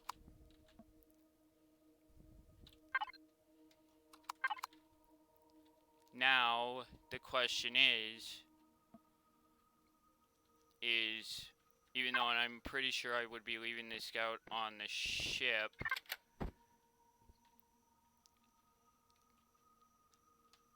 more than likely,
oof, it just barely fits in here.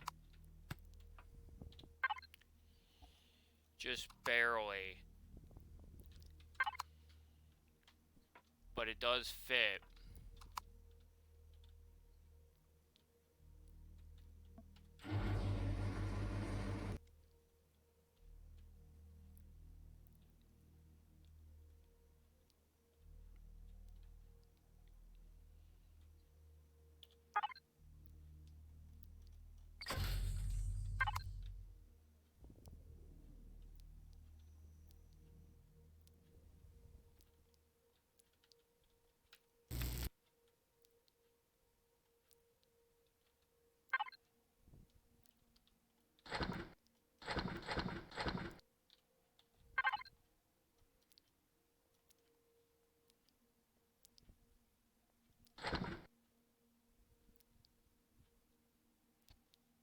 And, where's the repair There it is. So the repair terminal, or the repair thing will be there. The console will be there. Yeah.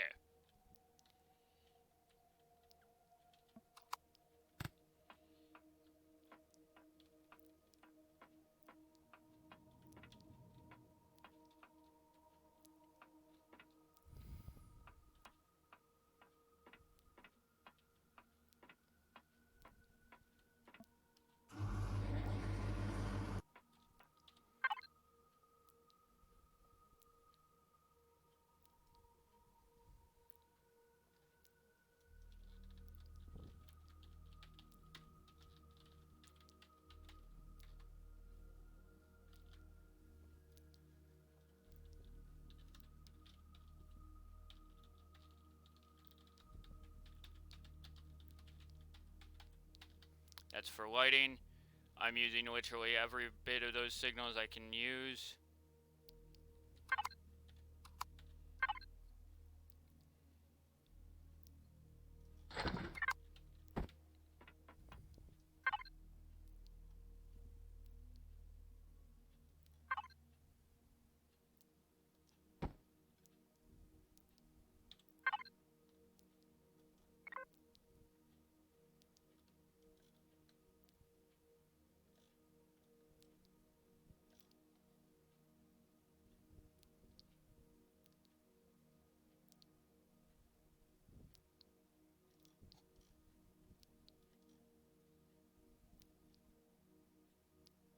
Yeah.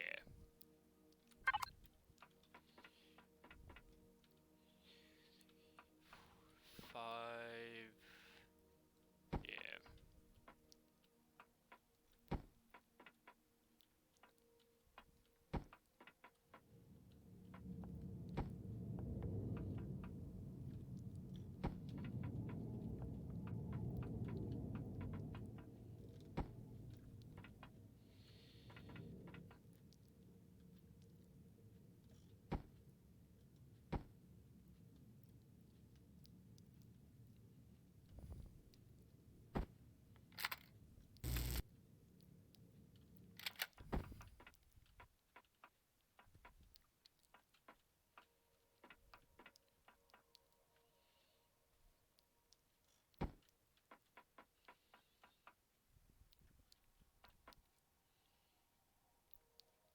To that wall.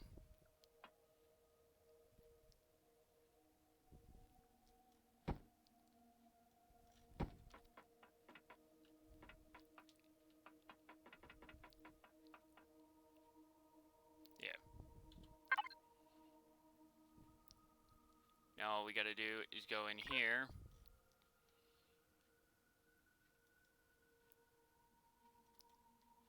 Turn all these to the repair hangar.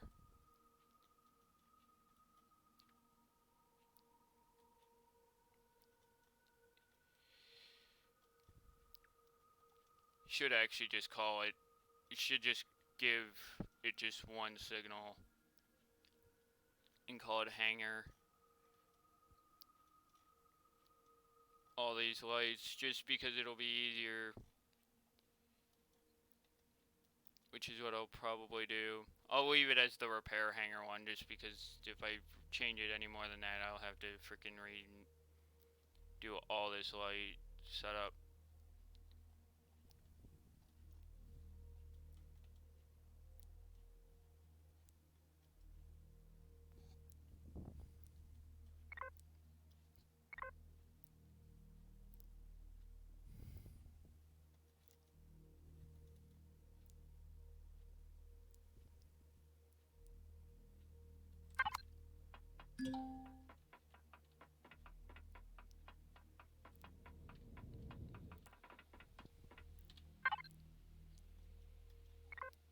So then if I turn on the repair hangar, bang.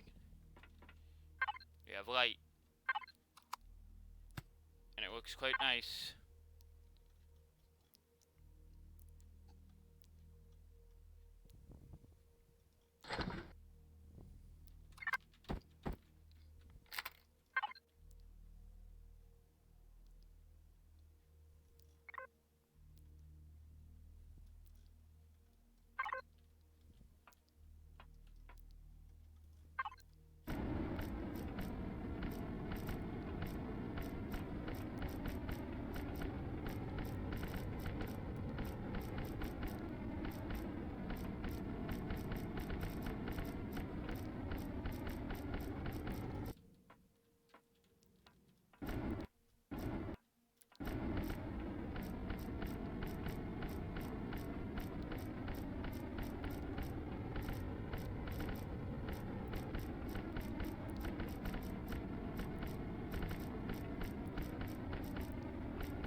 That's right.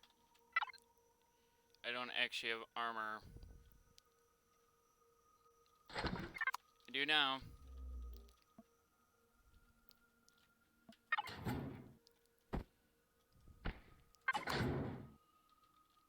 I just need to be able to light the side of this real quick so I can verify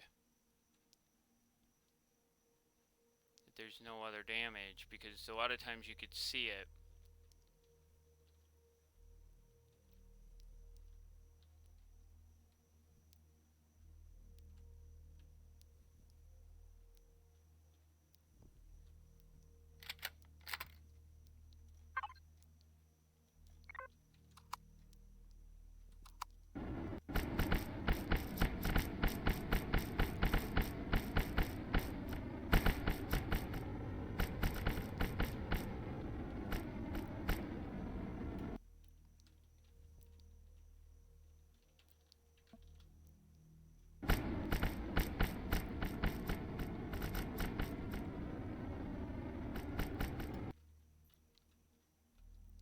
Although I don't know how it took damage, but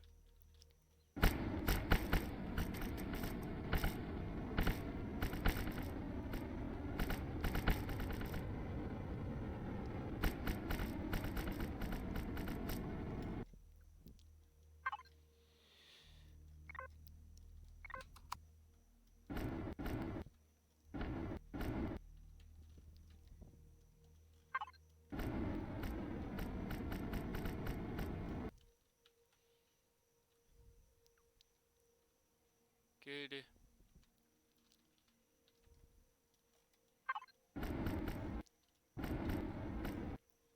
That's where the extenders are. Because it still has everything in terms of what you need to be able to run it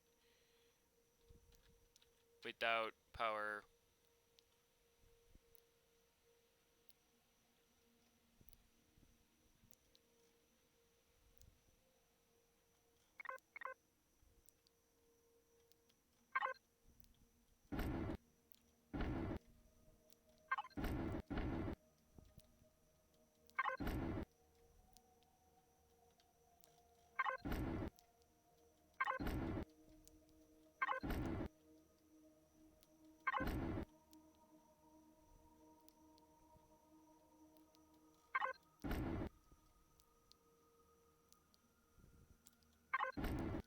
Nope, nope, nope, nope, nope, nope, nope, nope, nope. I want it spaced in some way.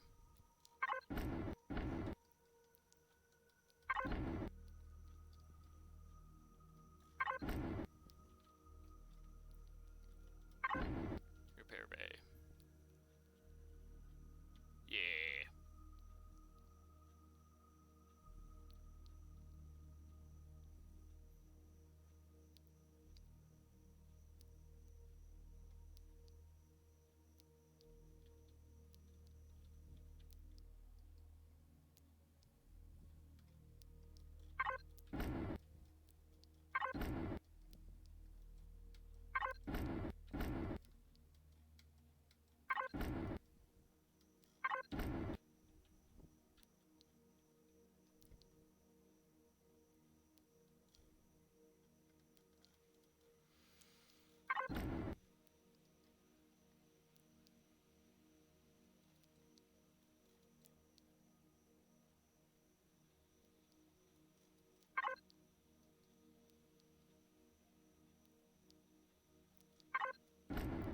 A-N-G. Damn. So the H would have to go there in order for it to fit.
Yeah.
Move that over one. And I'll actually widen the build by one. I want that space because it just looks better.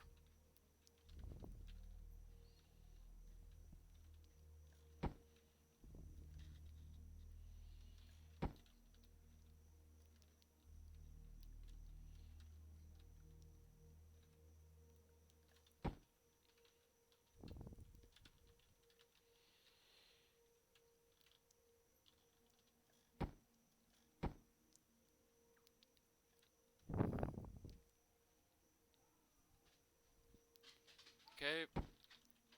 Cooking jag to there. 1:45, so I'm running out of time already. Jeez. Because my dad's gonna be cooking, so food, so he'll want me back by a more specific time, but truthfully, but later. But at least if I go on schedule, on my normal schedule, I should be fine.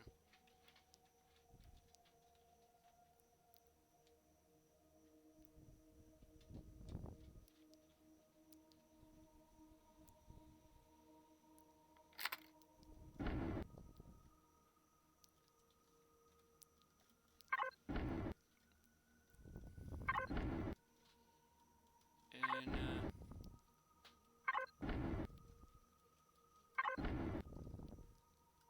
an arm.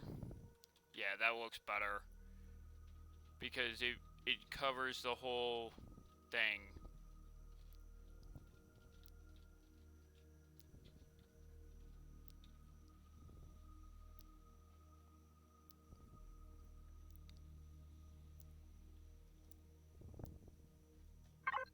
So what you'll have is you'll have V, E, S, S, E, L,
I know I could have just, you know, moved it, but it'll be easier if I do it this way so I can actually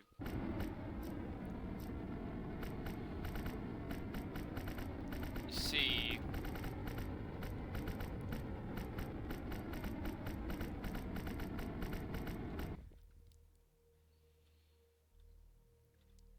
So on the interior, it looks like it'll be 3 on each side of the black and then the blue.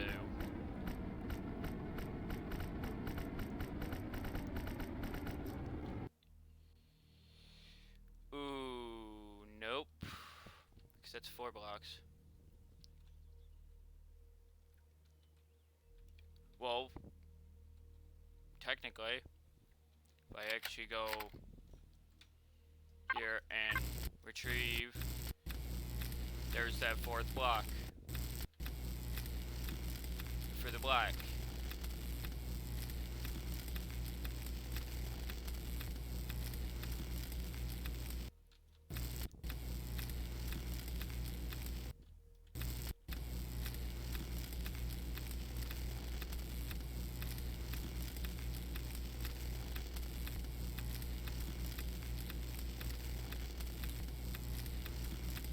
And actually, by extending it by 1, it actually looks better.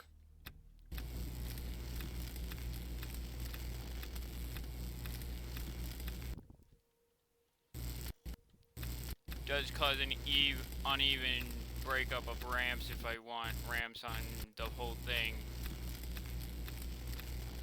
But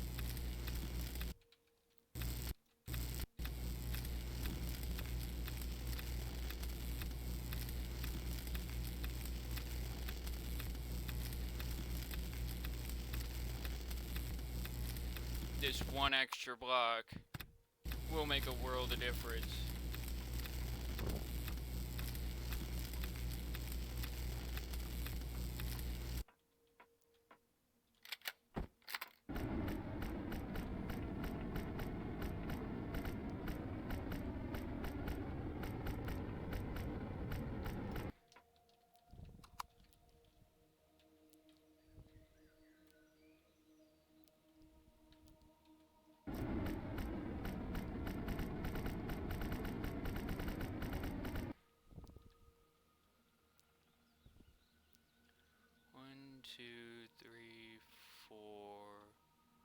Wait, let me do it this way.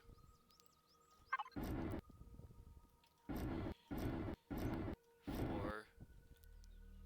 1, 2, 3, 4. Yeah, that works. Then the blue in the middle. Yeah. And the hanger will be blue. Yeah. And the walls will be white.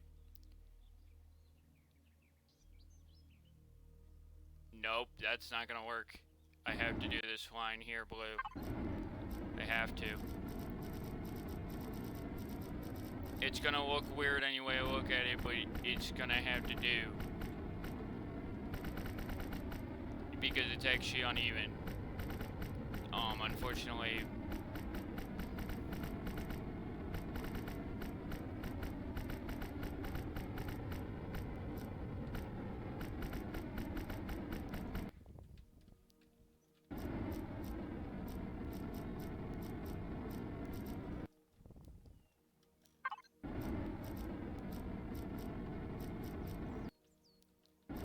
Technically it's not, it's just that this wall here, you have a solid wall along this wall, and I'm not painting a wall black. The walls are white regardless.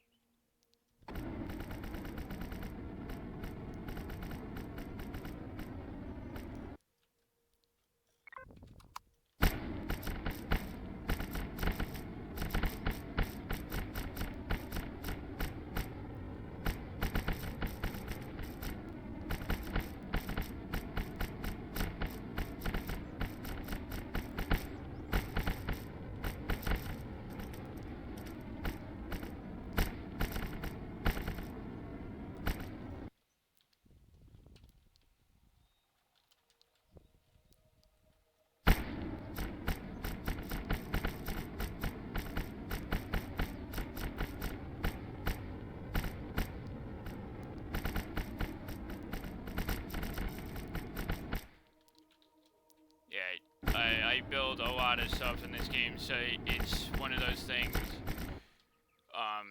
This is actually the most unique build that I've built. Because this would not normally be a part of my build. But as I built something smaller that was designed to be more convenient for the planets, I had to, you know, find a way to make it work.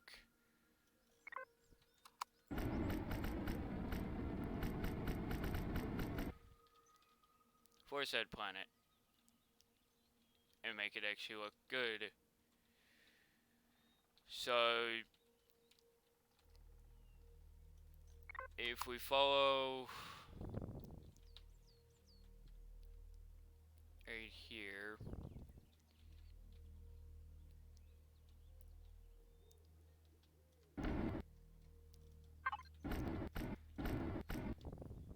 yeah.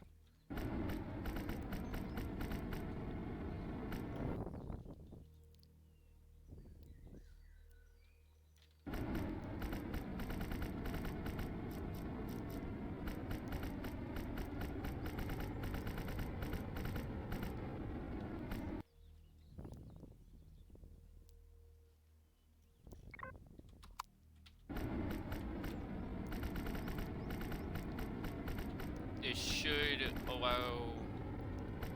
Actually, I may actually let that be blue in that center bit just because it looks different from the rest of the build.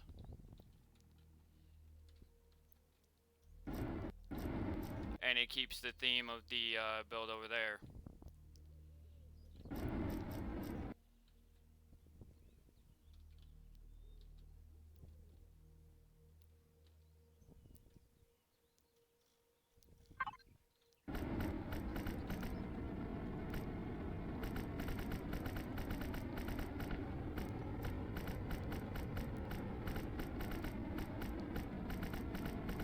Now this is actually one of the smallest builds I've actually built. Yes, this will be full block too. Full block black. Just so it gives that nice black border. That looks kind of nice.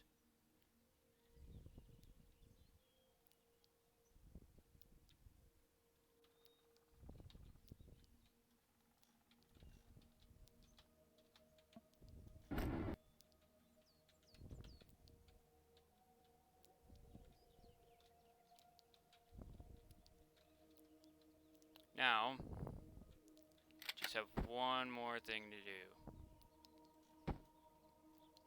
Truthfully. And that's actually raise this wall up.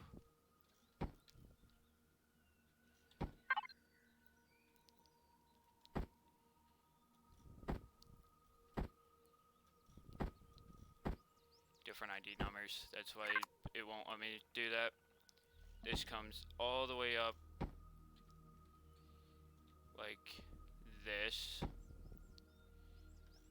just beyond that. So this is all then level. This will all be painted to match the corridor that's right there, of course.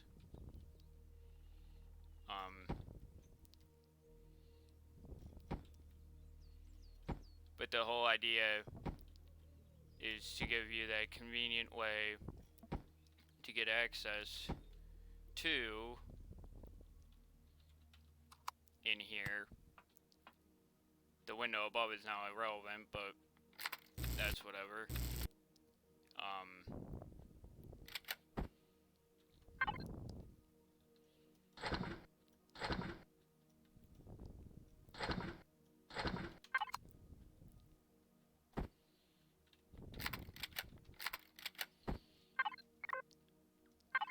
So then you'll have a door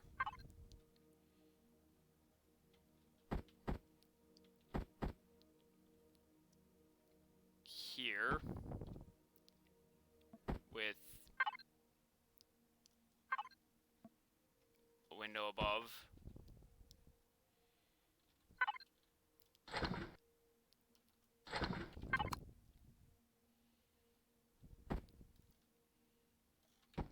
In steel blocks above that. I know that just blocked that window, but... And then we have one more thing we need to do. Not concrete. Where's the steel stairs? There we go. There and there. There and there. And then, welcome to the actual hangar. The actual hangar. Which, last thing I'm doing, before I end, is ripping this back wall out here, so it matches the base below in size, which I will probably be extending this again anyway, because I do want this to be slightly less cluttered.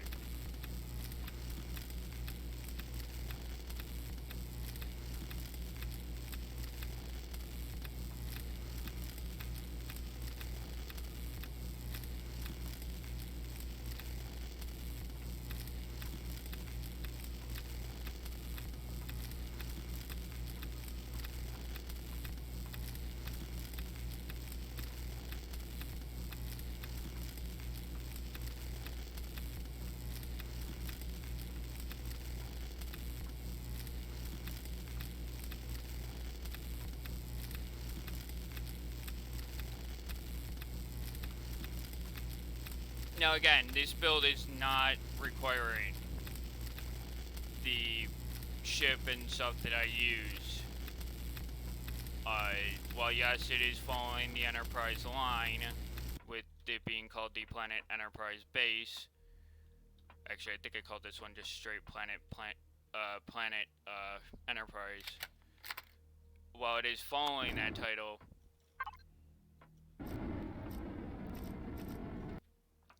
it's not required to have this base, because this build is not inspired by that. And actually, why did I do that when I can just go underneath here and paint like this?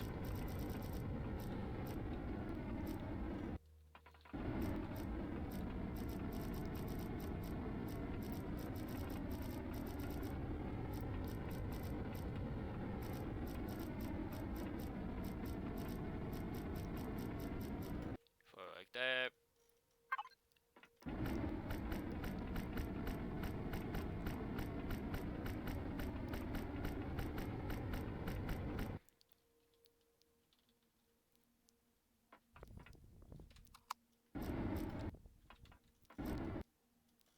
The hangers are blue.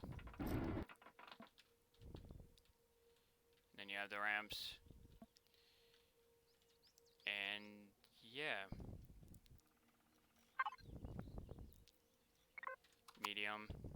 There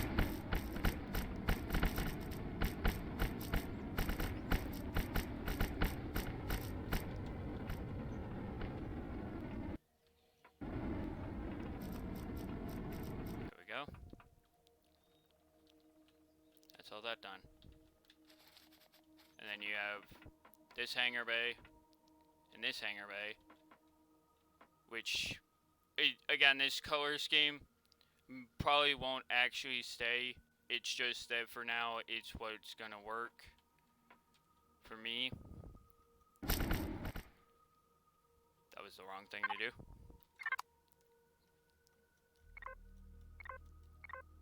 Because, yeah, the center here. And that door.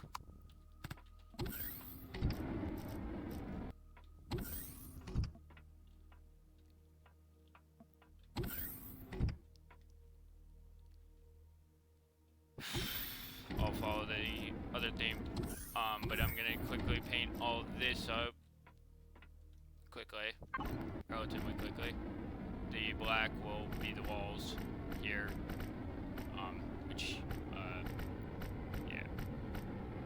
I'm not updating this build yet on the workshop. It's up on workshop. It's just I won't be updating it today because I won't update it again until this project's actually finished.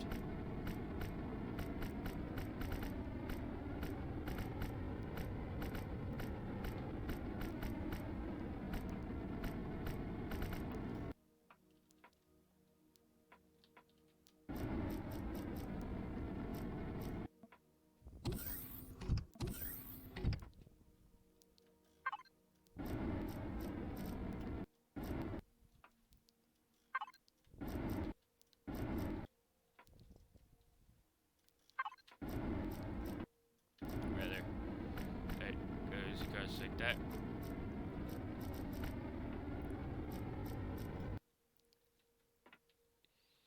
Down.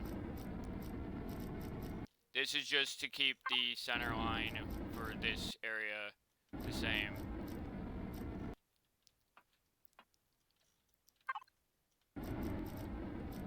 So this way you can easily trace that from the cross of this is the door. That way it just looks nicer.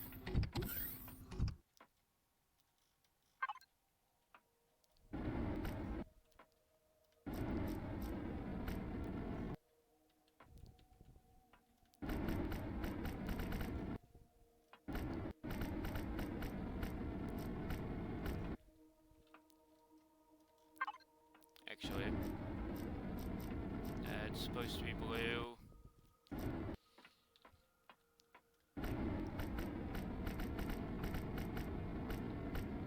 Oh, I'm so glad that that actually reaches there.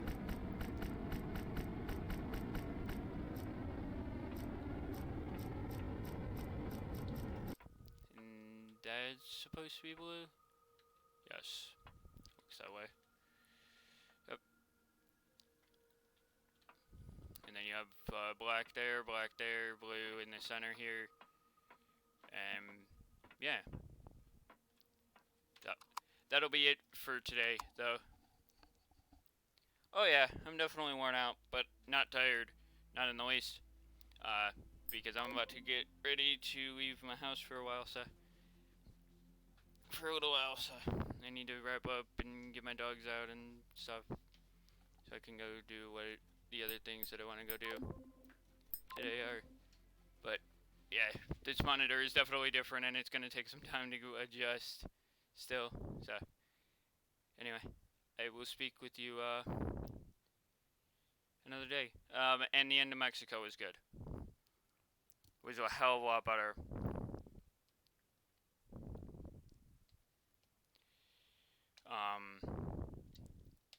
So